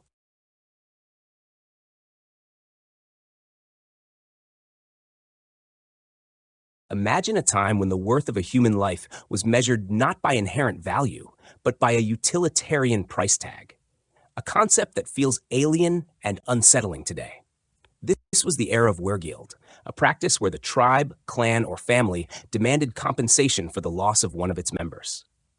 It was a pragmatic solution to prevent endless cycles of revenge killings, transforming the emotional and chaotic impulse for vengeance into a more controlled economic transaction. This shift from raw retribution to calculated compensation marked the beginning of viewing human life through a different lens. Initially, wergild was purely economic. Among the Goa-Jiro Indians, even self-inflicted injury required compensation to one's own family for the shed blood. Some Malayan cultures saw blood money as a means to metaphorically resurrect the deceased within their community. Over time, this concept evolved. Special payments for disturbing the peace were introduced, especially in Germanic tribes. In Anglo-Saxon kingdoms, the value of a king's life was quantified twice, once for his family and again for his people. This dual valuation reflected an early understanding that the worth of a person could extend beyond immediate familial loss. Interestingly, the fixed amounts of wergild determined by custom and law began to suggest that every individual had an intrinsic value. This value was irrespective of their practical contributions to society or their family's economic well-being. For example, in ancient Hebrew society, the price for a male slave was set at 50 shekels. Yet the atonement for killing a slave was mistakenly interpreted as 30 selah, almost double the regular price. This discrepancy hinted at a nascent recognition of a person's worth beyond mere utility. As wergild became more institutionalized, its role shifted from family compensation to a function of the state. This change reinforced the idea that human life had an inherent value, codified and upheld by law, rather than merely an economic transaction. This transition was also evident in medieval Florence, where the rank and bondage of serfs were inversely related to their weregild. The absence of weregild for the most dependent serfs underscored the growing distinction between individual value and economic utility. This evolution from utilitarian to absolute valuation culminated in a profound shift in cultural consciousness. Early Christian doctrine played a pivotal role in this transformation. Christianity introduced the radical notion that every human being possessed an absolute value, transcending all economic and social distinctions. The human soul was seen as infinitely valuable, an idea that stood in stark contrast to the commodification of life through weregild and slavery. Christianity's emphasis on the absolute value of the soul resonated with a society increasingly complex and fragmented. As civilization advanced, the need for a unifying purpose became more pronounced. Christianity offered this in the form of salvation and the kingdom of God, providing a transcendent goal that elevated every individual to a level of divine significance. This belief in the intrinsic worth of every soul began to dismantle the economic valuations of human life, paving the way for the modern understanding of human rights and dignity. In essence, the journey from weregild to the recognition of the absolute value of human beings reflects a broader cultural and philosophical shift. It marks the transition from viewing individuals as economic assets to acknowledging their inherent, inalienable worth. This profound change laid the foundation for the values of equality and human dignity that underpin contemporary society. Punishment by fine and the stages of culture. The evolution of punishment, particularly through fines, offers a fascinating glimpse into the development of human societies. At its core, the concept of punishment has evolved from straightforward restitution to complex systems of justice aimed at maintaining social order and morality. Early restitution and the concept of weregild. In the earliest stages of society, punishment for crimes such as murder revolved around the idea of restitution. This restitution was often calculated based on the status of the victim, leading to the development of the concept of weregild, a specific monetary value assigned to a person's life based on their societal position. This approach transformed the loss of life into a quantifiable loss that could be compensated with money. From compensation to punishment. As societies grew more complex, the concept of restitution evolved. The idea of compensation for a destroyed life value gradually morphed into the notion of punishment, not just for murder, but for other serious offenses as well. This shift marked the transition from seeing punishment as mere compensation to viewing it as a means to protect society and deter future crimes. Vengeance and the need for protection. Tracing punishment back to its roots in vengeance reveals a deeper need for protection. Early societies often saw vengeance as a way to eliminate threats and ensure safety. Over time, this protective impulse became an independent force, making the infliction of pain on wrongdoers an end in itself. In highly civilized societies, this need for protection evolved into a demand for making criminals harmless, while in less civilized times, milder compensations sufficed. The role of the state and church. As state and religious institutions took over the administration of justice, the focus of punishment shifted again. Crimes were no longer just personal offenses, but disturbances of public order or violations of ethical and religious laws. Consequently, the criminal's condition became the primary concern, and punishment aimed at affecting the offender directly. Money fines, a modern perspective. Money fines emerged as a sophisticated form of punishment, differing significantly from earlier forms of monetary compensation. Modern fines are intended to inflict pain on the culprit, rather than merely compensate for damage. They are scalable, cancelable, and unlike imprisonment or mutilation, do not impair the offender's ability to work, thus encouraging them to make up for the loss. Limitations of money fines, however, fines have inherent limitations. The disparity in wealth means that fines can be disproportionately harsh on the poor while being negligible for the rich. Proposals to tie fines to a percentage of income face practical challenges, as excessively high fines for minor offenses would seem unjust. Cultural and religious influences. Historically, religious institutions like the church played a significant role in shaping the concept of fines. Initially, even severe crimes could be absolved through monetary payments. Over time, as the value of money grew more abstract and universal, its appropriateness for settling moral and religious demands diminished. The increasing recognition of individual human worth clashed with the impersonal nature of money, leading to the abolition of fines for penance. Money's evolving role. Money's role in society has undergone significant changes.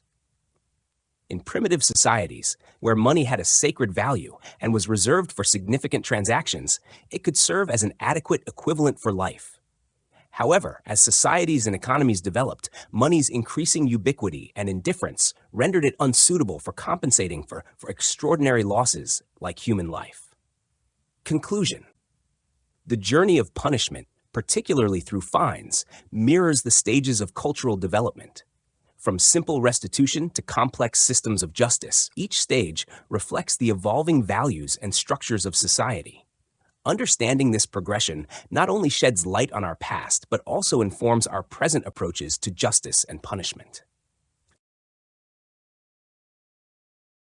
Throughout history, the concept of money has been a curious symbol of value, often revealing its limitations in the most profound aspects of human life. Even in ancient times, money's inadequacy was evident. In early Jewish traditions, despite money being used for trade and atonement, contributions to the temple were made in kind. Distant followers who brought their tithe in money had to convert it back into commodities upon reaching the temple. Similarly, in Delos, the sacred shrine, an ox, not coins, was the unit of value. Medieval practices further highlight this inadequacy. Church-affiliated brotherhoods imposed punishments payable in wax for candles, a tangible item tied to religious rituals, while secular groups opted for monetary fines. Ancient Hebrew laws also reflected this, demanding double restitution for stolen animals, but quadrupling the fine if repayment was in money, emphasizing the insufficiency of monetary compensation alone. The evolution of legal systems across various cultures underscores the tension between the tangible and the symbolic value of money.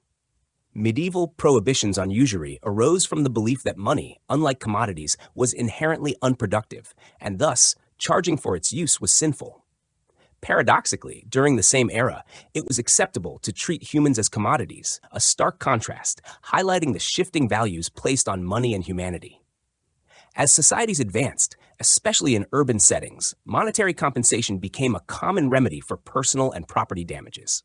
However, this shift did not always satisfy the deeper sense of justice. For instance, German law's handling of fraud illustrates this well. Only economically motivated deceptions are criminalized, leaving many personal injustices unaddressed unless they involve monetary gain. This reduction of personal harm to monetary terms often fails to capture the true extent of the injury suffered. In civil law, the emphasis on proving monetary damage further illustrates the inadequacy of money in addressing personal losses. Cases like a landlord denying garden access or a hotel owner refusing lodging breach contracts. Yet if no precise monetary loss is proven, the injured party has no claim. This legal framework presumes that all personal goods have a monetary equivalent, an assumption that simplifies legal processes but overlooks the intrinsic value of non-monetary personal goods. Contrastingly, Roman law during its middle period recognized the limitations of monetary compensation. It imposed penalties exceeding the object's value, considering the personal harm inflicted. This approach acknowledged that personal values often extend beyond measurable monetary worth. Modern culture reflects a dual tendency. On one hand, it elevates money to a pivotal role, making it the central measure of practical interests. On the other, it distances money from personal values, highlighting its inadequacy in truly representing them. This paradox leaves our contemporary sense of justice less satisfied than in historical contexts, where personal values and monetary worth were more distinctively balanced. In essence, the history of money's role in human society reveals an ongoing struggle to balance its symbolic value with the tangible realities of personal and communal life. This tension underscores the intrinsic inadequacy of money in fully encapsulating the richness of human experiences and values. Marriage by purchase, a practice with deep historical roots, offers a fascinating lens through which to view the evolution of societal values and norms. While today the notion of buying a spouse may seem degrading, this practice once played a significant role in shaping social structures and personal dignity.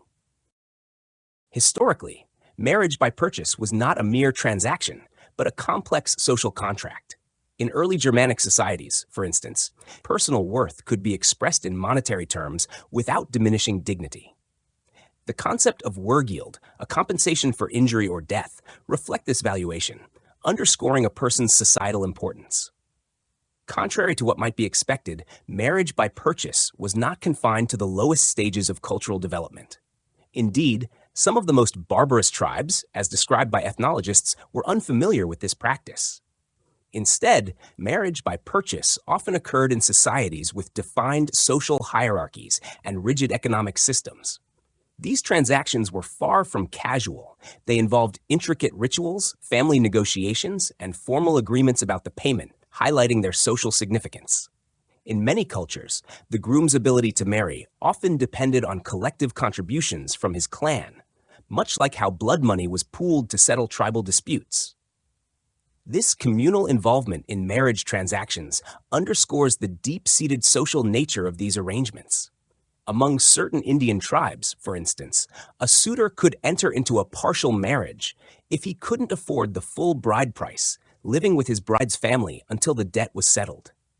The rigidity of these practices may seem to suppress individuality, but they marked a significant progression from more primitive forms of union, such as marriage by abduction or unregulated sexual relationships. By embedding marriage within a framework of social norms and economic transactions, these practices laid the groundwork for more stable and cohesive communities. Viewed through the lens of modern individualism, the era of marriage by purchase appears harsh and undignified. Yet, it planted the seeds for future societal development. These early systems of marriage regulation, no matter how brutal or extraneous they might seem, were steps towards a more organized and spiritually enriched human existence. Interestingly, marriage by purchase can be seen as an early form of social training. Much like how some modern individualists view socialism as a necessary precursor to a more refined and just individualism. The structured, albeit violent, order of marriage by purchase provided a template for more personalized marital forms in later, more developed stages of society. The exchange of women in marriage also hints at the importance of these unions for social cohesion. Among the Australian Narranyeri, for example, marriage was conducted through the exchange of sisters between men. This barter system underscored the clan's investment in the marriage and the social consequences of non-compliance. A woman eloping with a lover without such an arrangement faced social ostracism and loss of protection from her clan. Thus, marriage by purchase was not merely a transactional relationship, but a complex social institution.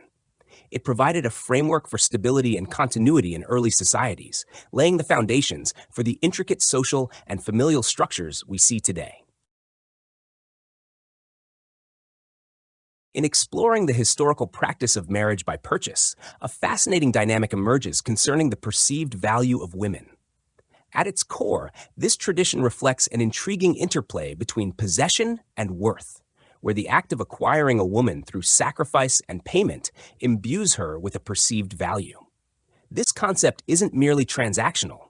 It extends into the realm of psychological valuation, where sacrifices made for something intensify the attachment and perceived value of that object. Throughout various cultures, the act of purchasing a woman was laden with complex meanings. It symbolized not just ownership, but also an acknowledgement of her worth, both to the family receiving the bride price and to the husband, who, through his investment, was compelled to treat her with a degree of consideration. This paradoxical blend of possession and valuation underscores how societies, even through practices now deemed archaic or oppressive, sought to assign importance and status to women. For instance, among certain indigenous American tribes, the absence of a substantial bride price was considered a grave insult, diminishing not just the woman, but her entire lineage. Similarly, in other cultural contexts, the economic necessity of paying a bride price served to limit polygamous tendencies, thereby indirectly elevating the status of the woman within the marriage. Moreover, the variability in bride prices across cultures highlights a deeper truth about perceived value.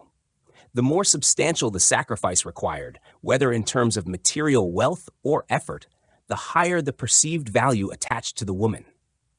This phenomenon wasn't merely economic, but also psychological, reflecting broader societal norms and beliefs about the worth of women. While viewed through a modern lens, such practices undoubtedly reflect significant gender disparities and commodification. They also reveal a nuanced perspective on the historical valuation of women. It's a reminder that even in systems where women were perceived as property, the mechanisms of valuation were intricate and multifaceted, shaping both individual destinies and societal structures in profound ways.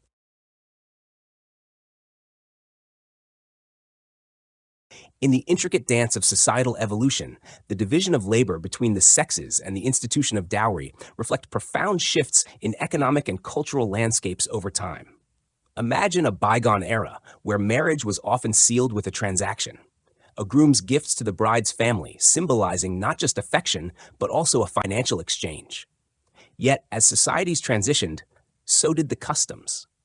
The dowry emerged as a counterbalance, transforming from a transfer of wealth from groom to bride's family into a provision directly for her, offering economic autonomy. This shift, born from emerging monetary economies, marked a pivotal change where a woman's worth wasn't just tied to her labor, but also to her financial security. In earlier times, when agriculture and production were more communal, women's roles spanned beyond domestic confines, intertwining with broader economic activities. Their labor was pivotal, directly contributing to household sustenance and communal wealth. However, with the rise of market economies and specialized labor, roles began to segregate. Men ventured outward for commerce, while women anchored domestic spheres. This divergence gave rise to a structured division of labor, where the husband's earnings shaped household consumption and the wife's duties centralized around home administration. This transformation didn't merely redefine labor dynamics, it reshaped perceptions of economic value within marriage. Where once a woman's productive contributions were palpable and quantifiable, now her worth became intertwined with the dowry, a sum intended to secure her future and acknowledge her economic importance alongside her husband's endeavors. This dowry, evolving from a reflection of earlier economic exchanges, now symbolized both a safeguard and a recognition of her role within the domestic economy. Across cultures, such transitions unfolded uniquely. Among communities like the Jews, where mobility contrasted with domestic stability, the dowry's role predated full-fledged monetary economies, embodying early complexities of marital economics. Yet, it was the advent of a cash-driven economy that crystallized these roles, making tangible the separation of labor and the need for compensatory measures like the dowry to balance economic dependencies within marriage. In this dance of economic history, the evolution from marital purchase to dowry encapsulates a journey from overt economic exchange to nuanced expressions of financial security and gender roles. It's a story where economic shifts forged new understandings of partnership and independence, laying bare the intricate interplay between labor, wealth, and societal expectations across ages. In the intricate dance between money and prostitution, a profound and unsettling relationship emerges. Money, that ubiquitous mediator of transactions, finds its starkest counterpart in the world's oldest profession. Here, the exchange of cash for intimacy casts a harsh light on the essence of both transaction and human interaction. Unlike other gifts exchanged in more lasting unions, money in prostitution serves as an unambiguous symbol of fleeting desire, a currency that strips away any pretense of enduring connection. It stands alone, detached from emotions or commitments, a stark contrast to dowries and marital bonds which bind through sentiment and obligation. In the realm of prostitution, money reigns supreme as the sole arbiter, reducing human intimacy to a mere economic transaction. This transactional nature not only commodifies intimacy, but also degrades it. In this exchange, a woman's most personal and intimate aspects are bartered for financial compensation, divorcing the act from its emotional context.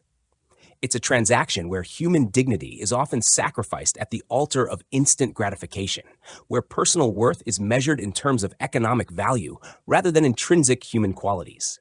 The very act of payment for such intimacy underscores a broader societal balance, where women's personal value is scrutinized through a lens of economic disparity.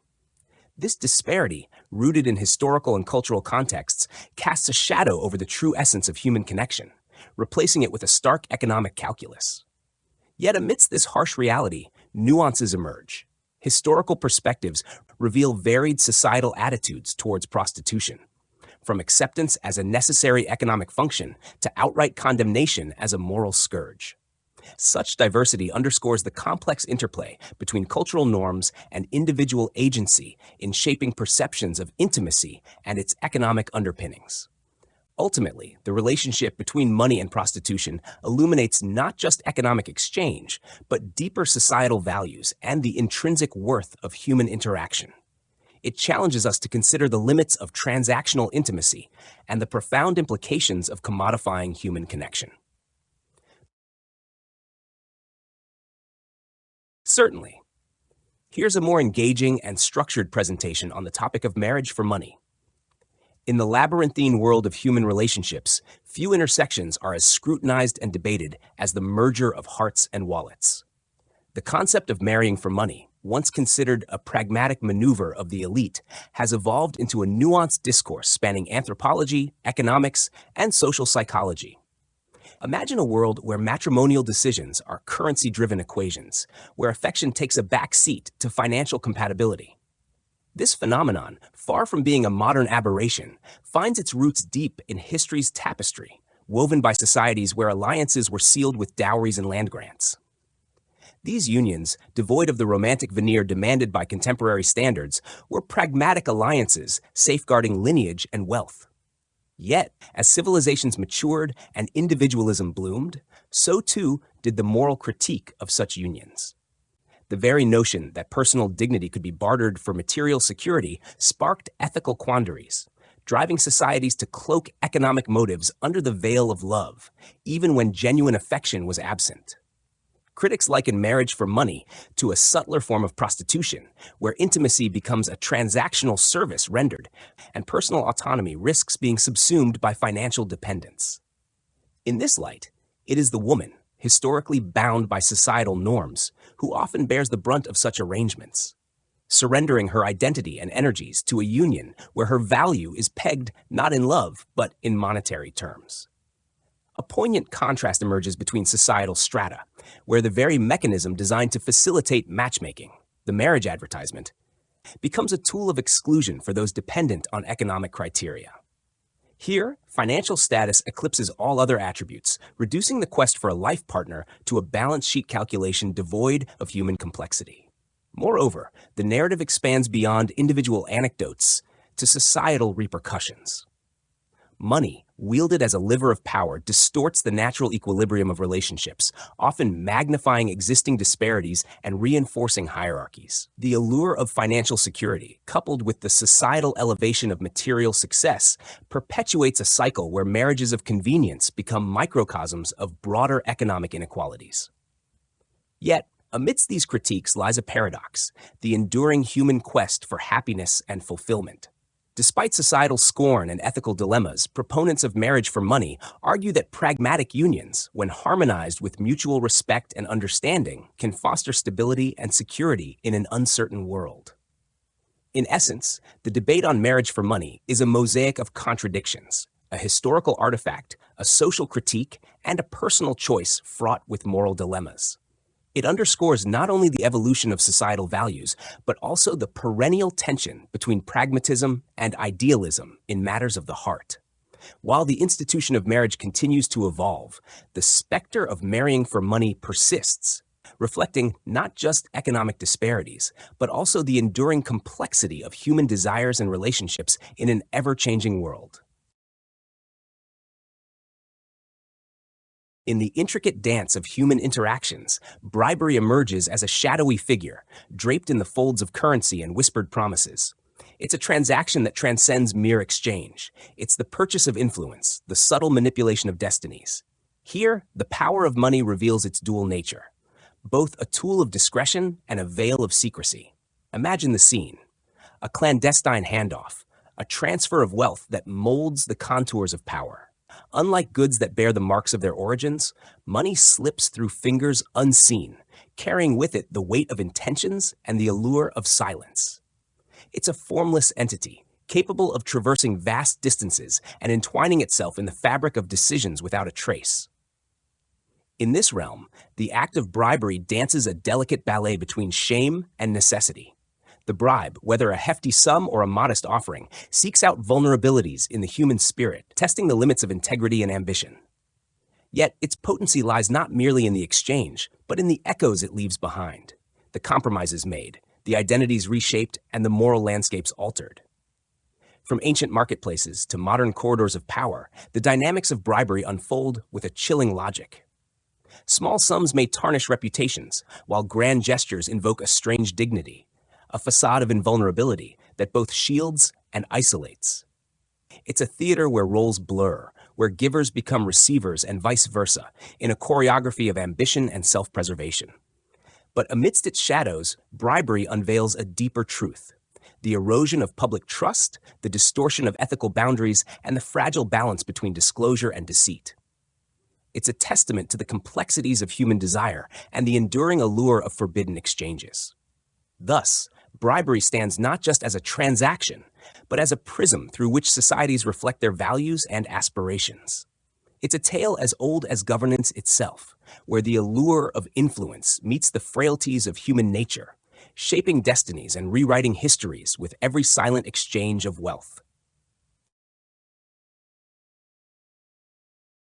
Money, that ubiquitous arbiter of value and exchange, wields a dual-edged sword in the realm of distinction. It stands as a stark counterpoint to the noble ideal of individuality and uniqueness, where personal worth transcends mere monetary measure. In this intricate dance of values, where the rarefied air of distinction meets the coarse reality of financial transaction, a profound conflict unfolds. Imagine a world where personal integrity, uniqueness of character, and intrinsic worth are paramount. Here, the yardstick of distinction reigns supreme, a measure that defies the crass equivalence of money. It stands resolute against the commodification of values, from the heights of artistic brilliance to the depths of moral compromise. This notion of distinction, steeped in its independence and exclusivity, emerges not from quantitative assessments, but from the very essence of individuality. Yet, as money tightens its grip, its influence seeps into every crevice of society. Prostitution, marriages of convenience driven by wealth, and the insidious lure of bribery. These extremes illustrate how money corrodes the purity of distinction. It levels the playing field, reducing the unique to the commonplace, where everything, from art to personal conduct, is weighed not by its intrinsic worth, but by its market value. The clash between these ideals is profound and far-reaching. In societies where money dictates worth, where objects and individuals alike are stripped of their unique essence and reduced to tradable commodities, the erosion of distinction is palpable. The rarefied air of nobility, the exclusivity of true artistic brilliance, and the depth of personal integrity all risk being engulfed by the tide of financial transaction. Thus, as we navigate this intricate balance between money and distinction, we confront not just economic transactions, but a profound clash of values. In this struggle, the essence of what makes us unique, what sets us apart in a sea of equivalence, hangs in the balance. For in the end, the true measure of distinction may lie not in what can be bought or sold, but in what remains priceless and irreplaceable in the human spirit. The evolution of specific rights into monetary claims is a profound journey through human relations and societal dynamics. It's a transformation where obligations once born through personal commitment and tangible contributions are distilled into financial transactions. This metamorphosis, as explored in the exploration of individual freedoms, reveals a complex interplay of power and liberation, dignity and dependence. Consider how this shift benefits both parties involved. Where once personal strengths and specific efforts were exchanged, now money steps in as a neutral mediator. It eliminates the personal burden while ostensibly offering freedom, yet it also carries implications. The transition from obligations in kind to monetary equivalence often marks a pivotal change in power dynamics. For instance, converting obligations like military service or feudal duties into cash payments initially seems liberating, freeing individuals from direct personal obligations. However, this move can strip away not just responsibilities, but also rights and influence that were tied to those personal acts of service. Take, for example, historical instances such as Athens' allies. Their tribute initially involved ships and troops, embodying a direct commitment of personal strength and political agency. The shift to monetary payments, while seemingly freeing them from direct involvement, also severed their political engagement and influence, reducing their relationship to one of mere financial transaction. This transformation isn't merely about economic exchange. It encapsulates broader shifts in societal values and power structures. It reflects how the personal can be eclipsed by the impersonal, whether through the abstraction of financial transactions or the dissolution of direct personal engagement. In exploring these shifts, we uncover deep-seated connections between personal liberties, political agency, and the evolving forms of societal organization. Money, in its purest form, embodies these shifts. It can liberate or subjugate, depending on its context and application. Thus, from the feudal courts of medieval Europe to the modern state's military obligations, the exchange of personal services for monetary payments echoes profound changes in individual freedoms and political dynamics. It highlights how the seemingly objective nature of money can reshape personal relationships and societal hierarchies, often blurring the line between liberation and subjugation in the march of human progress. Enforcing demands reveals a complex interplay of power and freedom, where the coercive nature often hinges on the threat of dire consequences. Yet, true coercion is not merely threatening penalties, but compelling action through physical force or hypnotic sway. The state, for instance, cannot force military service or respect for life and property if one is prepared to face punishment. Only financial obligations, like taxes, can be truly enforced by seizing assets. This focus on monetary demands, rather than broader services, underscores a trend.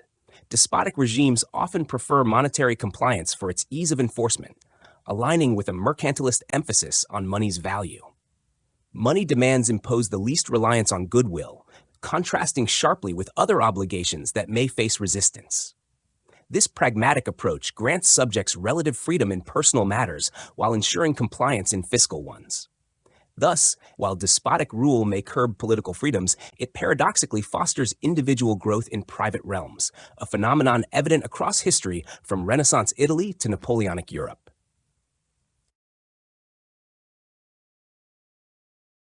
The evolution from substantive values to monetary values carries profound implications, not merely economic, but deeply personal and social.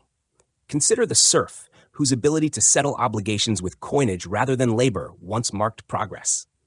Yet, when the tables turn and he surrenders his ancestral land for a fair sum, echoes of injustice resonate through the centuries. Money liberates, for it transforms the unyielding into the fluid, granting us the liberty to shape our fate.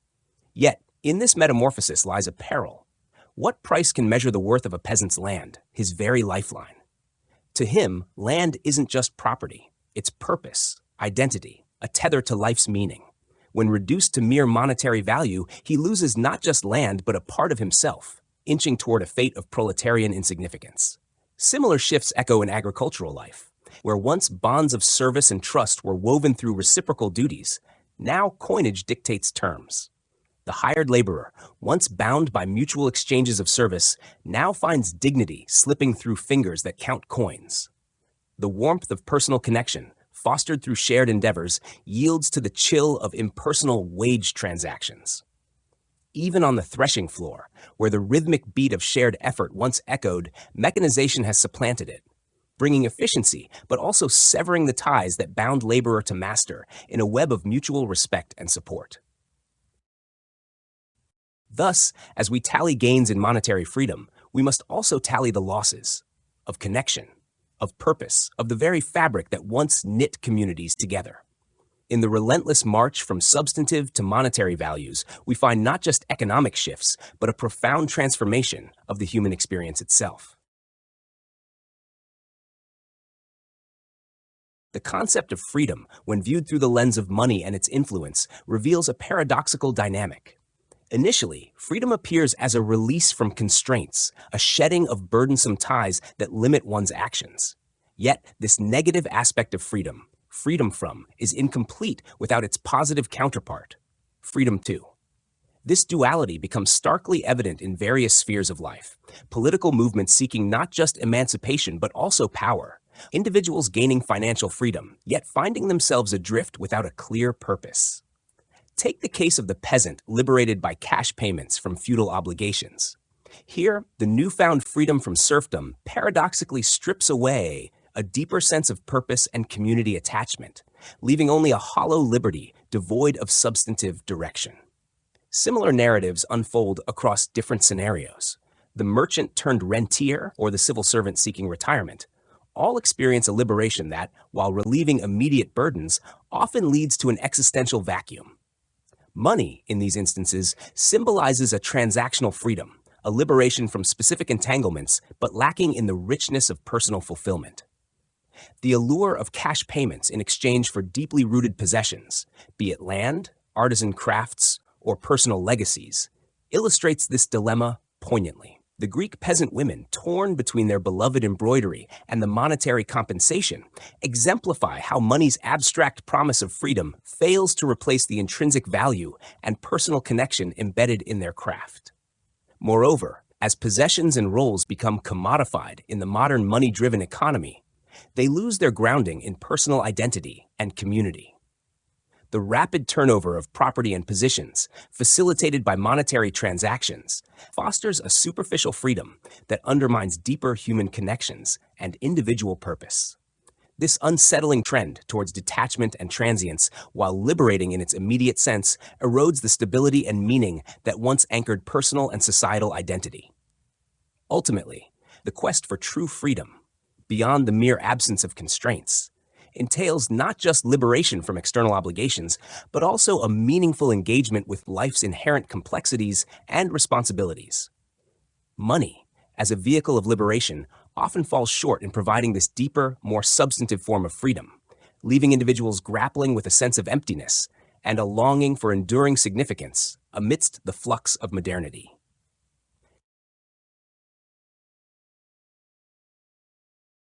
The contrast between personal achievement and its monetary equivalent is not just a matter of numbers, but a clash of values that transcends mere transactions.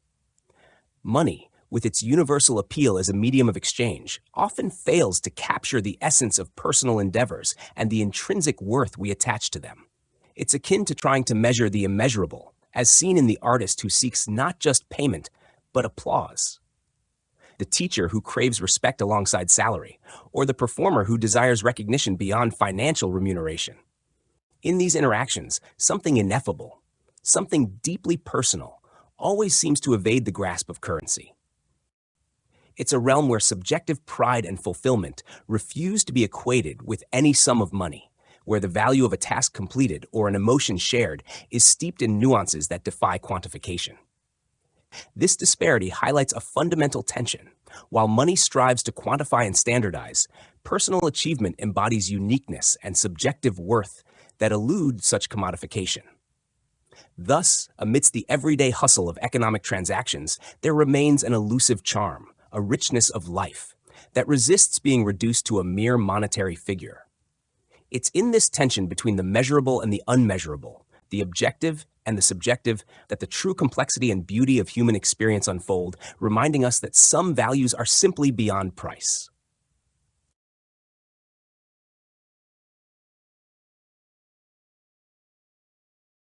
In the realm of economic theory, the concept of labor money emerges as a provocative idea, one that challenges conventional notions of value and exchange. It posits that the true measure of value lies not in arbitrary monetary units, but in the tangible effort expended by individuals, their labor. This idea isn't just an abstract notion, but a philosophical stance that seeks to unify economic values under a singular principle: that all wealth derives fundamentally from human work. The debate revolves around whether labor itself constitutes the essence of value in economic transactions as much as it is represented by money.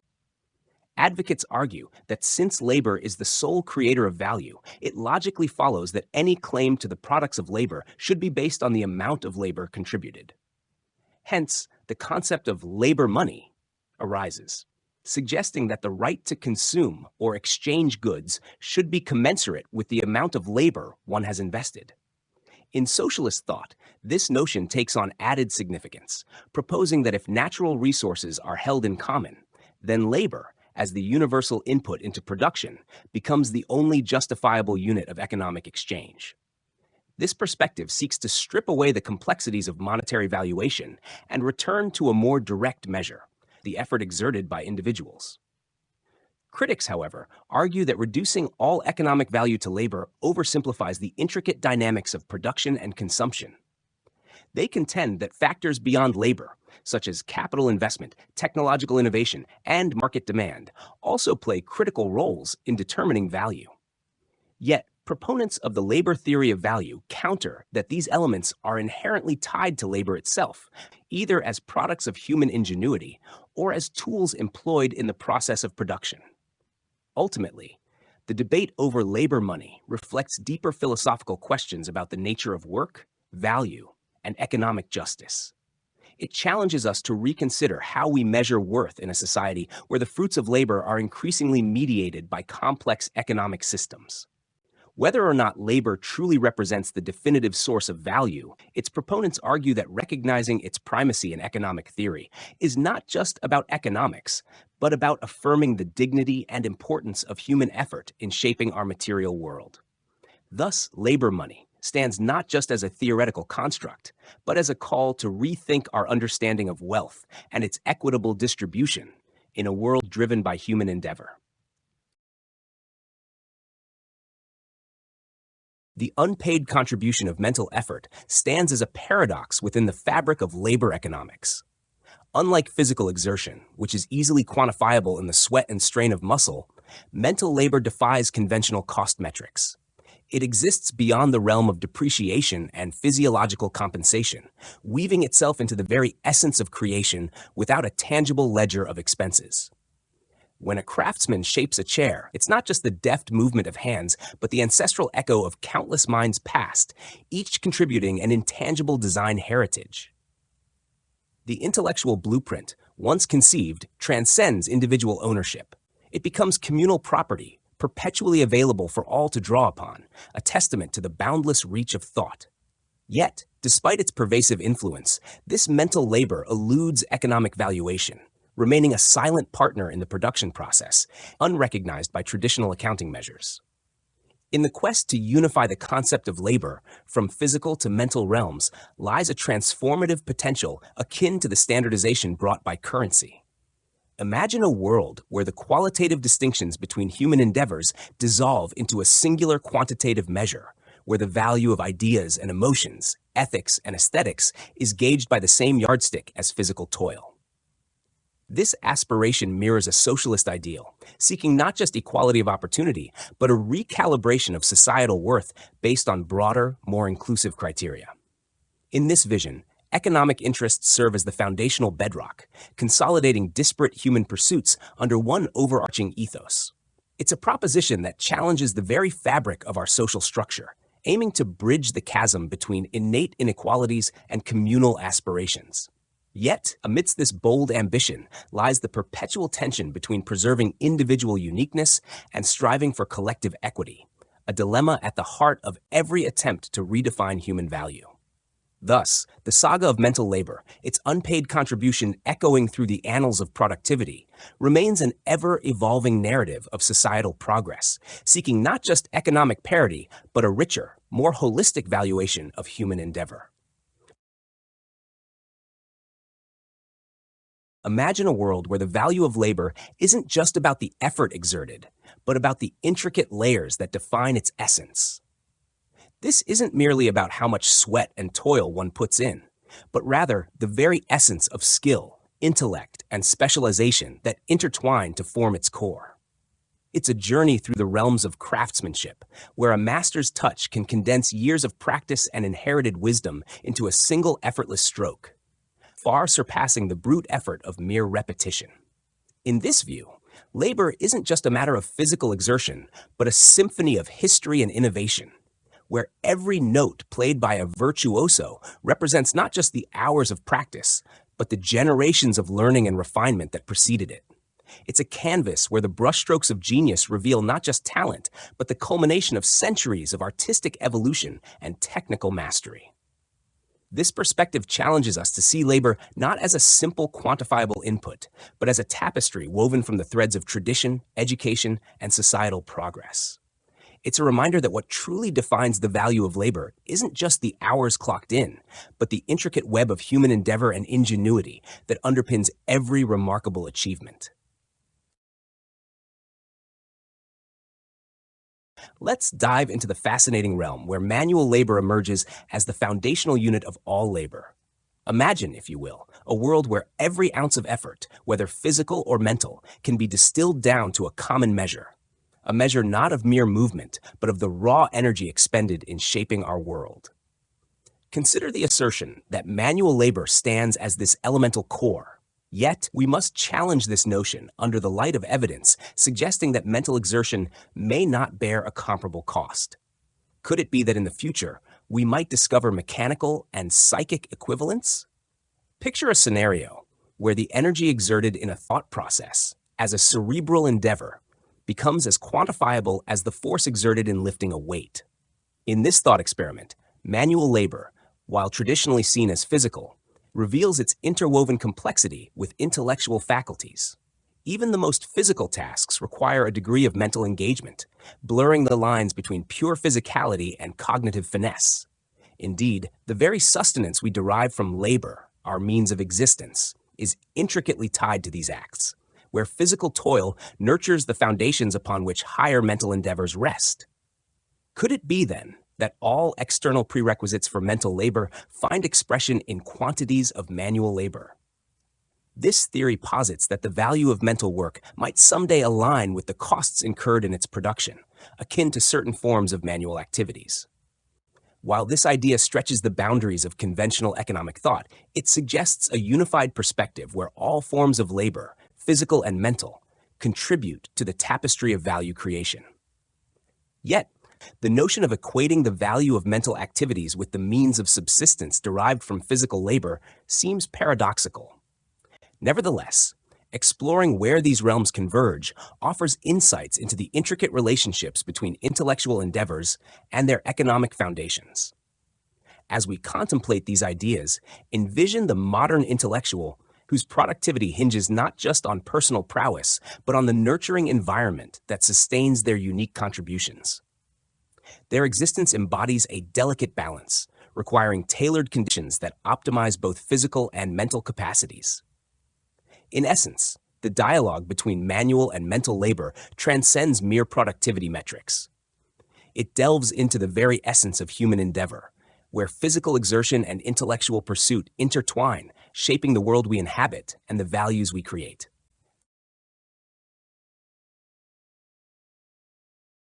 In pondering the intricate relationship between physical and mental labor, one finds a labyrinth of insights where the value of one seemingly echoes in the realm of the other. Yet, attempting to distill mental exertion into mere physical terms swiftly encounters a myriad of barriers. This endeavor is akin to scaling a mountain whose peaks vary vastly in reach and perspective. While significant personal efforts contribute to specific achievements, such exertions do not universally guarantee comparable outcomes. Imagine placing a gifted individual in the same refined environment as one less endowed. Their outputs remain disparate, defying any simplistic equation of input to output. The pursuit of justice in such realms reveals disparities masked beneath the veneer of equal opportunity. The lofty demands of intellectual achievement not only necessitate superior living conditions, but also hinge on innate talents, perpetuating an unequal playing field. The variability of human nature, from physical form to mental prowess, ensures that the equation between effort and result remains elusive, particularly in the higher echelons of intellectual pursuit. Moreover, The essence of physical labor, traditionally valued for its visible toil, transcends mere muscle power. Its intrinsic worth derives not solely from physical exertion, but also from the intellectual energies channeled within. Work, thus, becomes not just a task of muscle, but a battle against inertia and distraction, a testament to the inner will's triumph over inertia. Ultimately, the convergence of these reflections beckons us to rethink the reductionist premise. If physical labor embodies a blend of physical exertion and the will's resolve, then perhaps the true value of labor, whether physical or mental, lies in this amalgamation, a synergy where the human spirit elevates the mundane into meaningful achievement.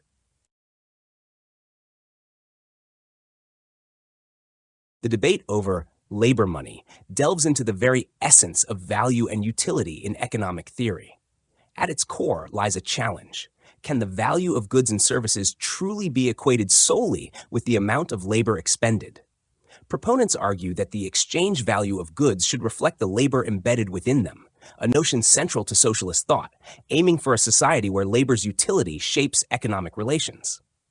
Critics, however, unravel complexities within this theory. They point out that not all labor is equal in utility. The efficiency and purposefulness of labor vary widely. A street sweeper's work, though essential, differs significantly from that of a skilled musician. This disparity challenges the simplistic equivalence of labor to value, suggesting that utility, rather than mere exertion, dictates worth.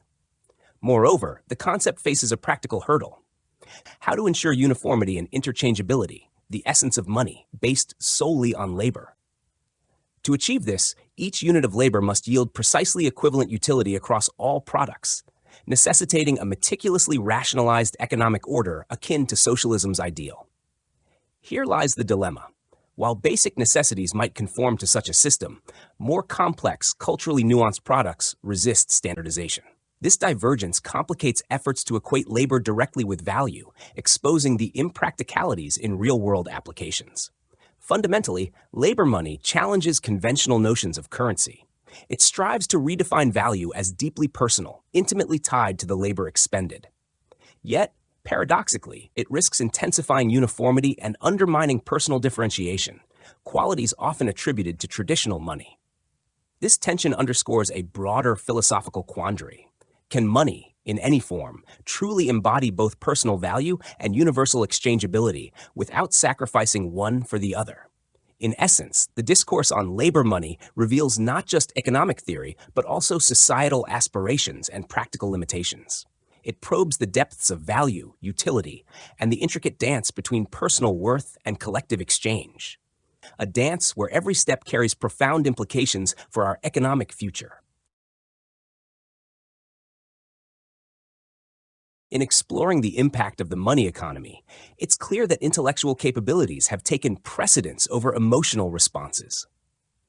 This shift can be traced back to the inherent nature of money itself, which acts as a means to an end. Unlike emotions and sentiments that dominate in non-monetary spheres, money necessitates a rational, intellectual approach to navigate the complexities of economic life. Money, as a tool, requires us to understand and manipulate the conditions and causal relationships in our reality. Imagine having a perfect understanding of every situation and the best means to achieve any goal. However, this intellectual mastery would be futile without a purpose to drive these means.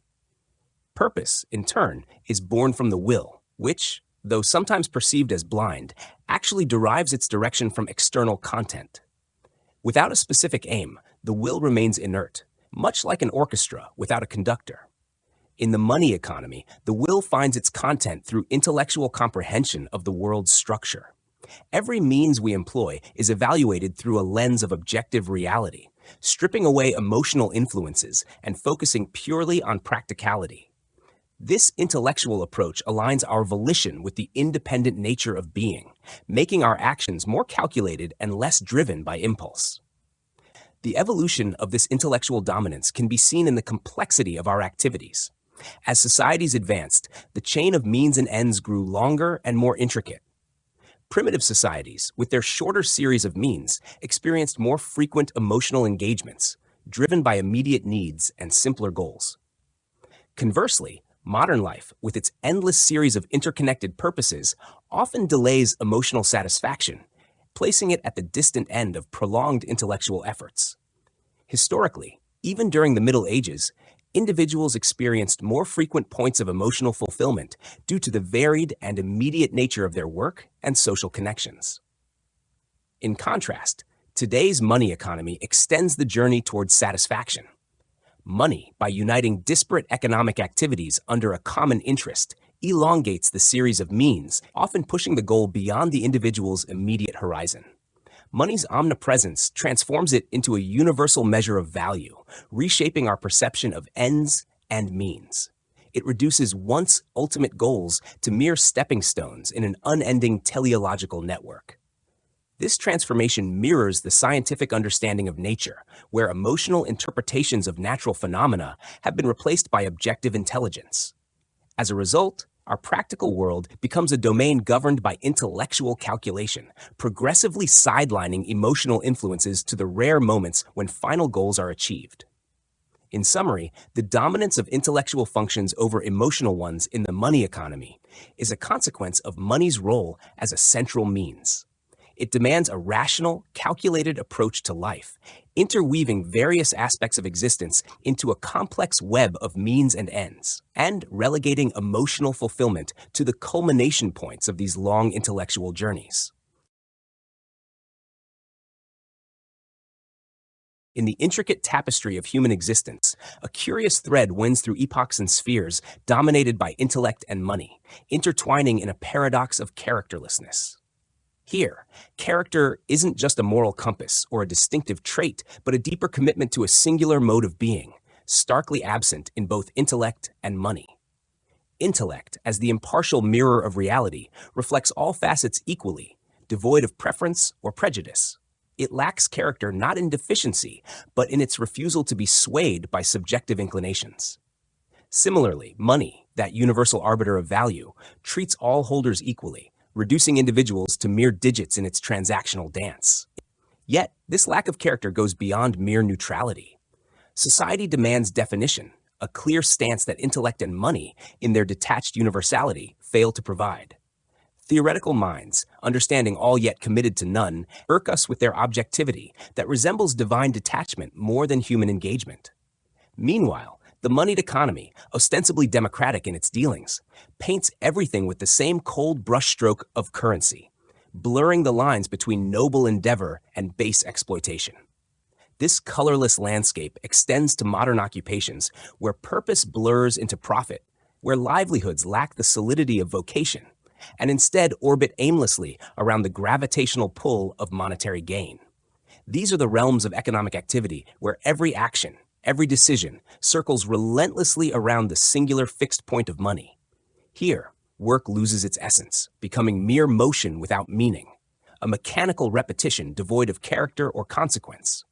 In this realm, those navigating its currents, the traders and agents of urbanity, lack the defined contours that mark a life lived with purpose. They are akin to unskilled laborers of a different kind, their labor uncolored by passion or principle, guided solely by the pragmatic pursuit of profit. Theirs is an existence where intellect serves as shrewdness, detached from ideals or norms, subservient only to personal gain. These individuals, often labeled unreliable or rootless, thrive on mobility and adaptability, their lives devoid of fixed ideals or ethical moorings. They exemplify a breed born of a world where intellectuality and monetary ambition converge in a union of characterless pursuit. Thus, amidst the hum of economic transactions and intellectual discourse, the lack of character emerges not as a void, but as a distinctive hue, painting the contours of contemporary life with a muted palette of neutrality and pragmatic pursuit. In the intricate dance of human affairs, intellect and money emerge not merely as tools, but as formidable forces, transcending personal interests to wield influence on a suprapersonal scale. Consider the realm of economic conflict in our modern age, a relentless arena where mercy finds little foothold. Yet amid this seeming chaos, driven by the pursuit of wealth itself, a curious objectivity prevails. Here, Individuals are valued not merely for their character, but as embodiments of economic potential, where today's bitter rival might become tomorrow's strategic ally.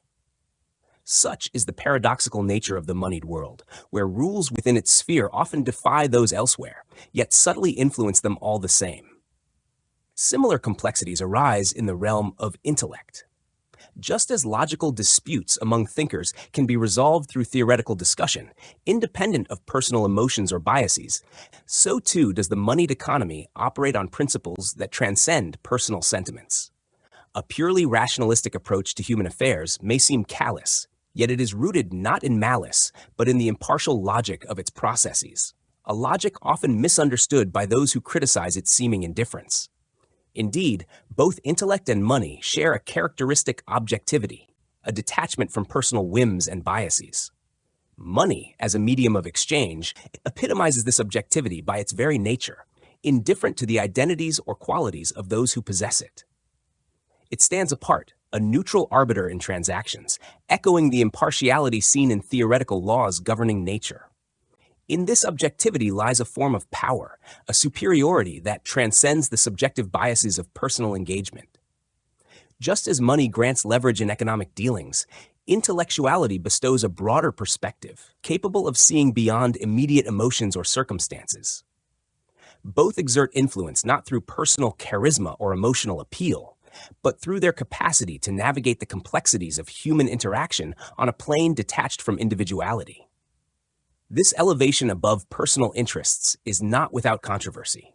Critics decry the impersonal nature of such influence, whether wielded by financial magnates or intellectual elites.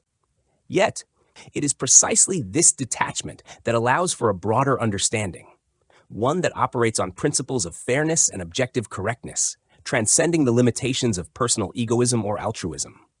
Thus, whether in the calculated maneuvers of economic exchange or the abstract realms of intellectual discourse, the dual roles of intellect and money persist as pillars of suprapersonal influence, shaping human interaction in ways both profound and paradoxical.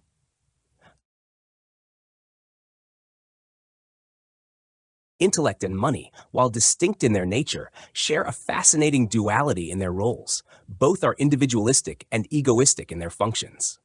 This duality reveals itself through the complexities of how they interact with personal ambition and societal norms. Intellect, with its inherent objectivity and communicability, possesses a unique universality. Knowledge, once proven correct, is open to everyone. This communal aspect of intellect is almost communistic, as it does not lose value when shared, akin to a torch lighting others without dimming itself.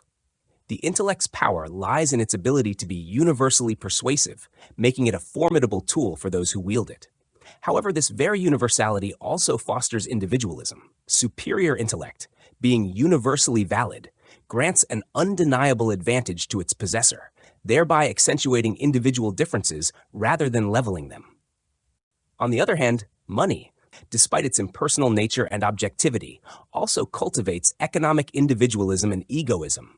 Money's versatility and lack of inherent purpose make it a pure medium for personal ambition. Its value lies in its potential to be converted into anything, which encourages a ruthless pursuit of personal gain.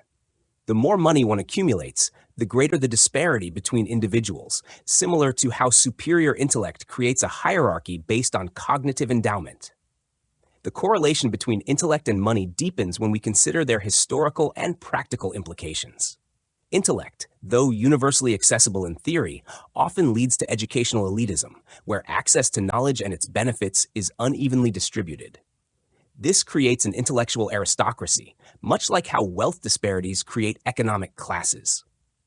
The ostensibly equal availability of education masks a deeper inequity, just as the universal availability of money does not negate the social stratification it can cause. Money and intellect, in their objective forms, are neutral. Their true impact is revealed through their functions. The intellect's rationality can support either altruism or egoism, yet it often gets associated with self-interest because of its logical nature. Similarly, money's flexibility and objectivity lend themselves to egoistic use, as they lack inherent ethical constraints. Both intellect and money highlight the tension between communal ideals and individualistic realities. Intellect, while promoting universal truths, simultaneously enables individual distinction. Money, while a universal medium, becomes a tool for personal gain. This duality is intrinsic to their nature and functions, making them powerful forces that shape our society in ways that perpetuate both equality and disparity. In essence, the dual roles of intellect and money showcase the intricate dance between communal values and individualistic ambitions. Their objective natures are harnessed in ways that often promote egoism and personal gain, reflecting the complexities of human behavior and societal structures. Understanding this duality helps us navigate the nuanced interplay between knowledge, wealth, and individual identity. The relationship between money, rationalism, and the law is a fascinating interplay of principles that shapes the very fabric of our society. At the heart of this relationship lies an inherent paradox. The abstract, universal nature of money and law often masks deep-seated inequalities and contradictions. Firstly, let's consider the principle of equality before the law. The law, in its purest form, is designed to be impartial, treating all individuals equally. However, this very abstraction can lead to a disconnection from the real, lived experiences of individuals. The law's indifference to personal qualities means it can impose uniformity in a way that starkly highlights individual inequalities. This principle of formal equality, while ostensibly fair, often serves as a tool for egoism, allowing individuals to wield legal norms to their advantage without concern for broader moral or social obligations. Money operates in a similar vein. It is a great equalizer in theory, representing value in an abstract, universally accepted form. Yet, this abstraction also means that money is indifferent to the specifics of individual circumstances. This indifference allows for the accumulation of wealth in ways that can perpetuate and exacerbate social inequalities. Those with significant financial resources can often see their wealth multiply with minimal effort, creating a self-perpetuating cycle of accumulation that is difficult to disrupt. Intellectual achievements follow a comparable pattern. Knowledge, once accumulated, tends to benefit those who already possess it, offering disproportionate advantages with less relative effort as one ascends the intellectual ladder. This mirrors the compounding nature of financial capital, where initial advantages lead to increasingly greater returns. This convergence of money, law, and intellectuality around principles of abstraction and generality creates a unique dynamic in modern society. These factors, in their quest for universality, often undermine the very notion of equality they ostensibly support. The general availability and validity of legal norms, intellectual content, and financial resources theoretically democratize access. However, they also facilitate the expression of individual egoism and ambition in ways that can deepen social divisions. Consider the historical context. When property and professions were tightly controlled by specific classes, there were built-in social obligations and limits to individual ambition. Rationalism and the commodification of value have eroded these barriers, theoretically opening opportunities to all, but in practice, often entrenching existing hierarchies. Interestingly, this dynamic is contrasted with the universality found in art, religion, and morality. In these spheres, the aim is to transcend individual particularities and connect with universal human experiences and emotions. Art strives to evoke typical human emotions through generalized representations of phenomena. Religion seeks to elevate temporal specifics to the level of the absolute, fostering a sense of unity among believers. Kantian morality emphasizes actions that can be universally applied, promoting ethical behavior based on shared principles. In modern life, however, the tension between the objective universality of content and personal use is increasingly pronounced. Law, intellectual achievements, and money extend their influence over broader aspects of life.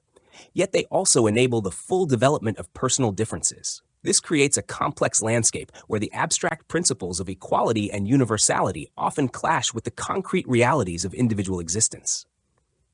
This imbalance contributes to the confusion and self-contradiction that characterize much of contemporary life. The very mechanisms intended to promote equality and rationality can inadvertently reinforce inequality and irrationality, highlighting the intricate and often paradoxical nature of our social structures. The calculating character of modern times. In the tapestry of contemporary life, one trait stands out that unmistakably reveals the influence of money: our rationalistic and calculative mindset. The intellectual functions that dominate today, shaping our interactions and regulating society, are deeply rooted in the desire to quantify and measure. The modern cognitive ideal is to see the world as a vast mathematical puzzle, with every event and object reduced to a system of numbers. Philosophers like Kant once argued that true science was achievable only through the application of mathematics. This notion, however, extends far beyond the physical realm. Pessimism and optimism alike now strive to quantify life's value by balancing pleasure and pain, aiming for a precise, numerical calculation of each. This trend is mirrored in public life, where majority votes decide the course of action. Unlike ancient German law or the tribal councils of the Iroquois, where unanimity was required, today's decisions often subject the minority to the will of the majority, reducing individual voices to mere numbers. This shift towards numerical dominance reflects a deeper democratic leveling, where every individual is counted as one and none more. The exactness, precision, and rigor we see in modern economic relationships have spilled over into other aspects of life, driven by the money economy. Daily transactions demand constant mathematical operations, shaping a mindset where evaluating, weighing, and calculating become second nature. Language, with its subtle instincts, captures this transformation. A calculating person is often seen as egoistic, mirroring how reasonable or rational individuals might be perceived. This seemingly neutral formalism often masks a biased disposition, rooted in the calculative nature of our times. The psychological landscape of today starkly contrasts with the more impulsive, emotionally driven character of earlier eras. The money economy enforces precision in value determination, reducing qualitative assessments to quantitative comparisons. Transactions, especially those involving money, bring an unprecedented exactness to value assessments, influencing not just economic but also intellectual life. Historically, commercial transactions between English people and their kings illustrate this shift. Rights and liberties were often bought, simplifying complex theoretical problems into practical solutions through monetary exchanges. This practice highlights how money, with its arithmetical precision, can define and regulate relationships more sharply than barter systems ever could. Money's mathematical nature influences our perception of reality, much like how art shapes our view of nature. The precision and clarity introduced by money transactions parallel the way pocket watches have standardized time, making daily life more manageable and predictable. This calculative intellectuality, derived from money's precision, permeates modern life, controlling it with a relentless exactness. In stark contrast, thinkers like Goethe, Carlyle, and Nietzsche vehemently opposed this economic interpretation of human affairs. They rejected the mathematically exact view of nature, highlighting the tension between the calculative mindset and more anti-intellectual qualitative perspectives. In essence, the calculative character of modern times, driven by the pervasive influence of money, has reshaped our intellectual landscape. It has infused our lives with a precision and predictability that, while offering clarity and control, also reflects a profound transformation in how we perceive and interact with the world. Culture is an intricate tapestry woven from the threads of human intellect, creativity, and effort. It's not merely a collection of refined behaviors or intellectual pursuits, but a manifestation of our ability to elevate natural vitality and potential to levels of extraordinary achievement. Imagine culture as a garden, where natural energy serves as the fertile soil, and through the careful nurturing of human intelligence and labor, it blossoms into something far beyond its wild origins. A cultivated fruit tree, for instance, is shaped by our hands to bear fruit that surpasses its natural limits, just as a statue carved from marble represents the refinement of raw material into a work of art. This transformation is not confined to physical objects alone. Our relationships, languages, morals, religions, and laws are all products of cultural evolution. They are the refined expressions of our natural impulses, molded and enhanced by the collective efforts of human society. Just as a piece of wood or a block of metal can be transformed into tools or machinery, our social constructs are shaped to exceed their innate capacities, reflecting the growth of human nature itself. The fine arts stand as the most vivid testament to this concept of culture.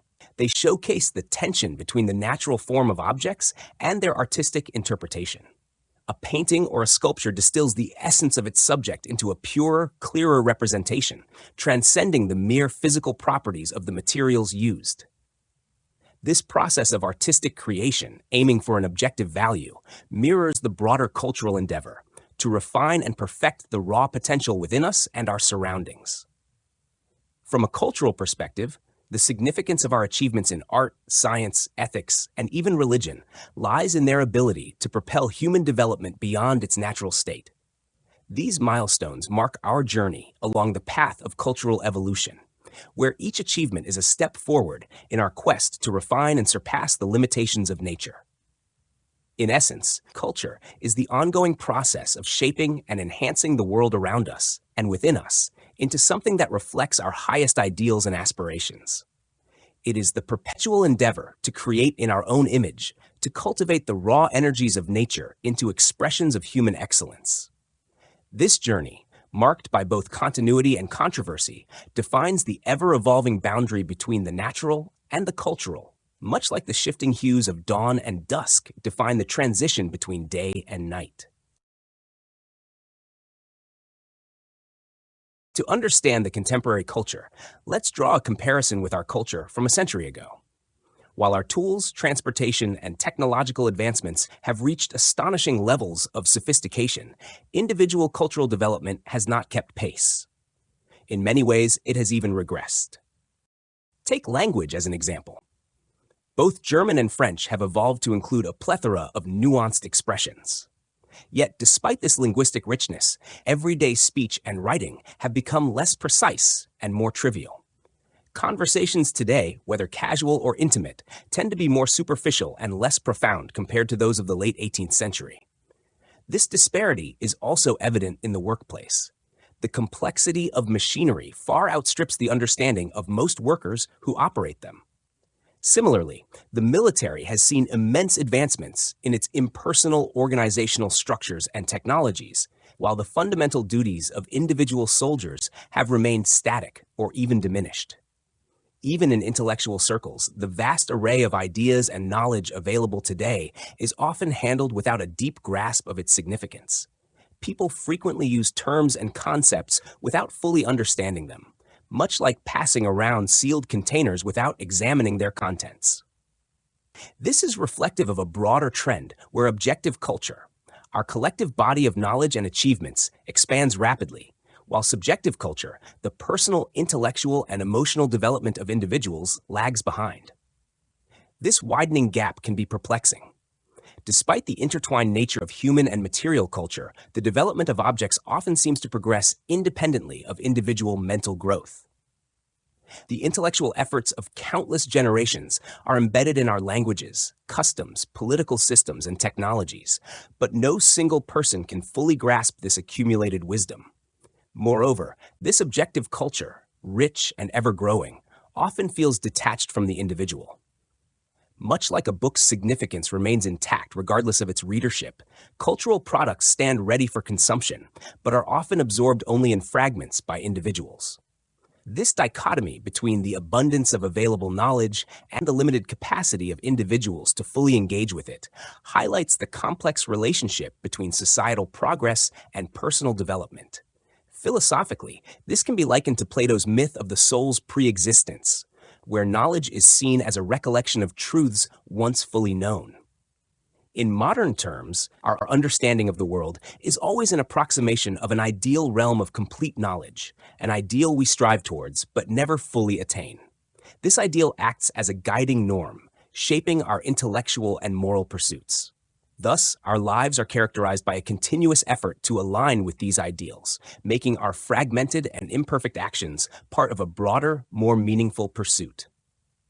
Our cognitive and practical endeavors are seen as steps towards realizing an ideal totality, reflecting a deep-seated belief in the inherent value and coherence of truth and morality. In conclusion, the contrast between the rapid growth of material culture and the lag in individual cultural development underscores a significant cultural phenomenon. Our tools and technologies have outpaced our personal intellectual growth, leading to a society rich in objective achievements but often poor in subjective fulfillment. Understanding this dynamic is crucial for navigating the complexities of modern life and striving for a more balanced cultural development. Certainly. Here's a more engaging rendition. The concept of the objectification of the mind unfolds like a rich tapestry woven across the annals of human thought and culture. It delves into how our collective intellectual wealth, spanning from scientific laws to artistic masterpieces, transcends mere physicality and finds permanence in the realm of objective spirit. Consider how ideas, once formed and expressed, take on a life of their own. Newton's law of gravity, for instance, didn't originate in matter itself, nor solely in Newton's mind. It resides in a sphere of objective spirit, accessible to all minds capable of grasping its truth. This objectified mind, comprising humanity's accumulated intellectual endeavors, serves as a historical repository of truths that transcend individual consciousness. It's within this framework that cultural evolution unfolds, bridging the gap between what is objectively true and how it shapes personal and societal development. This relationship isn't static. It evolves dynamically as cultures expand and refine their understanding. The very essence of human progress lies in this interplay, where the objectified mind, in the form of writings, traditions, and innovations, becomes the cornerstone upon which civilizations build their futures. Thus, the objectification of the mind isn't merely a philosophical concept. It's a catalyst for human advancement, enabling us to transcend biological inheritance and claim a heritage of ideas and values. It's through this lens that we can understand how societies evolve, how cultures diverge or converge, and how the sum of our intellectual pursuits enriches our collective human experience. Certainly. Here's a rephrased version of the text that aims to make the ideas more engaging. If we were to pinpoint a single concept responsible for the current rift between our subjective experiences and the objective manifestations of culture, it would undoubtedly be the division of labor. This concept resonates deeply in both production and consumption realms. In production, it's often noted that as specialization increases, the individual's personal development often stagnates. The specialized tasks enhance specific skills but neglect the holistic growth of the individual, leading to a disjointed personality where energies are siphoned into narrow channels rather than contributing to a unified self. The resulting products reflect this fragmentation. They lack the integrated essence that arises from work done by a singular whole person. Instead, they derive meaning not from the creator's mind or spirit, but from their functional utility and their place in a larger network of production. This disconnect extends to our perception of objects as well. Our sense of unity with an object arises when we invest ourselves in shaping it according to our vision, merging diverse elements into a cohesive whole that reflects our inner self. Conversely, objects produced through extensive division of labor lose this personal touch. They become autonomous entities whose significance lies not in their subjective reflections, but in their objective functionality and their role in the broader economic framework. Consider, for instance, the stark contrast with works of art. Art, unlike mass-produced goods, resists the division of labor. It demands total immersion from the creator, reflecting a deep, subjective unity. The artist's work becomes a pure expression of their innermost self, embodying a personal narrative untouched by the fragmentation of labor roles. This division of labor isn't confined to production alone. It extends to consumption as well. As production becomes more specialized, the range of goods available for consumption broadens, catering to diverse tastes, but often at the expense of personal connection. Mass-produced items, though widely accessible, lack the personal resonance of goods crafted individually for specific consumers, as was common in traditional craftsmanship. Furthermore, the division of labor reshapes our relationship with means of production. In a capitalist system where ownership and production are increasingly separate, workers perceive their labor and its products as commodities divorced from their personal identity. The tools and processes once intimately connected to their craft now assume an independent, almost impersonal existence, reinforcing the detachment between labor and its outcomes. This detachment echoes across various spheres of culture, from the proliferation of specialized scientific knowledge to the diversification of artistic styles. Every facet of modern culture reflects an increasing objectification, an evolution where cultural artifacts and intellectual pursuits acquire an autonomous existence, detached from the subjective experiences that once shaped them. In essence, the division of labor drives a fundamental shift in how we engage with and perceive culture. It transforms personal acts into impersonal processes, turning once integrated elements of human life into separate, autonomous entities. As this trend intensifies, our challenge lies in bridging the growing gap between our personal growth and the relentless objectification of our cultural environment.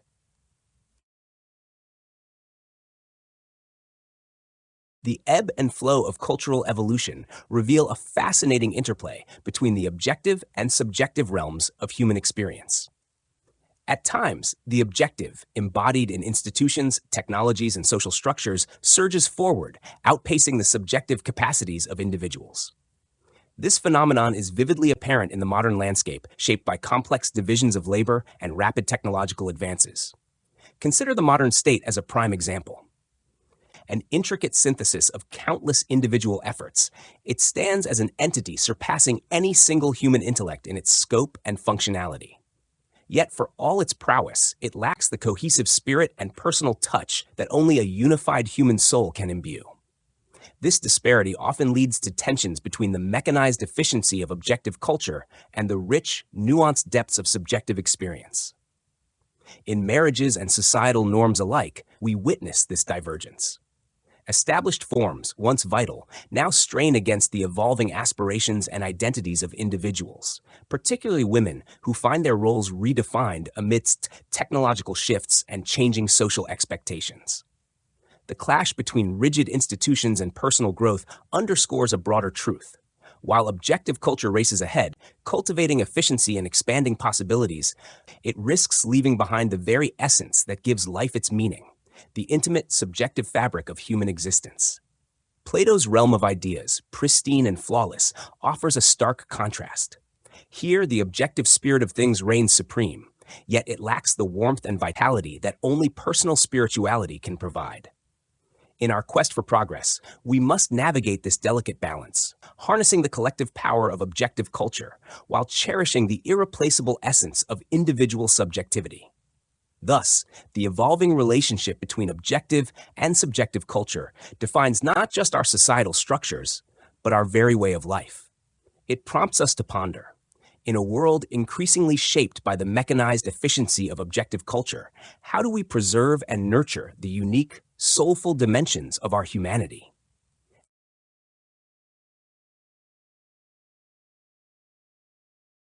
The dance between money and human agency is a complex tango of opposing forces, intertwined through the fabric of economic evolution. The current state of this relationship owes its existence to the intricate division of labor, a child of the money economy. This system demands precision and reliability, virtues only achievable when workers are compensated in currency. Any alternative, bartering for instance, introduces unpredictable elements. The exact worth of goods exchanged is murky, lacking the clarity of a monetary exchange. Thus, money, with its objective and automatic essence, becomes indispensable as production specializes further.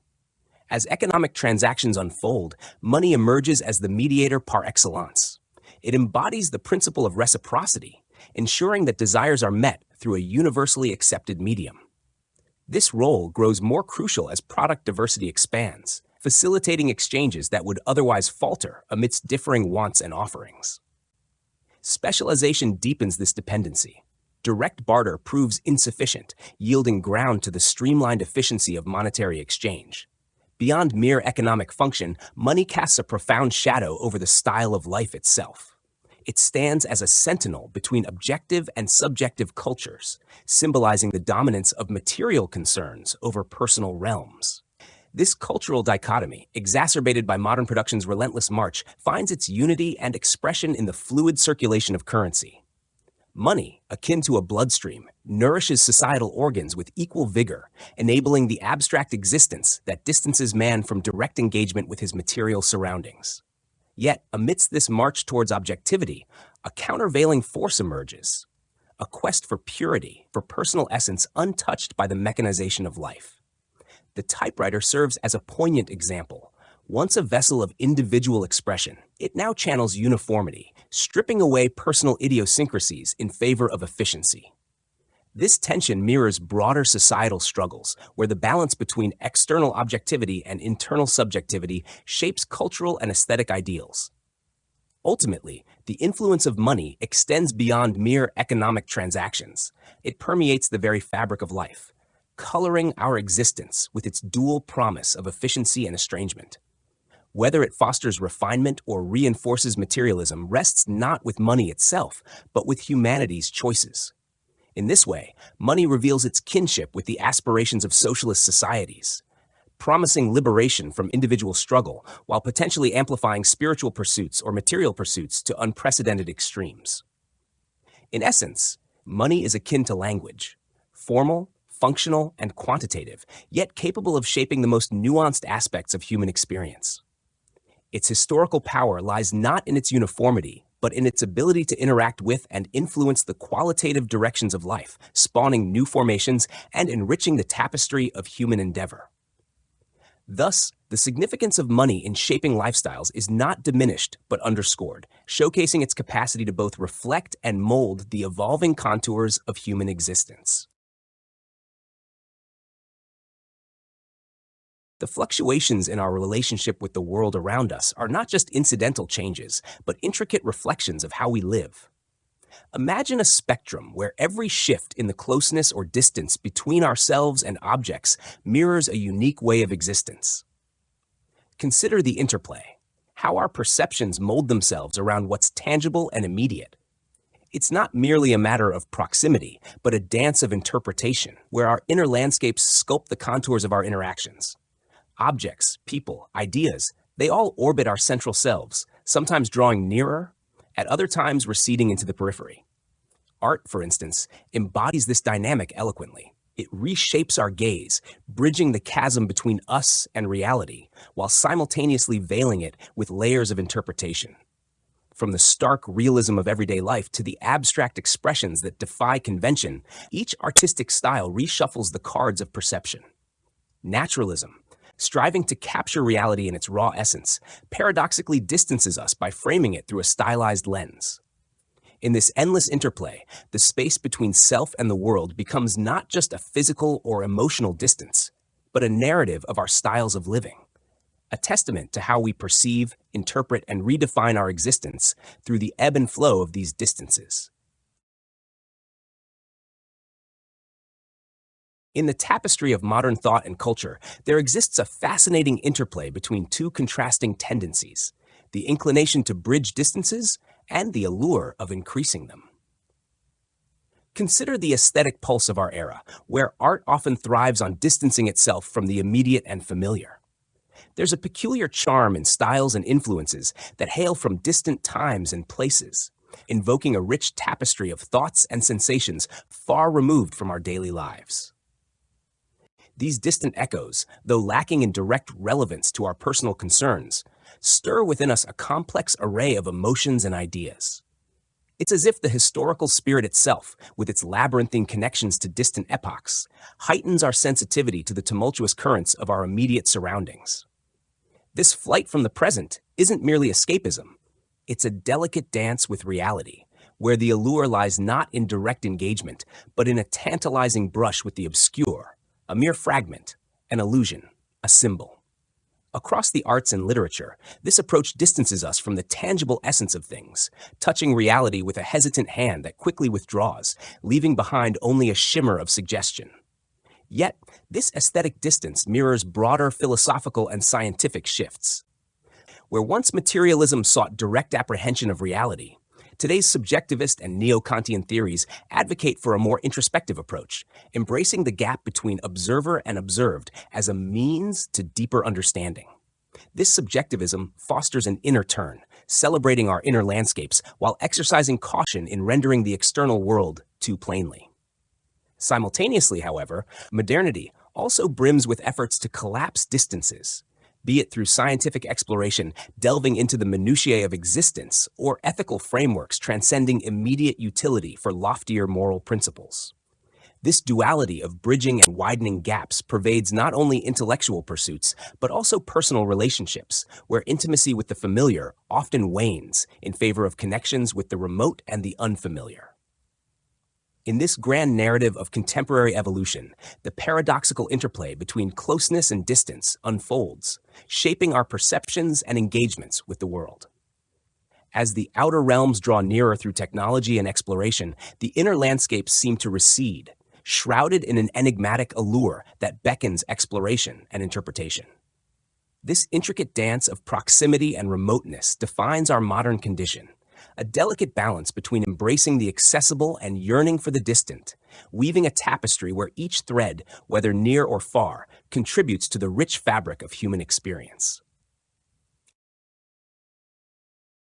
The role of money in this dual process is akin to a master conductor orchestrating a symphony of societal dynamics.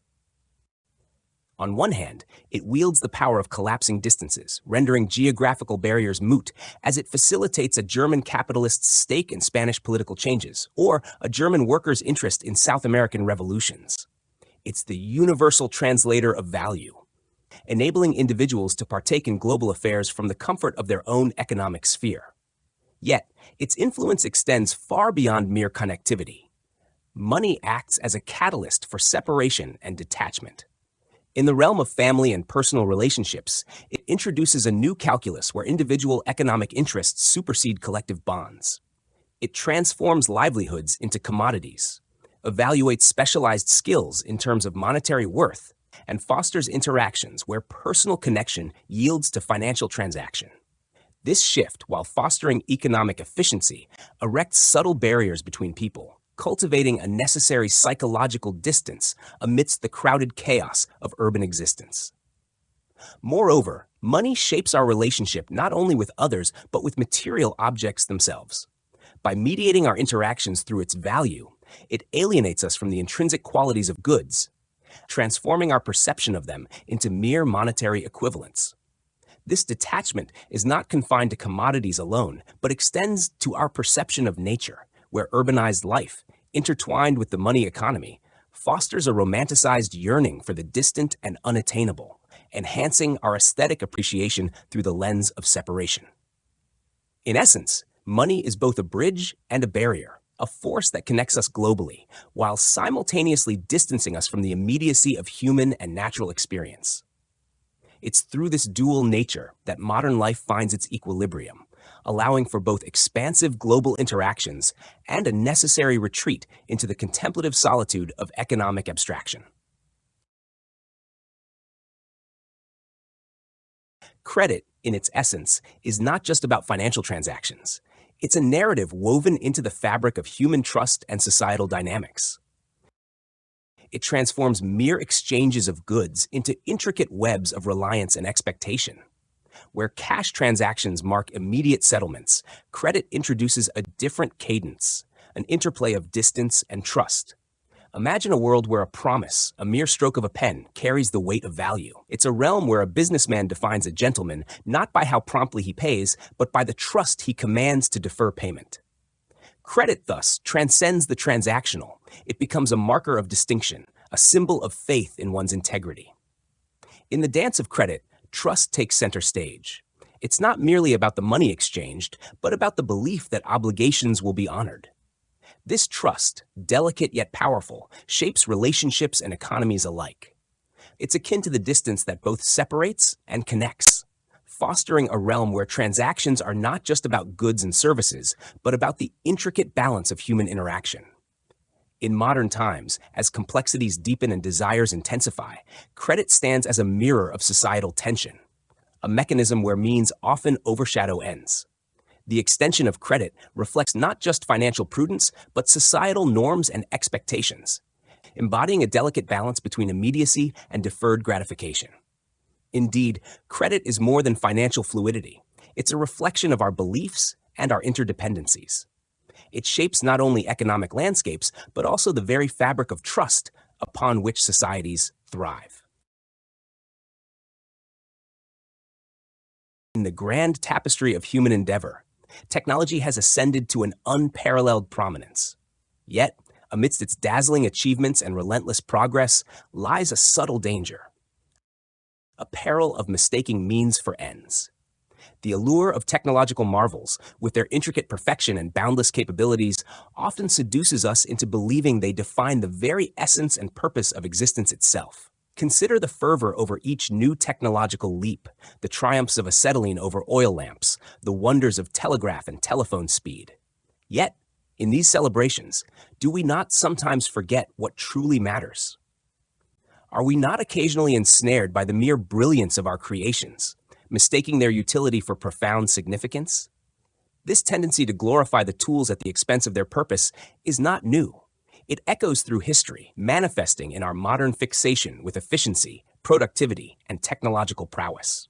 We revel in our ability to command nature, yet in doing so, do we not risk losing sight of our own spiritual essence, relinquishing the center of our humanity to the peripherals of convenience and material advancement? Indeed, the dominance of technology over our lives has woven itself deeply into the fabric of our existence. It dictates our habits, fuels our distractions, and shapes our needs, often overshadowing the core values that should guide our journey through life. We find ourselves amidst a revolution not just of tools and techniques, but of identity and purpose, where the pursuit of technological supremacy threatens to obscure the deeper truths and meanings we seek. In this age of dazzling achievements and relentless progress, let us not be dazzled into forgetting what truly matters: the illumination of the soul, the communion of minds, and the pursuit of wisdom beyond the brilliance of our own creations. For in the end, it is not the tools we wield, but the purpose we serve that defines our journey through the cosmos. The ebb and flow of life's essence, much like the cadence of a symphony, orchestrates the narrative of our existence. From the rhythmic dance of day and night to the pulsing heartbeat of human endeavor, every cycle and tempo paints a canvas where diversity meets stability. Cultural epochs, with their own unique rhythms, weave tales of rise and fall, questioning how money's sway might amplify or silence these beats. In the tapestry of our days, from the primal instincts of seasonal mating to the structured chaos of urban existence, rhythms guide and shift. For the nomadic, hunger waltzes with plenty, a melody of survival etched in the landscape of seasons. Yet civilization's hand, with its currency and commerce, bends the arc of rhythm, rendering day and night less distinct, needs less urgent, and desires less restrained. Even in music, that universal language, rhythm reigns supreme, from the primal drumbeats of ancient rituals to the complex symphonies of modernity. Yet as melodies evolve, rhythm too transforms, sometimes fading into subtlety, other times bursting forth with primal vigor. Thus, as we ponder life's composition, it's clear, rhythm isn't just a beat, but a thread that binds diversity with regularity, a dance between change and constancy. In unraveling its complexities, we find not just the pulse of existence, but the very essence of our shared journey through time. The interplay of rhythm and symmetry weaves a tale as old as human creation itself, a dance where time and space converge in harmonious patterns. Rhythm, that steady heartbeat of existence, unfolds as symmetry in motion, each beat echoing a mirrored elegance across moments. Conversely, symmetry, that pristine order in space, traces the contours of rhythm, a visual melody that orchestrates the arrangement of elements. In the fabric of our understanding, they are siblings born of a single essence, each manifesting uniquely yet converging in purpose. Rhythm, felt in the pulsating cadence of life, resonates for the ear's delight, while symmetry, in its geometric poise, captures the eye's fascination. From ancient designs to modern endeavors, they stand as testament to humanity's quest for meaning and structure amidst the chaos of existence. Nature, however, resists this neat imposition of order. It thrives in asymmetry, in the nuanced irregularities that defy simplistic categorization. Yet the human mind persists, sculpting reality into forms it can comprehend, often imposing rhythm and symmetry onto the world. sometimes to its benefit, often to its detriment. This tension between the innate irregularity of nature and the imposed order of human rationality defines our perpetual struggle for balance and understanding. Thus, in the grand tapestry of existence, rhythm and symmetry emerge not merely as aesthetic ideals, but as profound metaphors for our quest to tame and understand the world around us. They are the yin and yang of creation, guiding our steps as we navigate the intricate dance between order and chaos, seeking harmony in the symphony of life. In tracing the evolution of money, one uncovers a narrative akin to the ebbs and flows of life itself. Initially emerging from chaos and happenstance, money gradually assumed a structured form reflecting principles and meaning. This transition marks its journey from sporadic appearance to a more predictable availability, adapting seamlessly to personal and objective needs without the constraints of its earlier, haphazard origins. Consider Antwerp in the 16th century, a bustling hub where money's availability was confined to periodic fairs, reflecting a rudimentary stage. Fast forward to a more developed economy where money flows freely at any time, underpinning a robust financial system. This transformation parallels broader societal shifts where reliance on cash transactions gives way to banking institutions that streamline commerce through credits and debits. Moreover, the impact extends beyond economics. Just as money stabilizes interest rates, offering predictability amidst prior volatility, it also influences broader societal structures. From supporting liberal democratic ideals to enabling expansive socialist policies, money becomes a pivotal force shaping the contours of social and political landscapes. Yet, amidst its pervasive influence, money remains paradoxically formless. It lacks inherent rhythm, instead offering uniform accessibility, a liquidity mirroring its namesake. This fluidity grants it the unique ability to transcend individual interests and partisan conflicts, serving as a neutral arbiter in societal debates and economic rivalries alike. In essence, money embodies a profound duality, simultaneously abstract and pragmatic, indifferent yet foundational. Its role extends far beyond mere transactional utility, permeating into the very fabric of existence, where its influence mirrors the intricate interplay between stability and change in human affairs. The rhythm of life, its ever-changing cadences, and the flux of currency supply are intertwined in a dance that shapes human existence and societal dynamics.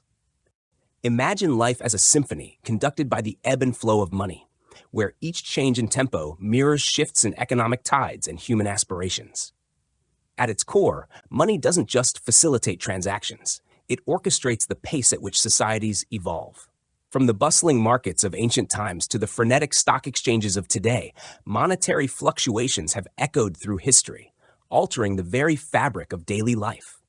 Whether through the arrival of new metals, the rise of paper currency, or economic policies that flood or starve economies of cash, every twist in the monetary tale leaves its mark.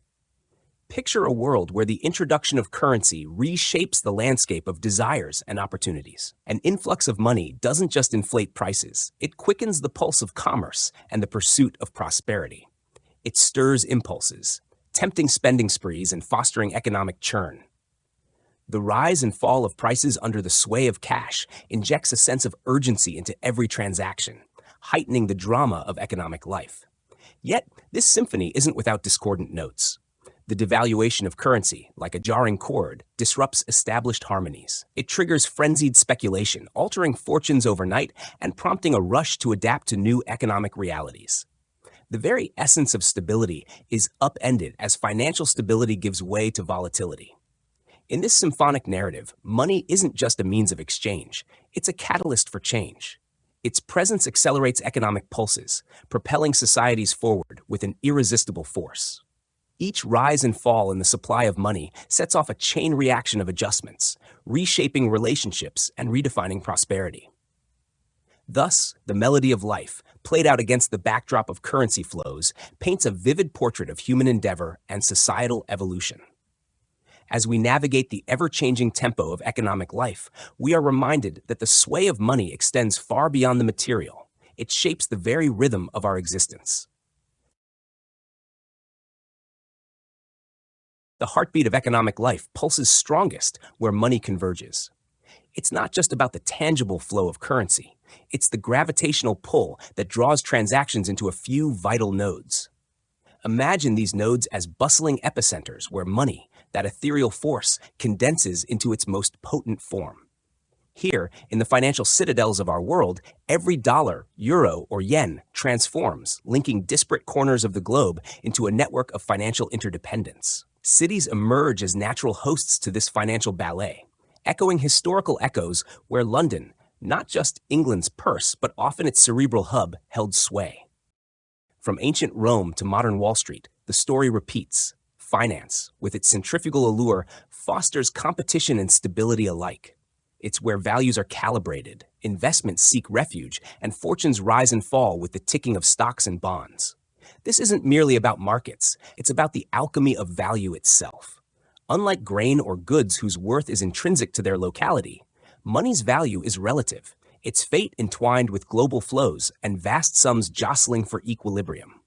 In these arenas, the sheer scale of transactions not only dictates financial fortunes, but steers the course of economic currents worldwide. In essence, the concentration of monetary activity isn't just about wealth. It's the nexus where human endeavors, ambitions, and the very essence of value converge in a dance choreographed by capital's invisible hand.